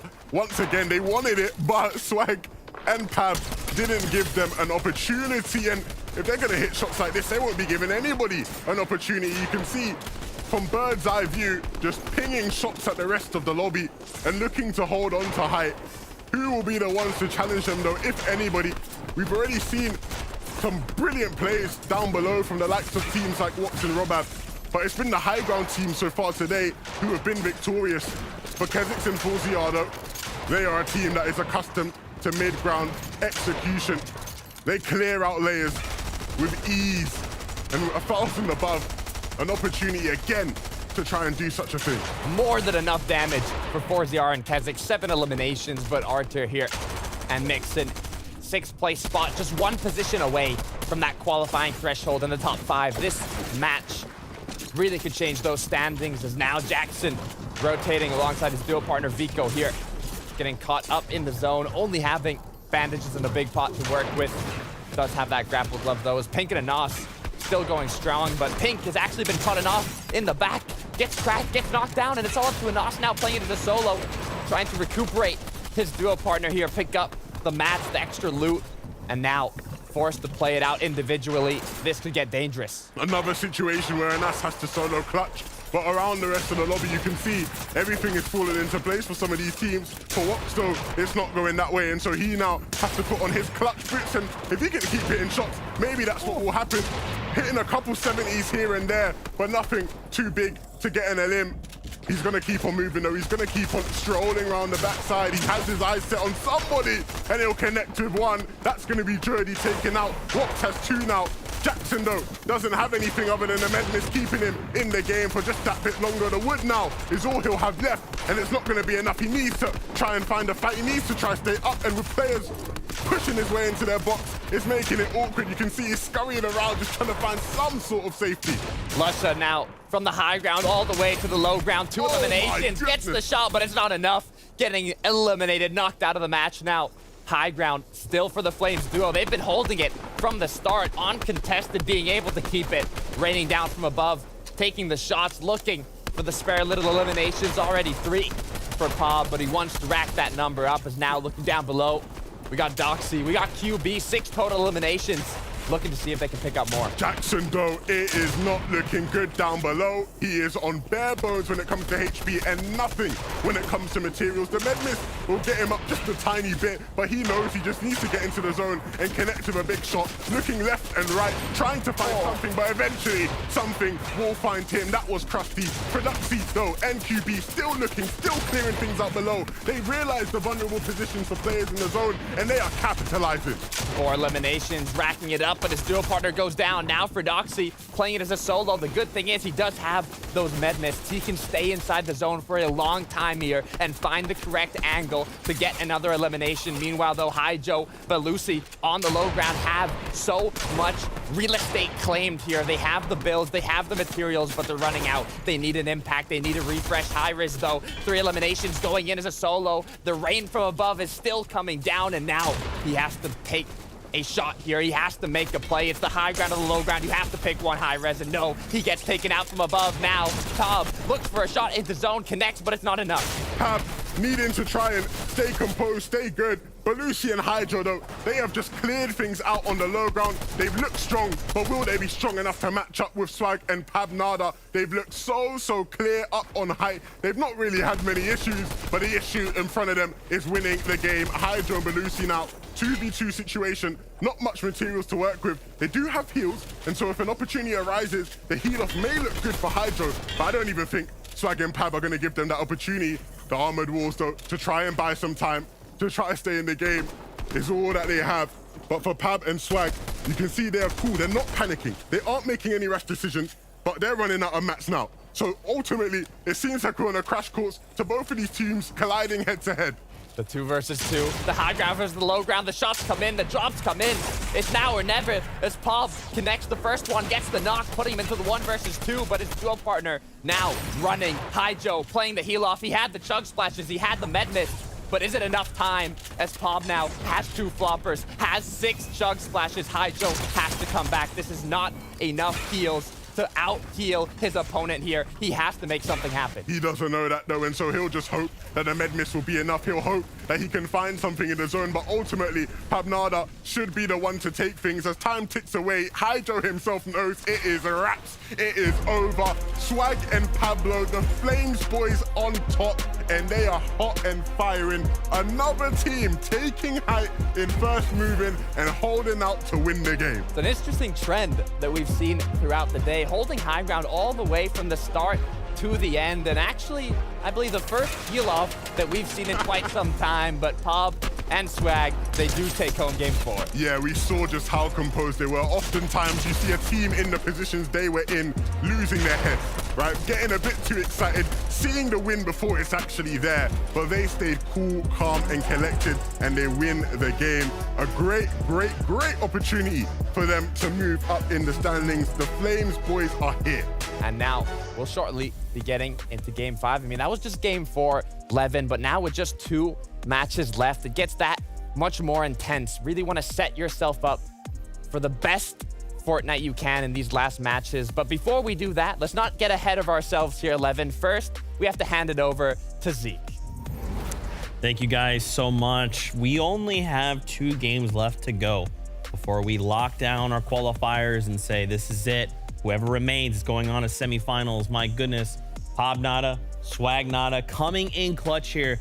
I think the thing that my takeaway from this was a team in 18th versus a team in 8th, right? So for Swag, they are now going to jump up. Yeah, I mean, what I'm kind of seeing is this is the opposite of Qualifier 1. Qualifier 1, these guys were almost in the top 5 throughout the first 3 games. They were already in close to qualification. Totally the opposite here. They were way below that now in game 4. Obviously, the massive victory royale, throwing them up the leaderboards. If I'm looking and I'm thinking, it could be kind of comeback season for them. In a comeback season, it'll be a fun one, but at the same time, I also really like at the end here that Pabnada, he kind of just played it a little bit reserved, and I think that we saw some of the panic starting to happen there with Swag. He goes down partially due to the Storm Circle moving damage, but I think especially for Pabnada, he trusted in his resources. He knew that he had the materials and everything else that he needed to stay alive just a little bit longer to hold out there, so I definitely respect the call from him to just pull back. The heal game, getting them the victory royale. So we turn our attention to the standings, and we have to set the stage with 2 games left to go. As Taco pointed out before this last game, we know that kind of top 5 barrier to entry was like 166 points-ish. So we know Pink, Anas at the top, they're probably in. So let's just kind of ignore them for now. We have to kind of look from 2 down through 5th. How is this kind of unfolding for you, Reese? I mean, it's kind of interesting because we're seeing a lot of the teams that necessarily weren't doing that great in the first 3 games, kind of like Swag, move up here now. You see Hydro and Beluso up 7, now into 7th, up 9 for QB and for Doxy, up into 6 as well. Mixer and Archer up 7. So like the leaderboard between these 2 games have shifted up massively here. So I really want to take a closer eye at some of these teams and figure out like, okay, what have they started to change in game number 4? Yeah, it's definitely just a tight-knit race right now between all of these teams, and I think 3rd through 10th especially could be anybody's game.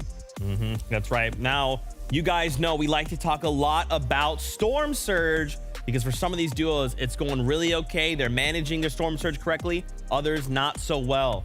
Reese, let's get the resub recap. Let's get the resub recap. You did indeed. Thank you very much, Zeke. Of course, Storm Surge, one of the most important parts of the game. Pink and Anas currently in 1st place in our leaderboard overall. So I think we've got to look at one of the stats. Coming in after game number 3, coming into game number 4, they actually had the record on EU this season and in the world. I don't want to just limit them to EU for the most points in 3 games. So that is incredible from these guys, doing really well. And some of the small things that they've done here is the reason why.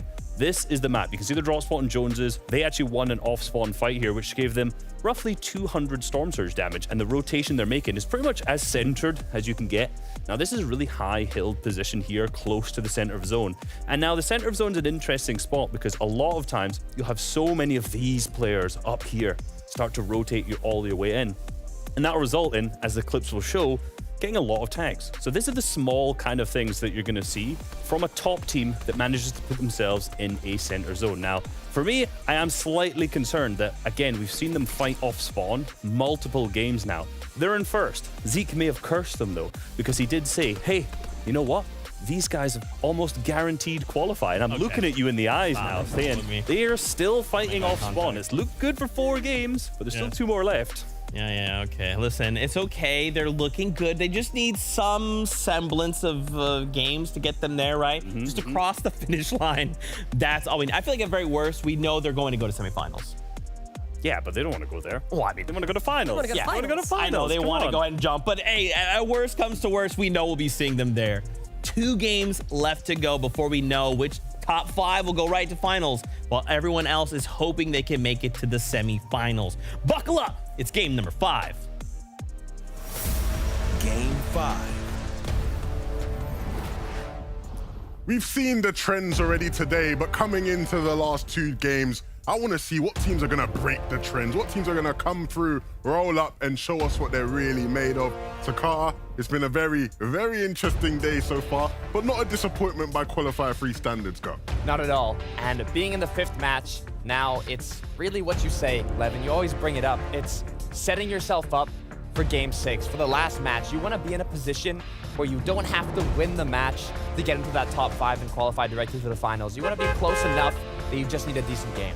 And look, I'm not gonna lie, I wouldn't mind someone having to win a match. That's the sort of action, the intensity, that's the sort of drama we love to see here at the FNCS. But yes, you're right, Takata. These players will want to get the job done nice and early. And for some teams, they definitely have been looking like they're going to do so. Of course, the analyst made a great point.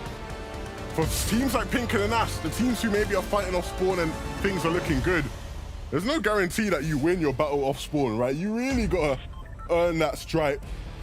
And so I'm very, very keen on seeing what happens here at the Joneses this time round. The drop isn't looking too hot for Pink and Anas, and already seeing the effects. Pink down to nothing. He gets knocked.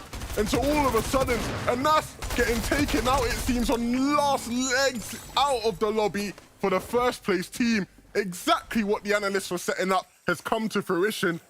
This is going to be such a difficult last game for them now. You called it, Reese called it. It's dangerous now. Pink and Anas are going to be forced in a position where they get into that last match on the borderline. And we'll have to have a good match to make it into that top 5. But another duo in a similar situation here, Mr. Savage and H, who have been contested in the Tilted Towers by Bad Sniper and Phoenix here. But it looks like both duos here might not want to get into a battle so quickly, at least, as they want to shield up first, loot up as much as possible. And also they have that danger of the duos close by, rotating on in and going to be a part of that battle. Flawless and SD over here at Coney Crossroads. Their battle will be against Zeston and Waze. If they do choose the battle, it seems like that's what's going to happen. Zeston caught from out of nowhere, it seemed. He didn't seem ready for that, and Waze certainly isn't ready to back his teammate up. Zeston trying to run and hide through these fields, but they will shut him out. SD, Lawless doing so well there, just to pincer in on him, realizing he was a solo, and now turning the tide in their favor. A 2v1 situation. Will Waze be brazen and try and take the fight, or will he just hide on out? Probably gonna hide out would be the best solution. We'll have to find out what they do as we switch over to the Daily Bugle, where we've got another two duos here battling it out, and it seems to be inside the main building here. They have the loot, they have the shields, but it's all about who can get that competitive advantage, that upper hand against their opponents. But once you're in fifth match, I mean, the second to last game of the day, you don't really want to take too many risks. You want to just get to that late game. And although if it means getting damage, at least you want to win your early game engagements, like we can see here in the replay with a DMR taking down both players. I mean, that's impressive. Look, it's very rare you'll see a DMR do something like that, but when you do see it, it is a sight to behold. For Kezix and Forziar, they have their sights set on a team way on in the distance that they've been fighting off spawn here at Rocky Rills quite a bit. And they look like they want to go for the chase.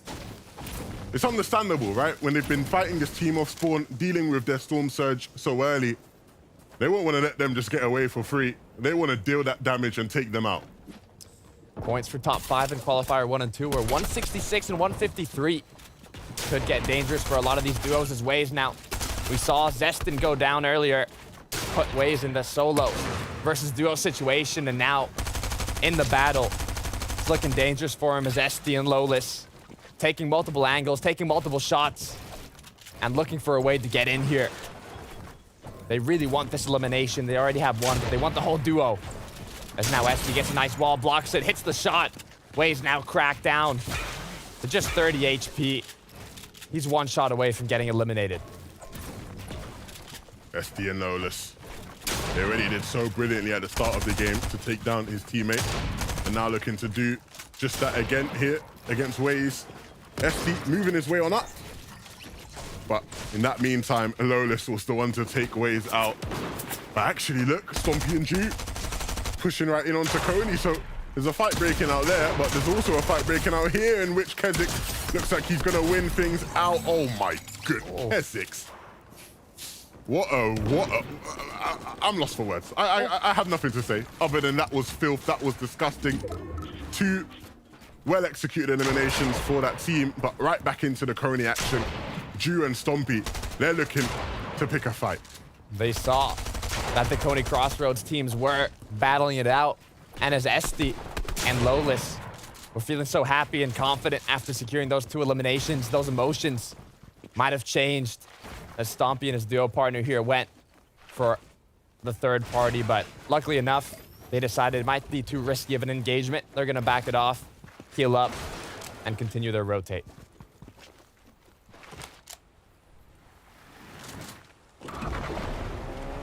Using that taxi to get out of the way. Obviously, one of those things that many people wish they had at their advantage, but won't, unfortunately.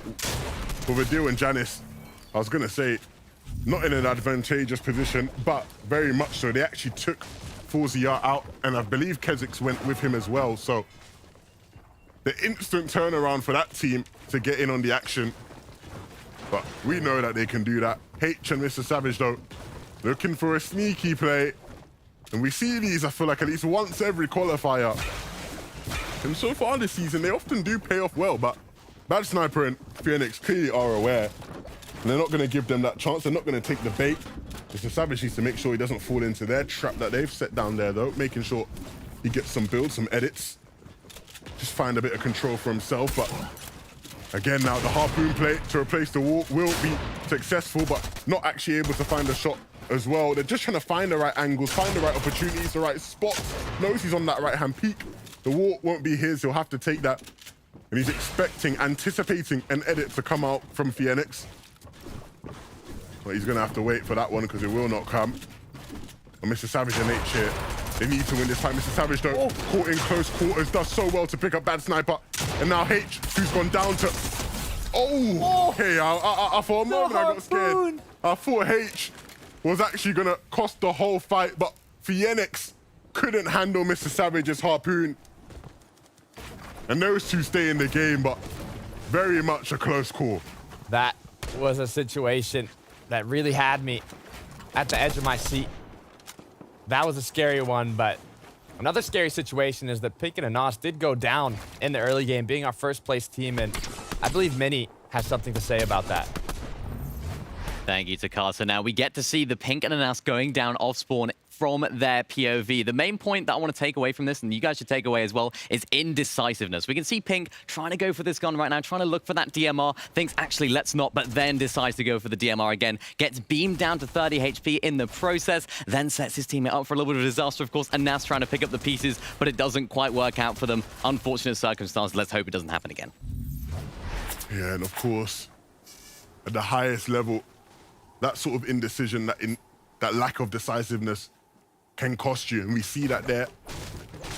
Of course, they still do have that last game to try and guarantee that they get top 5. I'll certainly be rooting for them, but the big question will be, do they get into their own heads, right? Do they decide, look, we don't want to risk going and fighting off spawn again because that would ultimately throw the chance of qualification? Or will they stick to their guns and look to just battle it out of spawn? Here's the question. As we switch over though to Mike's in here alongside Arter. 10 seconds until first zone closes here. Second zone will appear. And it could cause Mikeson and his duo partner to have to do a long rotation as they are kind of stuck to a side of the zone. And it does pull in the Jonesies. Such a shame for Pink and Anas as they go down in the early game. The zone closes right on their drop spot, but now the rotations will come in. The duos that are already in the Jonesies will start setting themselves up with some of the best positioning they can. And the other duos in the meantime might wait for a sneaky angle. A 3-2-1 as Janus and Vadeal do just that, cracking their opponent, but it's not enough for the knock. Kiddo needs to be careful. He needs the support. He needs the help. But even with the help, will it be enough to deal with Janus and Vadeal when they're in this kind of a mood? We saw what Janus did earlier to Forzia and Kezik. Vadeal taking a 50-50 that maybe wasn't the wisest of plays. And now putting his teammate in a 1v1 situation. U-Street now trying to clutch up, trying to save Kiduo in this instance. And against Janus, it won't be easy, but definitely not impossible. The box fighting players come through, both of them baiting with the walls, trying to find that clinical shot. Who will make the mistake? Who will find the opening right now? It looks like U-Street might be the one to take it, but Janus has some heals to get himself back up. But U-Street also will continue to apply the pressure, but Janus will come through and connect with the right shots. U-Street got in there. He clearly was confident, but didn't connect with the right shots. It's all about hitting your shots, one of the most important factors here. But now the issue is that Janus did lose his duo partner, Vadeal, and has to find a way to reboot him. On the positive, though, the zone is a ways away, and there's not as many duos on the side as he is. So he might be able to find a reboot van while he rotates. The issue is there's people like Vico and his duo partner there who are still in the zone rotating late, and they might just be lucky enough to catch him off guard. But look at some duos that are already in the zone. Hi, Joe Belusi. Have a nice loadout, have almost full materials. But looking at Jackson too. This was one of the players in the zone, and just like I was saying, if they're fortunate enough, they might just find the reboot happening. And that's exactly what happens if Vadeal gets knocked down. Janus again being stuck as a solo, trying to clutch it out. This is some wave-on-wave violence here, right? We got Wave Jackson, Wave Vico, Wave Janus, and Wave Vadeal all in a bit of a scrap against each other. Of course, that's not the important part, right? They're all focused on doing well for themselves. the org friendliness will have to be put aside in the meantime. But for Jackson and Vico, a nice opportunity to get ahead of those two and prioritize getting to the zone as they use their grapple gloves now just to get ahead even further. The Freezy and Lasha, we saw them again last game. They wanted to go for high ground, couldn't play it, and opted to play it low instead. And it actually didn't go too badly for them. They were a cohesive unit, played on the right layers. This is clearly a team that has been doing their homework, and the fruits of their labor are coming through. Of course, in fourth right now, need to hold on and have another good game if they want to hold on in game 6 as well. For Clement and Floki, I feel like it's the same old story for this duo. Some good performances here and there, some bright sparks, but ultimately falling short at the last hurdle. But this is their chance to turn that narrative around, to change their destinies as the game starts to come to a close. We're back here and Walks. They are the second place team currently. And it's Pink and Us. Got knocked down early. Don't remember exactly what point range they were in. However, this could be one of the duos that passes them, gives them that opportunity, that chance to push themselves up the leaderboard. As now third zone appears. It's on the south side now. Jonesy's still being in the zone, just barely. But now all these duos you can see at the bottom right of the mini-map, staggered along the side of the zone. Have to rotate, have to do something, but a duo incredibly deep in Storm here for Texers and Bevy, using medkits, using heals to stay up, and now most likely going to be hitting a rift to rotate in zone. The issue is, they don't do it safely, they might get shot out of the sky. But they'll be fine, right? They can rotate towards the dead side of the zone. There aren't many players in the southeast waiting for them.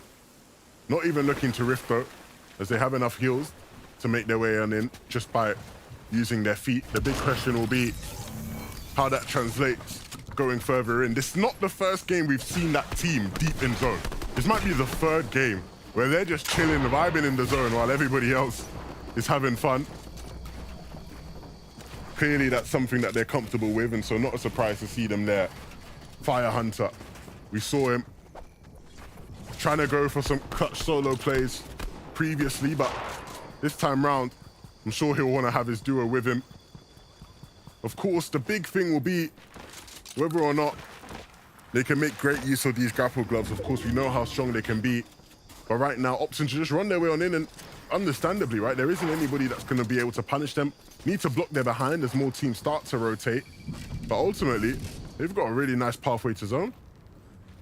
Another duo that's spending their time in zone, almost at the same side of the map here. Janice Vadeal, we saw what happened. The risky engagements they got themselves into. Vadeal going down twice. And Yanis here clutching it up. You can see with 3 eliminations, but the issue is, are they going to make it, Levin? Are they going to make it to zone? It's going to be incredibly difficult, but the rifts have been left there, so they'll be able to use it. But we switch back over to duos that are closer to the zone here. Mr. Savage H, 2 eliminations on the board for this duo, but in a dangerous situation as they have one of the most mechanical duos coming close to them, possibly even pushing them shortly. It's no O'Reilly, it's Resin. For Reason and O'Reilly, they are making use of those grapple gloves rather early. Not many charges left for Reason. And so even though they're using it to guarantee their safety, ultimately, you'd have to question how they've actually gone about playing this mid-game. As clearly there've been things that haven't quite gone their way. For H and Mr. Savage though, things aren't looking good. Mr. Savage actually goes down to O'Reilly, and H might actually be following him as well. Big 101 shot, but ultimately will be squished out. And so Reason also losing his partner. H and Mr. Savage go down.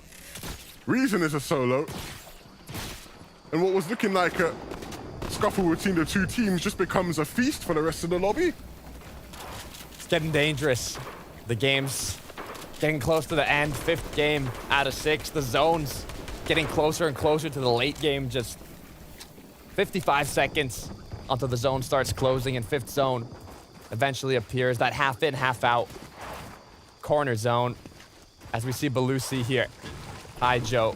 Just one placement off that qualifying threshold, that golden ticket to the finals. You know they're smelling it. They want it. They're hungry for it. As they continue to take shots, get damage, and not only damage, almost a knock there on Lucia. As they knock him down to almost 30 HP. Doing a great job of looking back into the zone and finding these duos that are rotating in late. Maybe not aware of Haijo and Belusi here, that are positioned greatly to get those tags. Lusher in the freezy. Using the med miss now to get the HP back up. Positioned well in the zone as well. Maybe even we'll look to elevate a bit more. Just create a bit more space just to give themselves a bit more options, a couple more angles.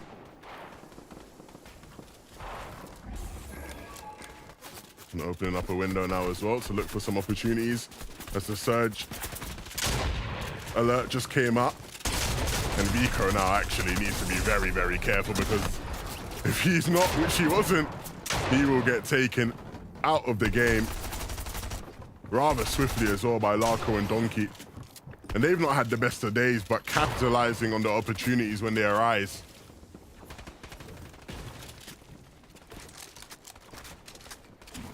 $196 above now, though. That damage, so important. As Janice and Vadeal, have actually made it into Zone 11. This has been quite the journey for this duo. From getting eliminated in Storm, to getting the reboot, to getting knocked down again and picked up, to finally making it into the zone. 4 eliminations on the board, 109 damage above Storm Surge, and now getting themselves into another battle outside of the Storm, as now 5th zone has appeared. The zone is going to start ticking harder and harder, as now Janice is getting close to getting eliminated here, and there it is, Janice Vadeal getting knocked out. A journey for them, which is going to come to an end here in Game 5, just as that half-in, half-out zone appears. For Texas and Bevies, they were able to make their way into the zone, which is huge. But that was never really a doubt, right? They've been playing that risky game all day long, it seems. But when they do get into zone, they're able to find themselves in really nice positions. The big thing will be their current position in the game, in the standings, is 6th. And that needs to go up if they want to qualify straight to the finals, not have to play the semis.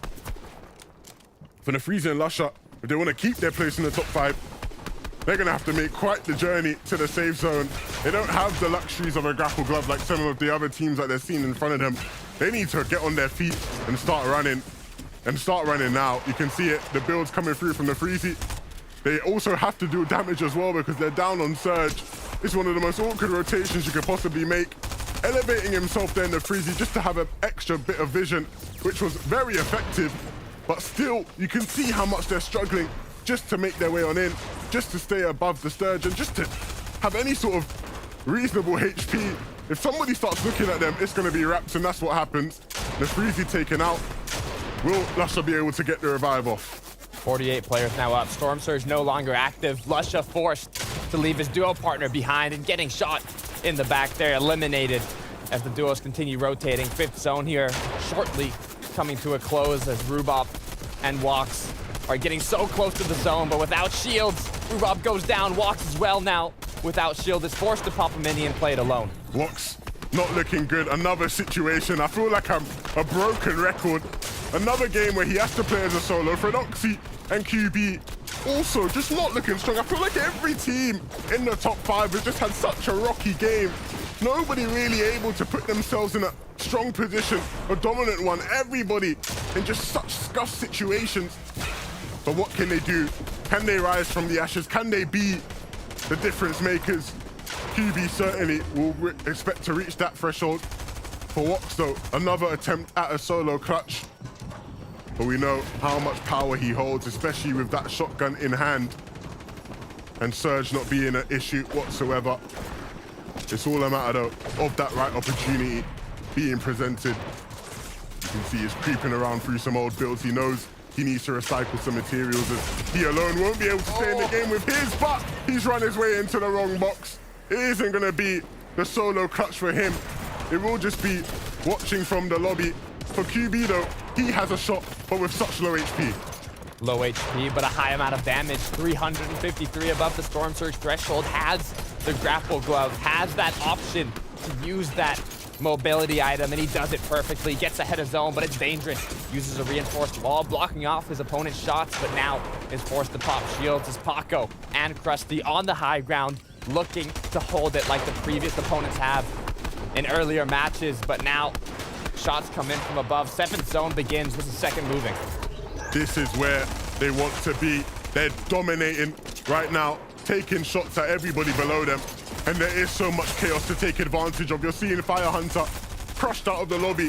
Frey, Flixie, feel like we haven't seen much of them since the beginning. But now is the perfect time for them to hop on the scene. A knife elimination found onto Donkey. The armored wall to protect themselves and get the loot. This team is looking fresh.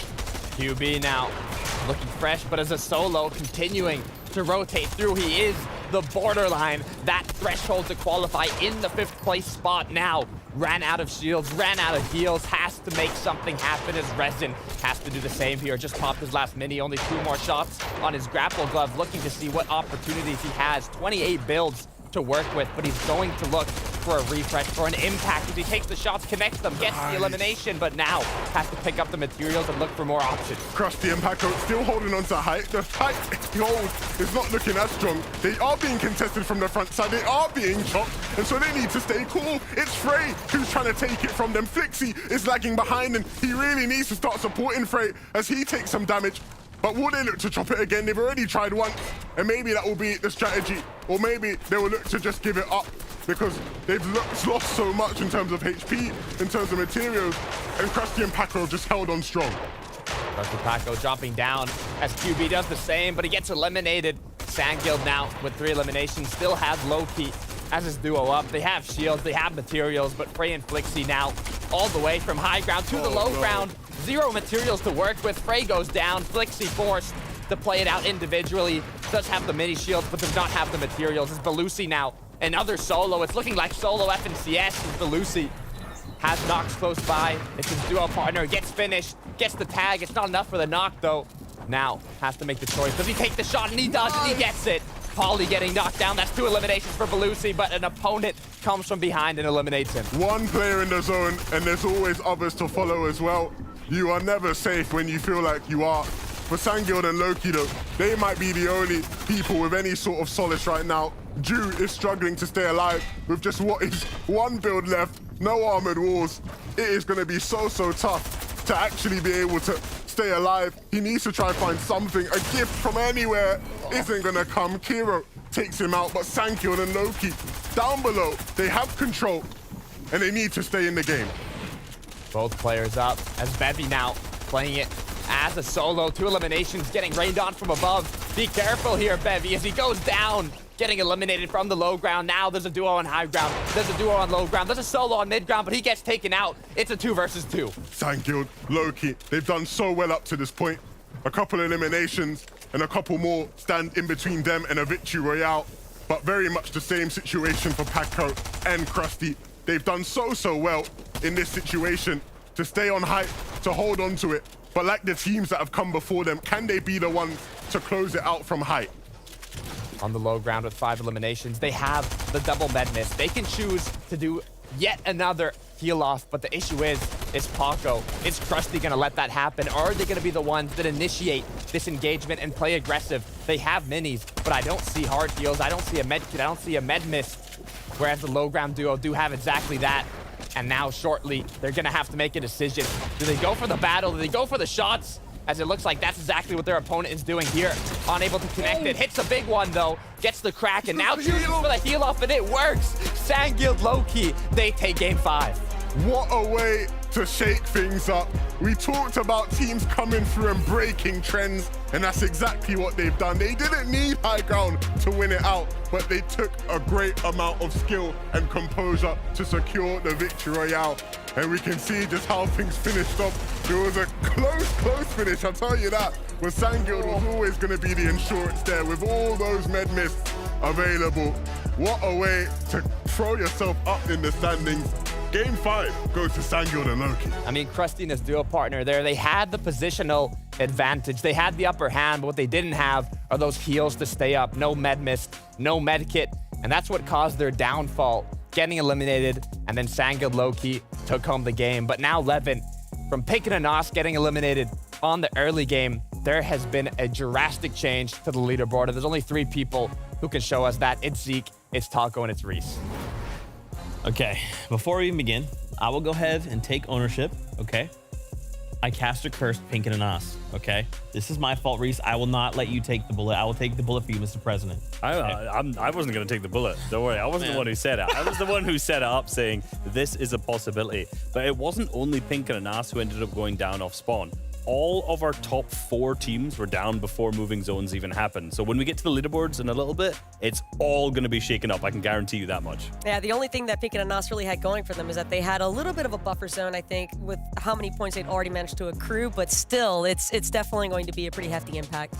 All right, let's start talking about some of these duos. We'll start with Frey. We'll have to see. This last game was absolutely chaotic. You can feel it in the gameplay, right? So many of these duos are trying to cement these points to try and make it into next week's semifinals. Yeah, and this is the thing, right? Frey does not want to go to semifinals. Frey, I'm not even going to start to list the number of semifinals games he's played without winning to qualify to the finals because he knows it himself. Let's be real. He wants to make it through to the finals this week. It was such a shame that in Qualifier 2, he just missed out. I want to see this man in finals. I want to see Flixie in finals too, because across these qualifiers, they've showed that they can be like a top 10 team, but they've just not managed to be a top 5 team. And that's really been the ultimate struggle here because we're talking about duos, but a lot of this has just been solo gameplay between many of these pairings. And I think that the main thing that I've tended to notice is that they're just splitting off from each other so early on, taking separate engagements. And it's really just difficult, I think, for them to keep track of each other. Okay, you guys know me. I stress about all these duos and how they're doing. Look at these little numbers, okay? I want you guys like at home follow along with these little numbers, right? This is how much the team has gone up or down, right? And just look at the shakeup here in top 10. This is really scary, Reese. For some of these duos, they're thinking to themselves, do we have enough points to make it to semifinals? Others are like, we don't have enough points for semifinals. We need to make it into the top 5. And for others, like Pink and Anas, are thinking, have we not already made it to finals?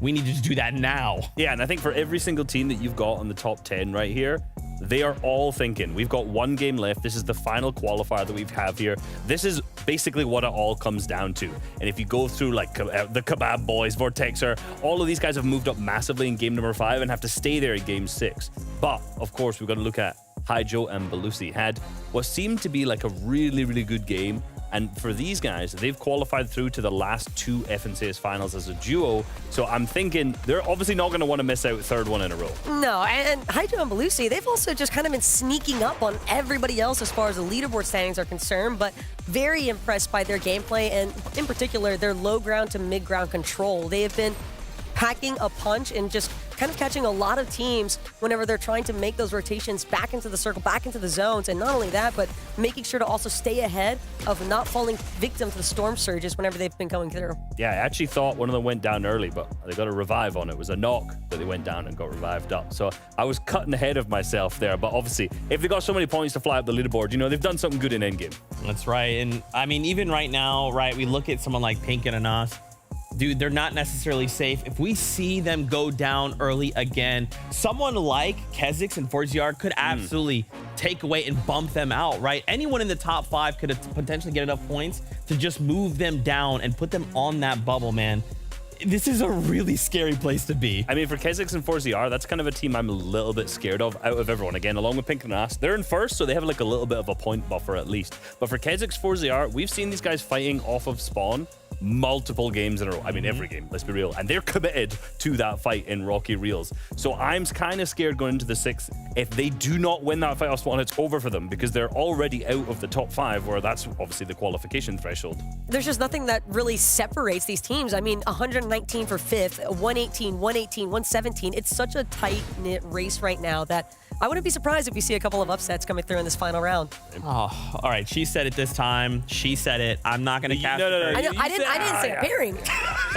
This is it. The final game of qualifier number 3. One final game to cement you and your duo to either go to semifinals, finals, or the FNCS run ends here. Let's do this. This is game number 6. Game 6. It really comes down to this, Levin. Game number 6, the last match of the day. But not only the last match of the last qualifier. Your last chance to make it to the finals or the semifinals through series points. Will Pink and Anas come out on top in the early game? Will Kezix and 4ZR be able to bump themselves into the 5th place spot? There's so many storylines to be played out, so many opportunities, Levin, but it really just all comes down to this last match. Look, it has been such a journey, such a ride for all these teams, all the hard work put in through the rounds leading up to this game. Can you do what it takes to push yourself through to the FNCS final? We find out as we hop right into the game.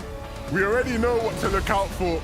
Some of these Frostborn battles have already provided so much drama, so much entertainment, but in this final game, it really is the pinnacle of it all. Pink and Anas will be the ones to watch out for. The team in first place, will they go back to the Joneses? Will they win their Battle of Spawn? Will they cower away in an attempt to hold on to their position in the standings? What will happen at Loot Lake? What will happen here at Tilted? H and Mr. Savage have been going up against Bad Sniper and Phoenix all day long, and it's gone multiple different ways for different teams. But this time round, it looks like H has the upper hand, picking up that weapon of Spawn. On the right of your screen though, Anas and Pink, they will be contested still. And Axel and Niox, will they be the ones to spoil the party, ruin the fun? Oh, Anas and Pink hold on. It's looking better than what it was last game. That's for sure. This is good, Levin. They've secured the main building in Jonesy's here. Now they have choices. They have options. Depending on the amount of loot they get, they'll either have the confidence to take the engagement or decide not to do it at all. This is the last match. All they have to do is make it to that late game and get a little bit amount of points. But on the feed, Mr. Savage actually goes down. Looking at the replay, though, QB here in the center of the map, in Loot Lake, getting a nice little slide into Striker Pump Shot, taking out Robob and Walks. They started off so strong in the early game, but didn't end so great, just like H and Mr. Savage, who have just gone down. Oh, that's huge as well. Robob and Walks were so high up in the standings, right? So to go down that early, you know, is their position going to hold that? You know, I'm not too confident of it. So instantly we're seeing these big teams, these important teams, losing out of Spawn and the implications that has. If they don't qualify now, if they don't secure top 5, Rox and Robob will be furious. They'll be fuming that they haven't been able to stay up. This is a replay of the fact we saw at Tilted Towers, though. Phoenix doing so well to take out Hen. And they already picked up Mr. Savage earlier, so it's the end of the road for that duo. We'll see them in the semi-finals. No top 5 for them. But for Belusi and Hydro, they'll be happy to know some of their top competition's been taken out. So many top duos here, Levin, getting taken out early, opening up spots and opportunities in that top 5. And you even saw Pink and Anas. They were looking to play a bit aggressive, ramping up their opponents after they looted up, farmed up. So I wouldn't be surprised if, for Storm Surge, instead of taking it safe, they're just going to play with that confidence and try and eliminate those opponents that are contesting them. As Mixon here and Ardor making use of those slipstreams to make the loop path just that much more efficient. But looking at the Daily Bugle, it's Splash. It's his duo partner. They have the edge in this engagement here. Toos, just one shot away from getting eliminated. It feels weird not seeing Michael and Astro here at this POI, but nevertheless, at the Bugle, the action will always be here. And for Aldo and Splash, they win out in the last game. Always good to win out that Osborne battle in the final game. It really puts a full stop on all the beef that has been going on across the day. For Berries and Vortexes, though, of course, they've opened this vault. And they've got a lot of heals as a result of it. Not going to be a game where we see them deep in the storm, hopefully. Can never speak too soon. Hopefully. But even in those games where they have been just sitting so deep, they've been so strong. Almost a quarter of Berries and Vortexes and Limbs are from first moving zone this season. And it just shows you they're able to get there, and when they get there, they are just hot. They have the hot hand. They pick up a Limbs. And they do it efficiently, and it's the reason why they're sitting in third. And they're looking to keep that, or even push themselves up. I mean, just 2 positions away from first place. It's really what you're looking to do here. Seeing the replay, though, from Paco and Krusty. Great job taking down their opponents there. It's all about not getting nervous when your teammate gets knocked down and you're forced to do that solo clutch. But when you're at this level, you already made it to round 4. I mean, you're the best of the best in your region. You can't make those little mistakes. As 4-0 Kezix here, just like we saw before getting into game. 6th place spot, 1 away from that cutoff, that threshold in top 5. Currently in the Rocky Reel, 0 eliminations. Looks like they don't have anybody close by endangering them. But a duo that is getting a bit endangered here, it's Raisin. He's lost his teammate. Nice little bit of piece there, but not enough to connect the shot as he continues on, gets the wall, but gets cracked in the meantime. And now Cherry has the upper hand here. Fully boxing his opponent, taking him out. What a nice edit, what a nice peek. And Raisin is gonna go down. Mitro called, he wants his pre-fire back. Lusher and the Frizzy over at the Rave Cave. I talked earlier about how it seems like they had stepped into the shoes of Thomas and Trippin over at this POI, and for the most part they had done, but they've slipped out of that top 5. They need to get back there. For Bevies and Vortexes though, what's going on? They can't afford to go down now. Loki's knocked, Clement down. He's trying to find something. It's a 1v1 situation. What can Bevies do? Can he keep his team in the game? Can he keep his tournament alive? It seems like it. The Mantle plays are coming through. He's getting control, looking for the pre-edits.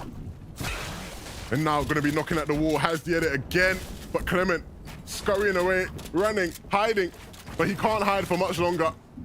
He will have to face Bevies. It looks like that time is coming. The siphon comes through as well. And so Bevies eagerly trying to just get in. You can see how desperate he is to just connect with the fight. He doesn't want this one to be long and drawn out, and it doesn't seem like it's gonna go that way. Both players taking shots at each other. A bit of an HP trade. 157 is so powerful from Bevy. Never in doubt for that player. And he keeps his tournament alive. Well, Texas will be clapping his hands in the back in awe of just how marvelous his teammates been able to be. They do not wilter in the face of adversity one bit. He didn't get the first shot off, but he took his time, aimed it correctly, and got a massive striker pump shot, which really just granted him that elimination there. It's all about hitting the huge shots, and that's exactly what we just saw. But now Krusty Paco, the only vehicle on the map, the only taxi to get themselves around. We'll see a replay from them here, though. See how their aim's holding up. Nice shots. Oh my goodness. Got confused. Thought it was Thomas HD for a second there, but no, it's Krusty. Doing a good job of taking out their opponents. And that's an extra 2 points, which could be what qualifies them. Well, we've got plenty going on all around, but for the freshest updates, we have to hit up Mini Miner. What you got for us, bro? Thank you, Levin. Now we're hopping on board with our team. In 4th place is Haijo and Belusi. This team are looking very, very strong in all different departments, and in this game in particular, we have the incredible loot for Belusi. We're seeing the legendary hammer assault rifle and the legendary striker pump shotgun in his inventory. Let's see what he does with it later on in the game. Being able to maximize what you can do with a good loadout can be very important. And when you're gifted a loadout like the one Belusi has, legendary hammer assault rifle, legendary striker pump, you're able to hit your shots, you're really gonna have that edge over your opponents, that advantage to do just that much more damage. But Bevy, as he had the clutch, he hit almost a max damage shot. He's put once again in a 1 versus 2 situation. The danger you don't want to see, especially of a duo in the 2nd place spot. It's not looking good, my friends. Bevy, who did so well to win and leave his team, keep his team in the game in another 2v1 situation. And I know how marvelous of a player he is, but this might just be too much for him to handle. Kylie and Strokey, even on their worst days, are just such a hard team to fight against. And you're seeing that now. Bevy's just having to burn through everything he has. And the big question, I guess, maybe I'm speaking too soon, but the big question is, will he be able to hold on to 2nd place? Because it does look like he's going to go down at some point, just down to wood. They aren't going to let him survive, and they will pincer in from 2 different sides. Bevies and Vortexes will fall in 2nd place, but will it hold? Overall, very well played from Bevies there. Did what he could, really, from one clutch to almost another. but sometimes there's only so much you can do. As now we switch over to Zara here. Using those chug splashes, make sure they don't put themselves at a disadvantage here when they do have those extra heals. As now the push comes through. The battle for the high elevated position. As Zara gets overtaken, gets dropped into, gets edited on, and not only knocked down, also emoted on. I mean, that's one way to go down, Levin. Yeah, you can see just how tough it is in these games to win fights like this, where the pressure is mounted on you. Fire Hunter, relentless, though, gonna continue, but he really has to be on his best, because if he's not careful, he might go down. It's a 1v1 situation now. Darkers has leveled the playing field, and he's now trying to put himself in the advantage position. Can't speak English here. There's so much going on. Darkest, what can he do? Still gonna keep on knocking. He doesn't want to allow them to get the revive off, and that's gonna be the key. Making sure it stays a 1v1 and being ready for that 1v1 when it happens. He wasn't ready there. And Fire Hunter now changing the momentum, taking control of the pace of this fight. And who's gonna hit the crucial shot? It looks like it'll be Fire Hunter. Almost a scare for this duo. And even though he won't get the revive off, he should be able to get a reboot and get them back together, but so close to just going the other way. Long engagement it was, but hopefully he gets that reboot, gets into the zone. But looking back at the Rocky Reels here, Ardor, Mixon, a lot of duos in that area, but we can see now Pink and Anas have decided to take the passive option, as they do have 0 eliminations. They've gotten out of the Jonesies. 150 builds. That's almost full materials for both players here. A great loadout. Good amount of heals, good amount of shields.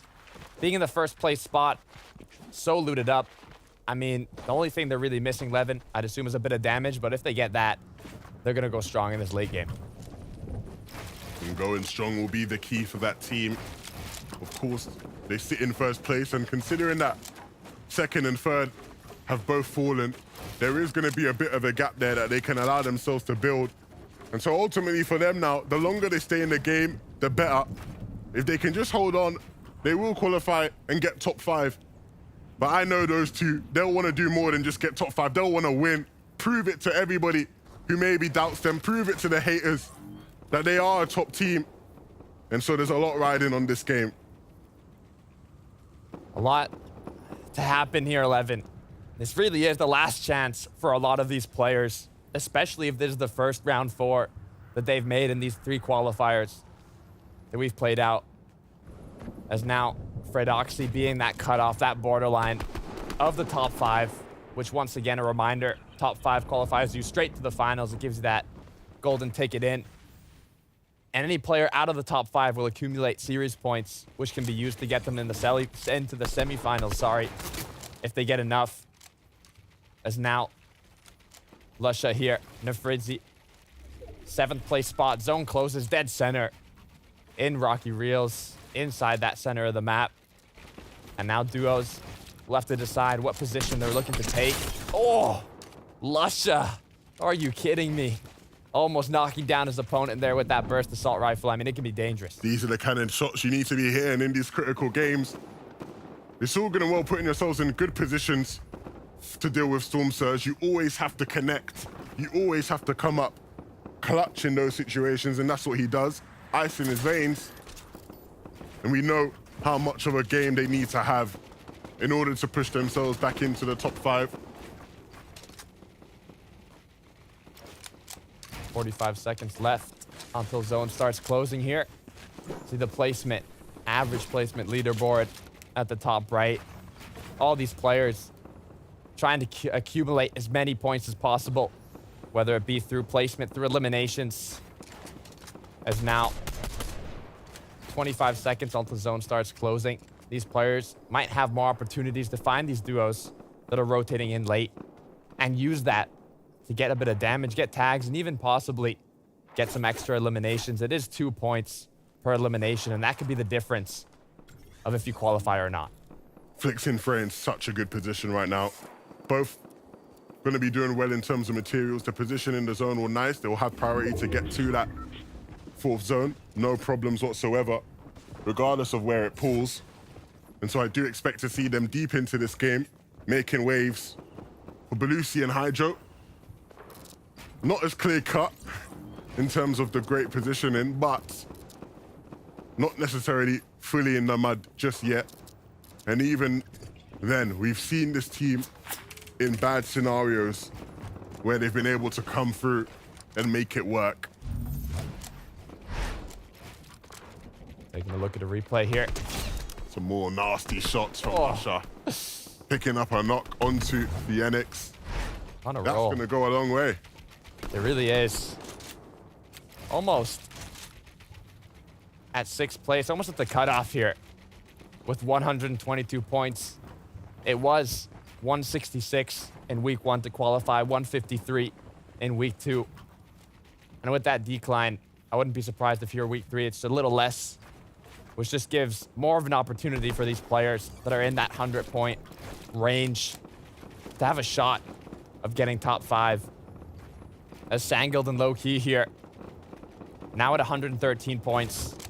They have a good loadout, but they do have 0 eliminations. I'm hoping that they've been getting tags and doing damage, but from what I'm seeing, they're looking all around them. And I feel like they're looking for opportunities to get those shots as zone does close surrounding the Rocky Reels. This is great for the duos that are already in there. However, for the duos that are on the edge of the zone, this could be quite a dangerous rotate. For Loki and Sangild, we saw just how clean they can be in those situations where they can control a layup and force teams out of it. But if they want to get there, they'll have to keep it moving. They've struggled at times to make sure that they can play in those end games, and so guaranteeing yourself that you're there is always going to be the key. There are opportunities to move up in the standings. QB and Philoxy will realize that. They've been a thorn in the side of many of these teams throughout the day. And for them to steal away a top 5 spot would be just the cherry on top to what's been a very nice performance for Nas and Pink. What would be better than them winning the game outright here, just to really put their stamp of authority on the lobby. Definitely the kind of thing that they would do.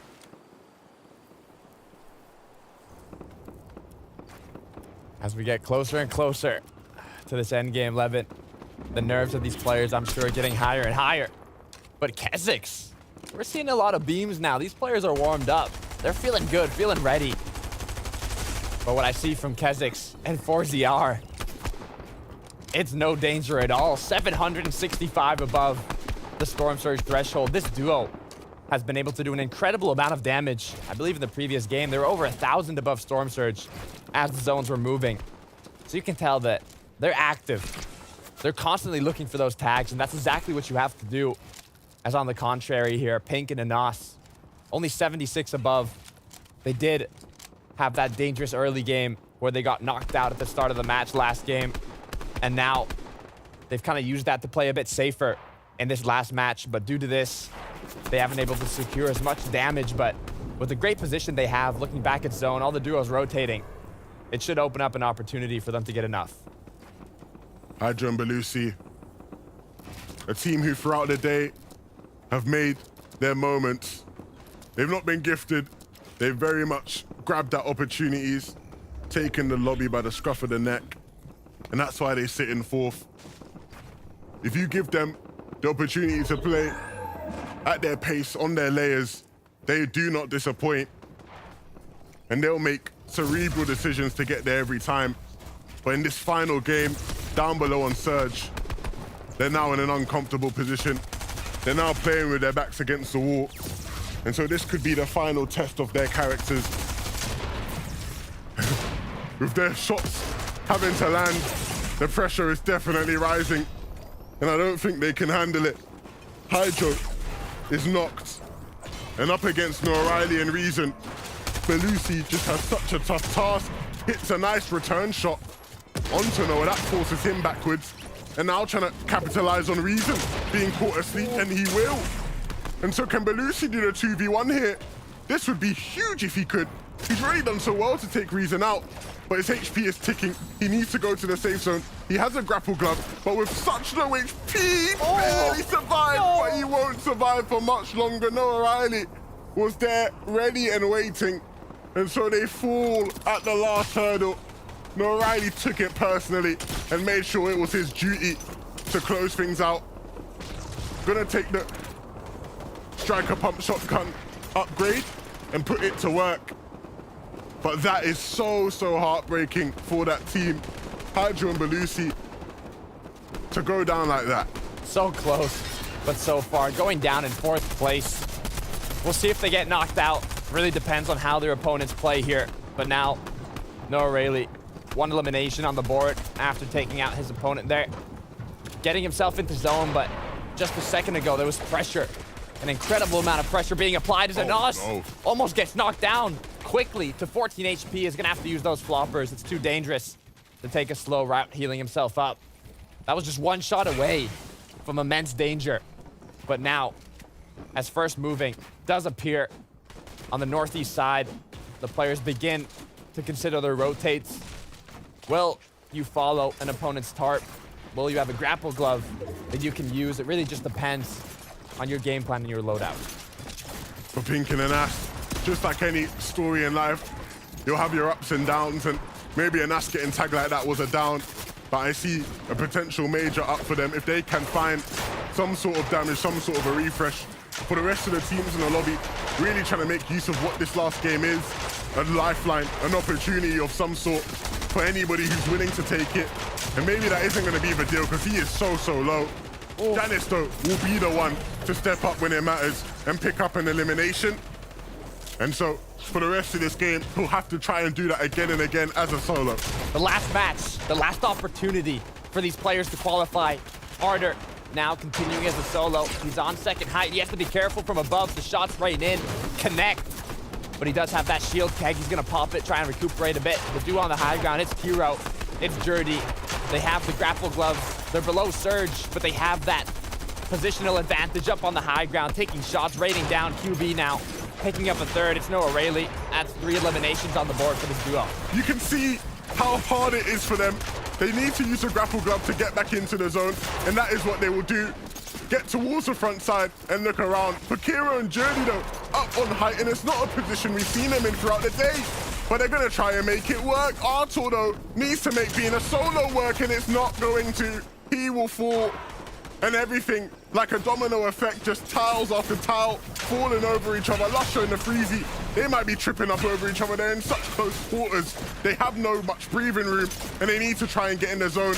They need to try and find something with no builds left. They can't even protect themselves. They can't even cover themselves, and they go down with 132 points in 5th. That's going to be the cutoff for the rest of the teams. For anybody trying to fight to stay in the game, for anybody trying to fight to get top 5, that's what you have to be. Which duos will be able to pass 132 points? As Pink and Anas now in first place, 162. It's not too far from the cutoff, and now they look up. They're playing the aggressive on that high ground as QB takes down another 4 eliminations for QB. That's 142 points in the 2nd place spot, but it's not much different from that top 5. All these players are neck to neck right now as Kezix in 3rd place with 139, using the med miss, using the chug splashes to stay up into the zone. Now Will might have an opportunity, have an angle from behind, find a connection here, find an opportunity to get a shot onto his opponents that are rotating in, but they have to be careful. They drop down, get the shot, get the box, get the initial connection, but it's not enough. As now Kezix is playing as a solo, has the med miss, but he goes down as well. You can see how much everybody's trying, but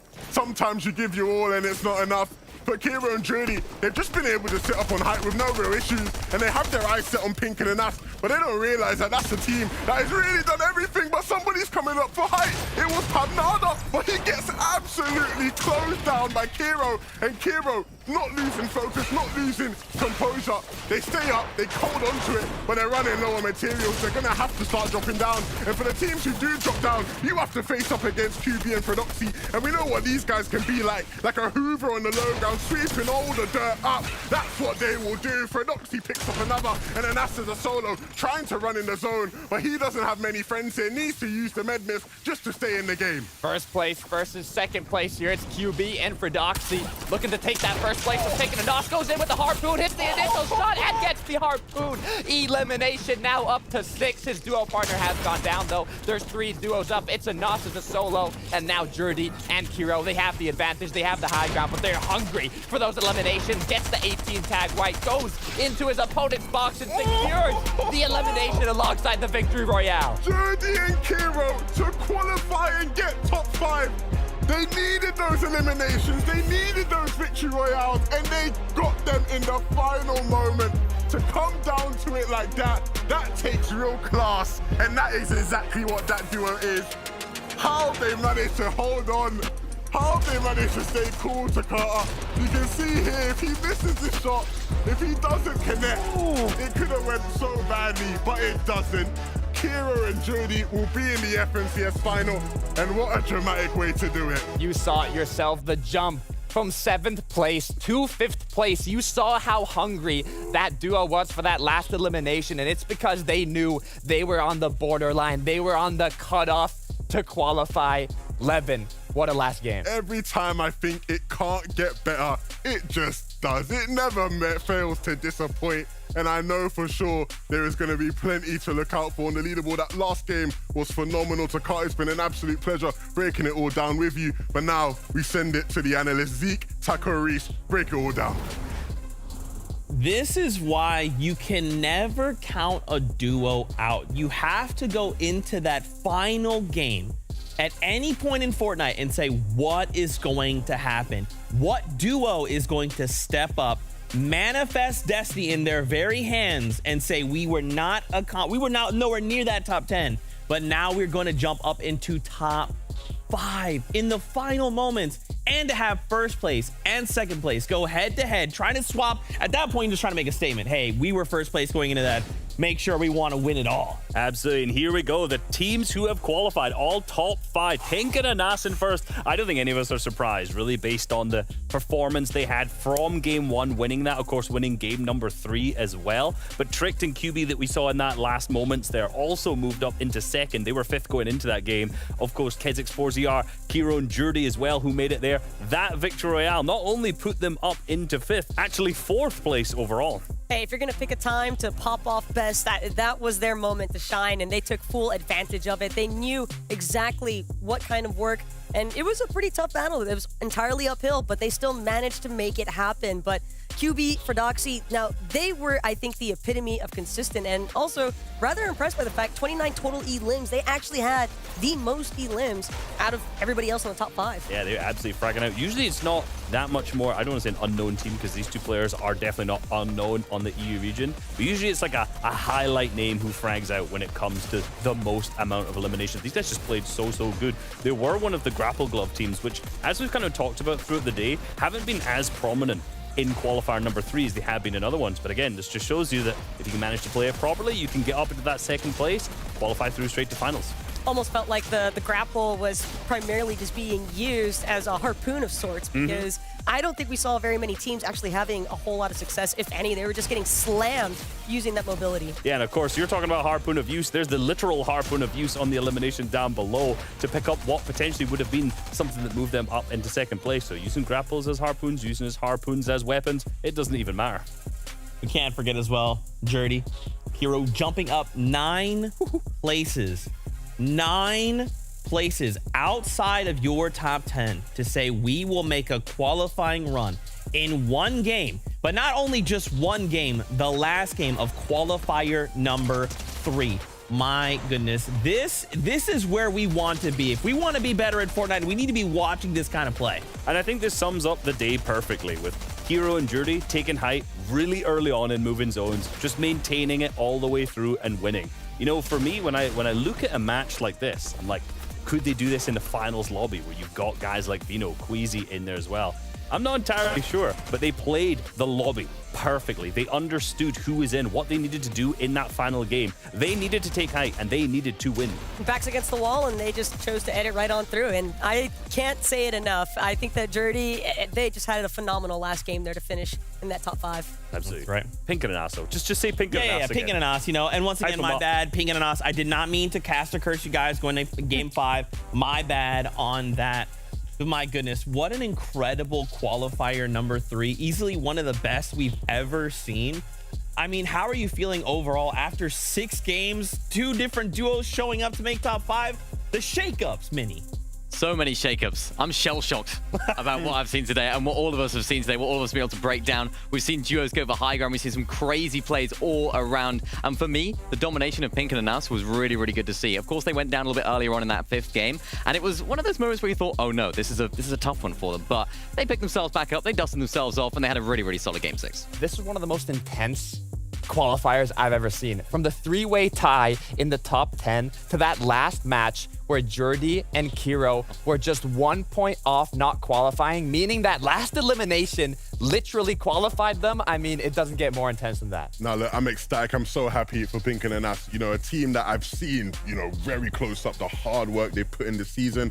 You know, it was never a doubt for me they were going to qualify today. It's good to see that they actually close things out, of course, making things a bit tight for us in the last game, but nevertheless, right, an excellent, excellent performance.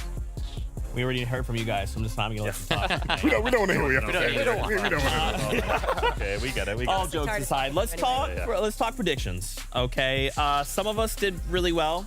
Some of us, you guys already dancing over there. Yeah, it's Makata 11. Go ahead. Look.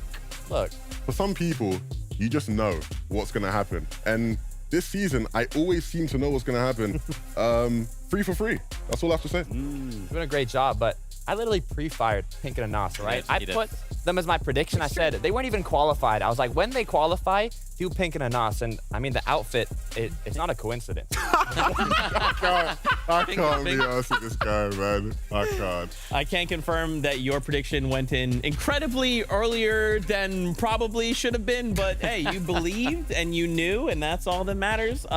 Mini, how are we feeling? Well, not very good, are we? That's not the best day for us. Another one where Zeke copies me and it all it just happens again. Who's the origin story of the curse, though? Me. I picked them first. But it was a tough day for them, in all honesty. You know, they had the grapple gloves in the first 2 games. They did okay in those first 2 games, but then we saw a little bit of a switch-up in teams around when we saw Reason and Noah Riley end up being uncontested down there at the sort of depot split, the Fungi Farm, I believe it's called. And then they were able to get those grapple gloves and snatch them away from Vadeal and Janice. So it was a tough one for them today, and unfortunately it couldn't quite work out, but I'm excited to see them in semis. That's right. That is kind of the next big step for us all, right? Semi-finals. Make sure you guys tune in for that.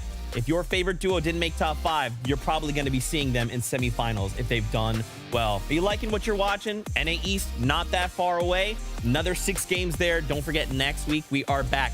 3 days of semi-finals action, all leading us into the finals after that. As always, Fortnite fam, we love you all so very much, and we'll see you on that battle bus. Honka honka. Beep beep. He said honka.